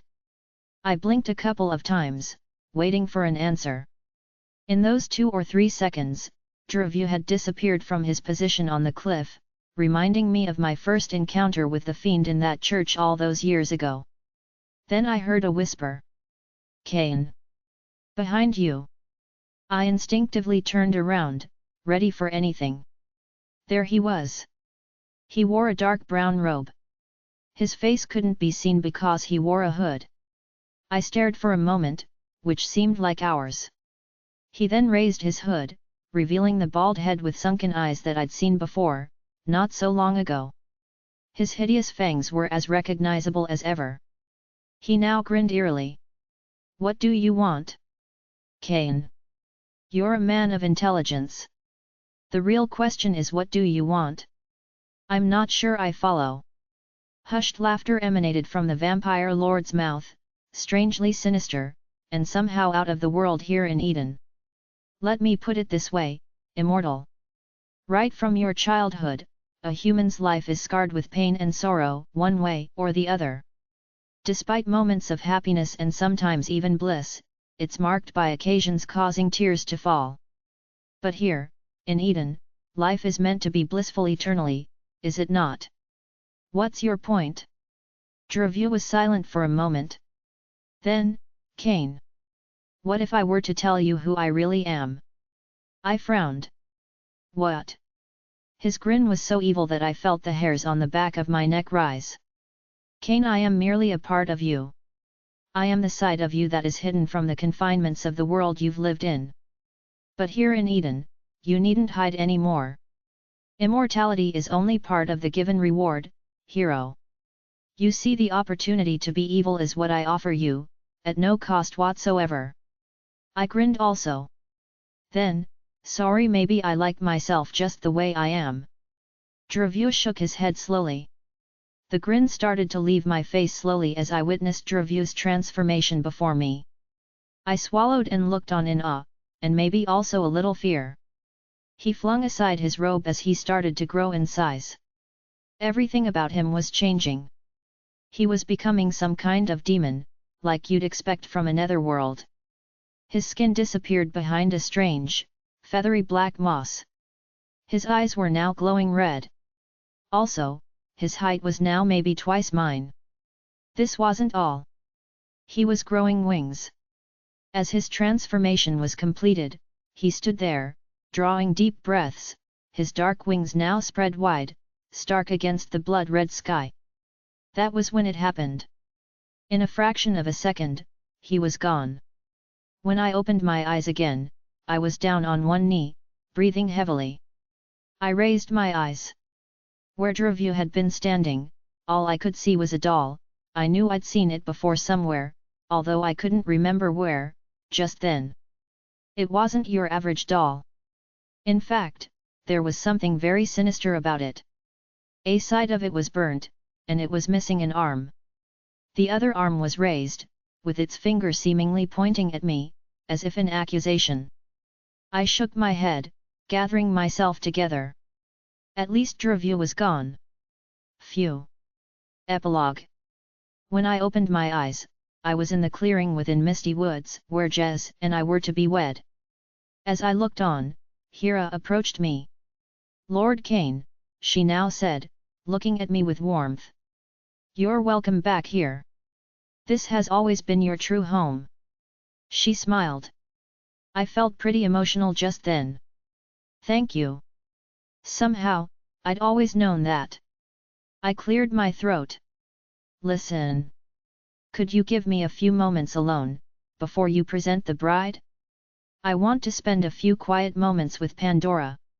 Hera nodded knowingly. Her eyes became teary. "Of course. I understand. We'll all miss her dearly." ******.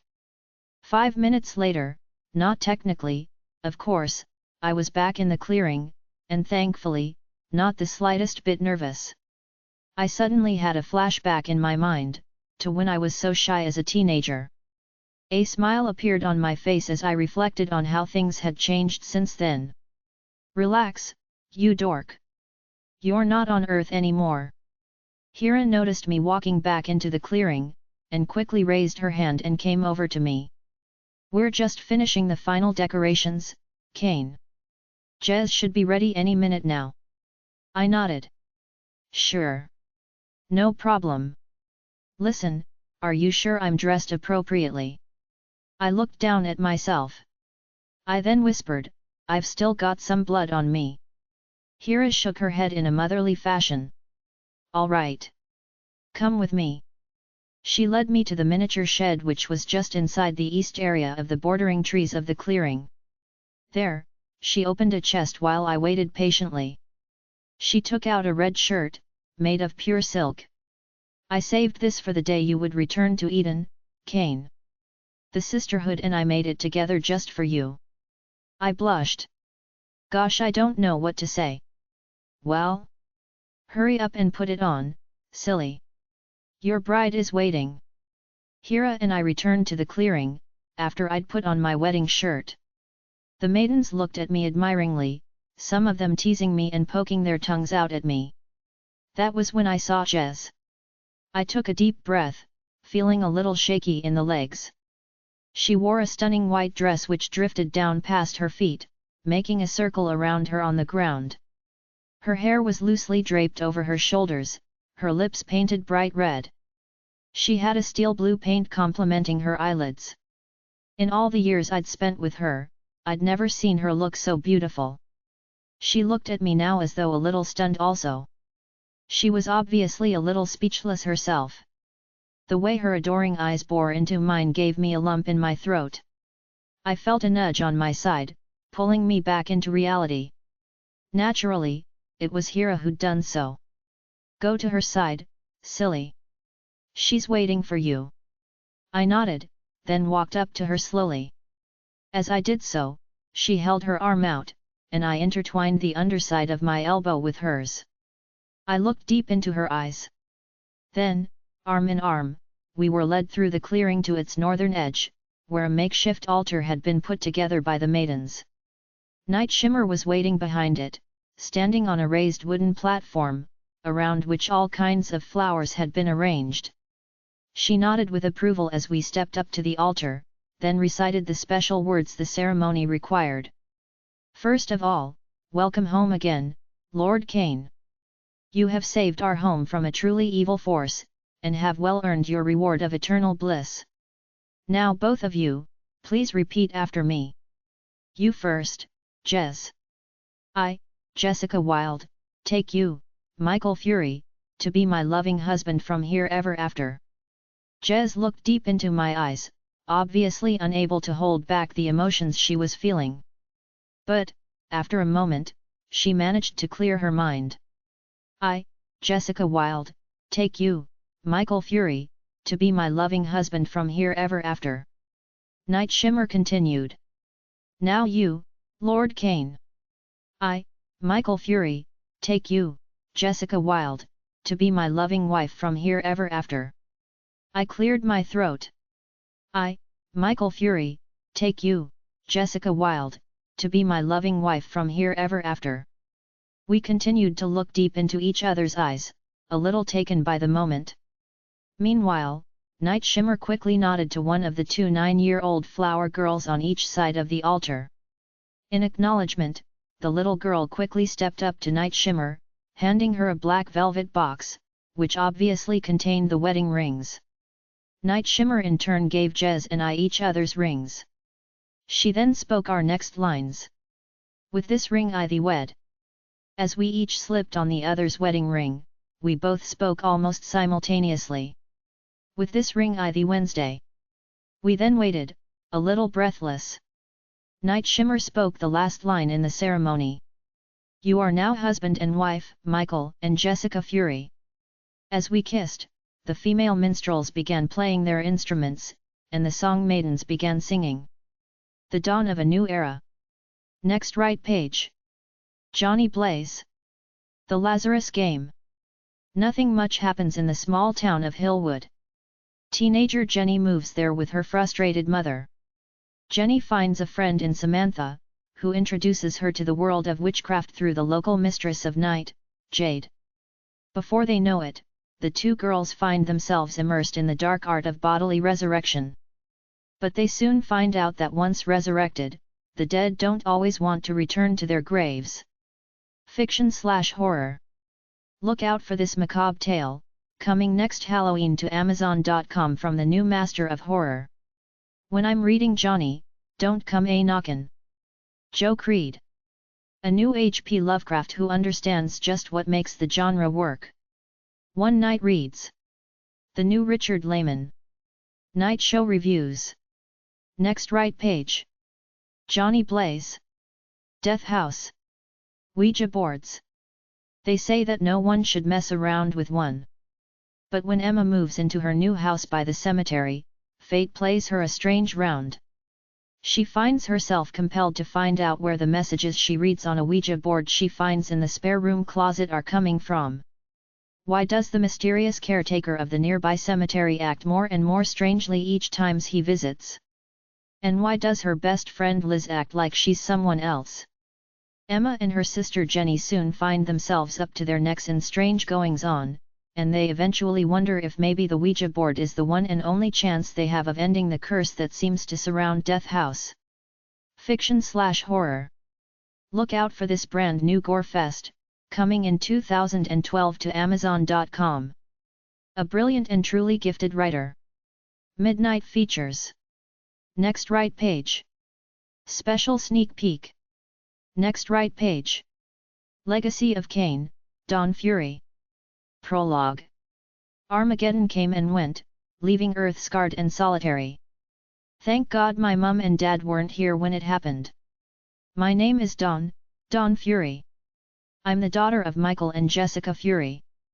My father was the greatest vampire hunter to walk the night, protecting humanity by the hundreds. I was born in the Kingdom of Eden, where my parents live to this day. I miss them sometimes. But then I remind myself why my dad sent me down to Earth. I'm needed here. Earth is now desolate, with vampires by the hundreds roaming it and feeding on what's left of humanity. I still remember the day my dad said these words to me. Dawn. You know how much Mum and I love you. But there are certain things in life that are so important that we sometimes have to give up being happy all the time. Sometimes we have to be responsible. I was only 15. What are you trying to tell me, Dad? My dad looked deep into my eyes. We've always loved you, Dawn. But there are some things about you that your mother and I decided not to tell you about until you were older. The time has come for us to let you know what your true purpose is. I swallowed and nodded. When I lived back on Earth, my life wasn't ordinary. I had a special purpose too. Back then, Earth was crawling with vampires. It was my job to destroy them, in order to protect us humans. What's a vampire? My dad frowned, and I could tell he was remembering his past. Well, let's just say they're monsters. They drink human blood. My God, Dad! That's disgusting. I know, honey. Like I said, I used to hunt them and then kill them. The reason I did so was because I was chosen to, in fact, I was heaven's 8th angel. Dad had gotten me very curious. Tell me more, Dad. Well, Mum and I, together, killed as many as we could, but there were always more remaining. When Mum and I came to heaven, we came to stay. It was our destiny, there was no way we could go back. We'd done the best we could. But Earth isn't paradise like it is here.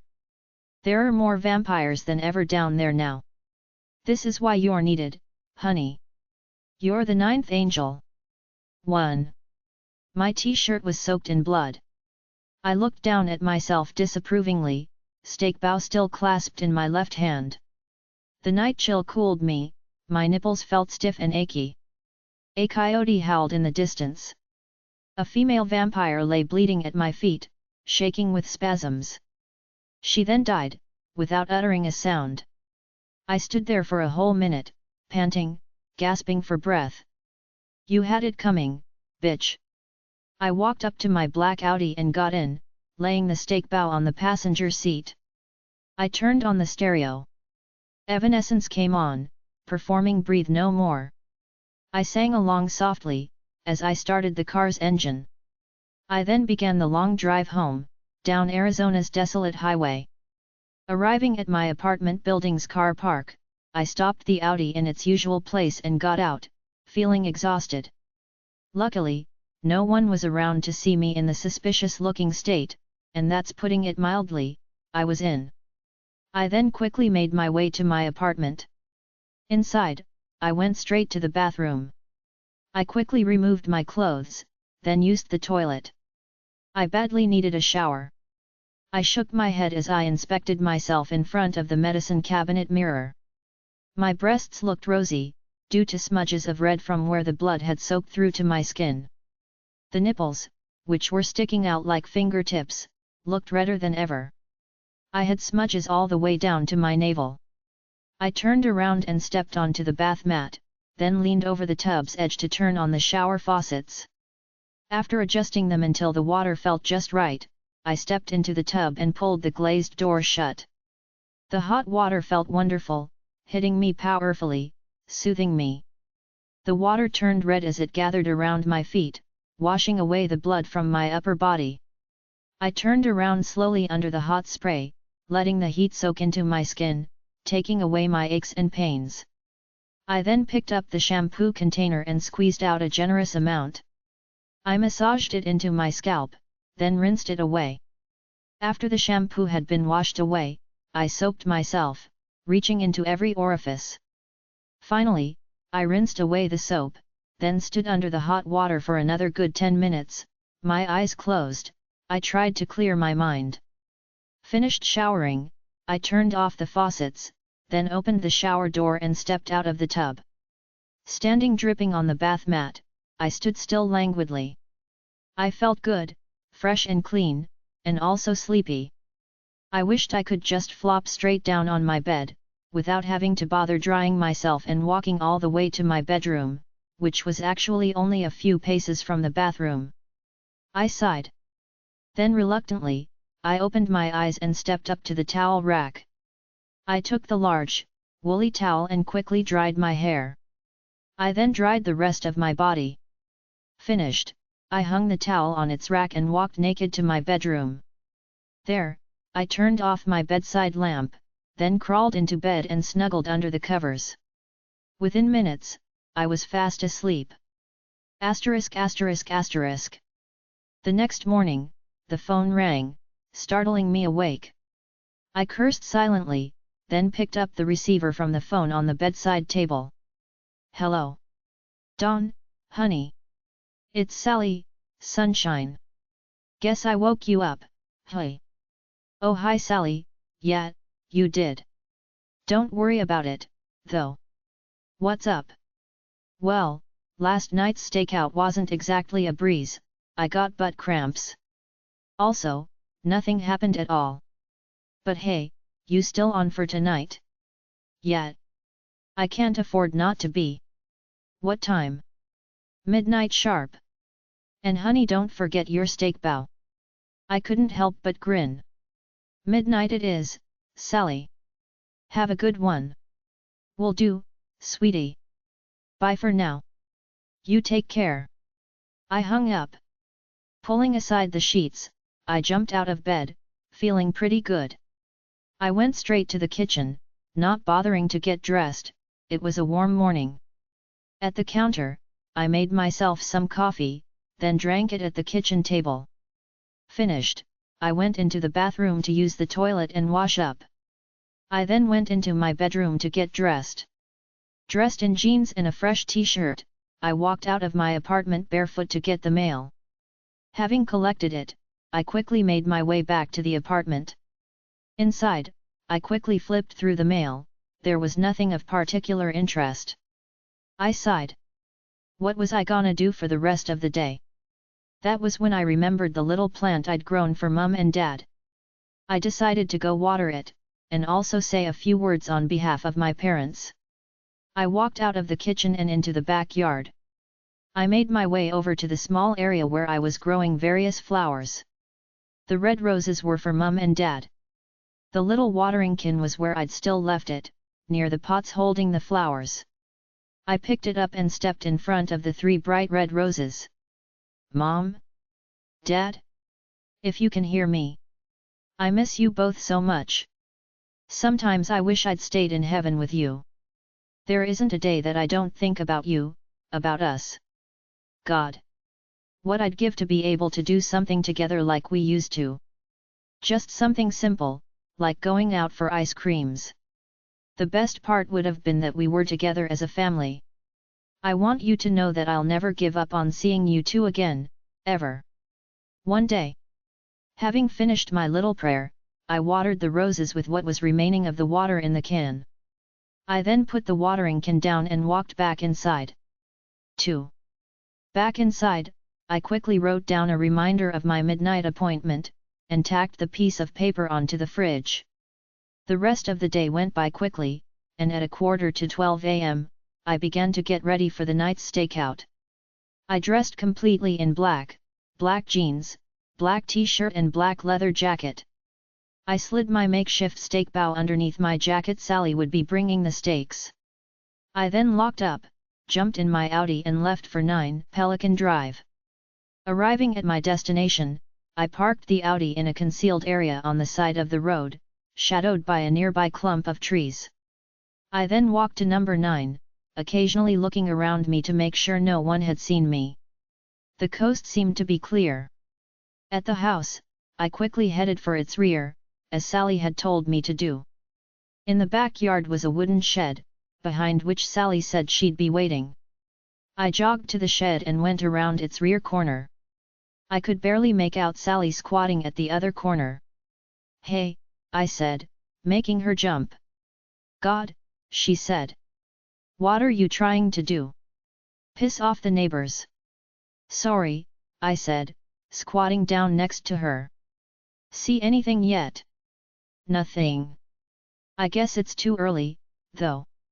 I've got a feeling Sharky won't show up till around 1 or 2. Really? That's a long wait. I know. If you're hungry, I've got a bag of nachos with me. Here you go. Oh, thanks, I said, and reached into the bag and took out a handful. I tried not to munch too loud. Sit tight, okay, said Sally. I'm just going to take a piss. Sure thing, I said. Sally left my side, and I heard her footsteps crunch softly. A moment later, I heard the zipper of her pants, followed by a wet, trickling sound. A minute later, she was back by my side. Anything happen at all? I shook my head. Zilch. We'd waited for maybe 20 minutes more, when we heard the engine of a car, followed by the sound of a couple of car doors closing. We then heard voices, laughter, followed by loud talking, a male and a female. That male voice, Sally said. I'm sure it belongs to Sharky. Who's the female? I said. Sally shook her head. Maybe it's some hooker. Damn. That blows our plan. How can we nail Sharky if he isn't alone? We heard Sharky's door slam shut. Sally looked at me, biting her lower lip. What'll we do? I raised my eyes upwards and considered the situation. While I was thinking, we heard a shrill scream, followed by several less louder screams.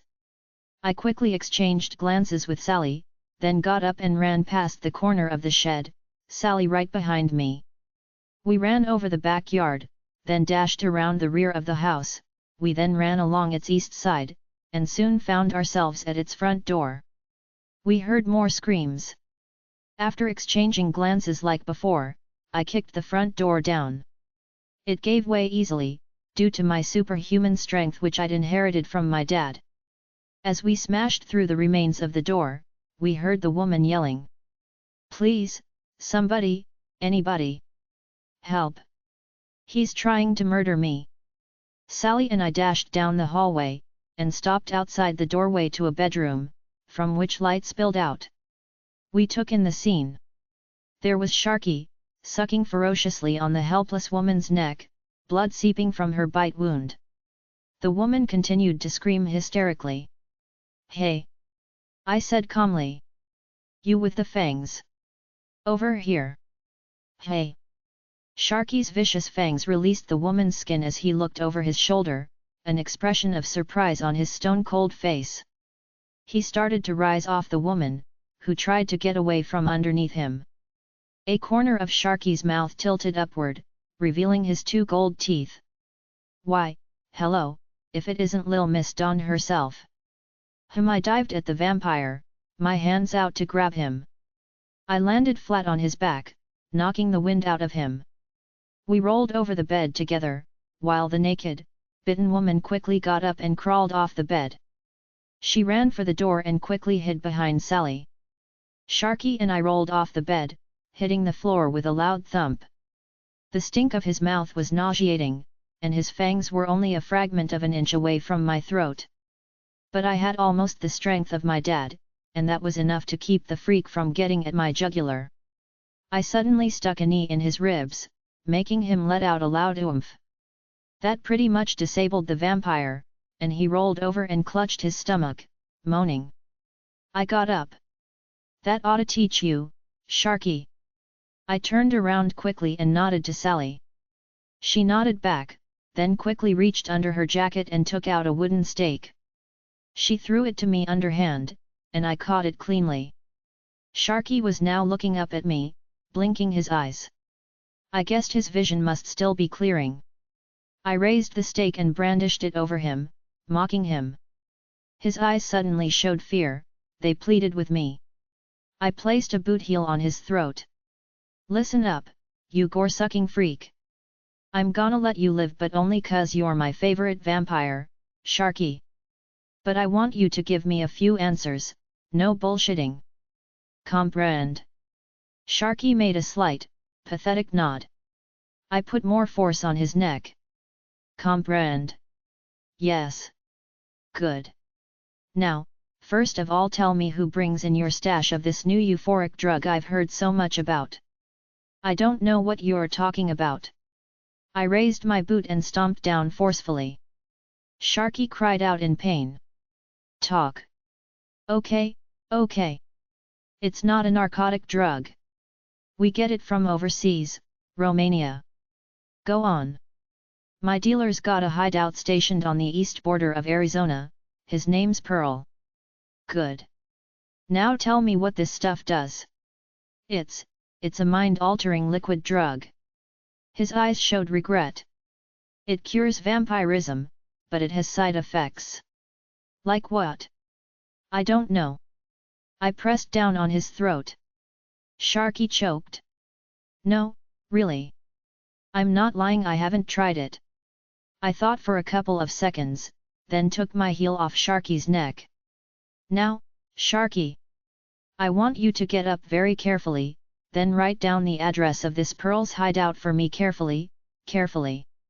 Asterisk asterisk asterisk. 10 minutes later, with Sharky tied up to a chair, we gently escorted the frightened, various woman outside. She was still shaking with fear. The bite marks were prominent on the left side of her neck. It turned out that she wasn't a hooker after all. Sharky had picked her up at a rundown bar. We took her to Sally's apartment, where she said she'd like to take a shower. Don't worry, I told her. You've only just been bitten.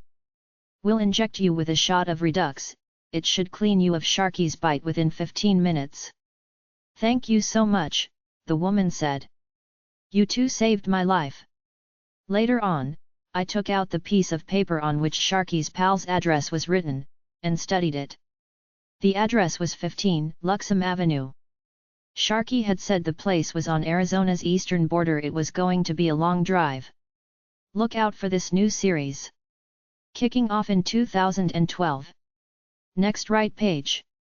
For up-to-date news and further information on Johnny Blaze/Matt Murdock books, visit www.myspace.com/jblaze_16. There you can read blog posts, check out the cover gallery and, best of all, get in touch with Johnny and let him know what you think about his books. This audio file was created by Panopreader Basic. You can download it at www.panopreader.com.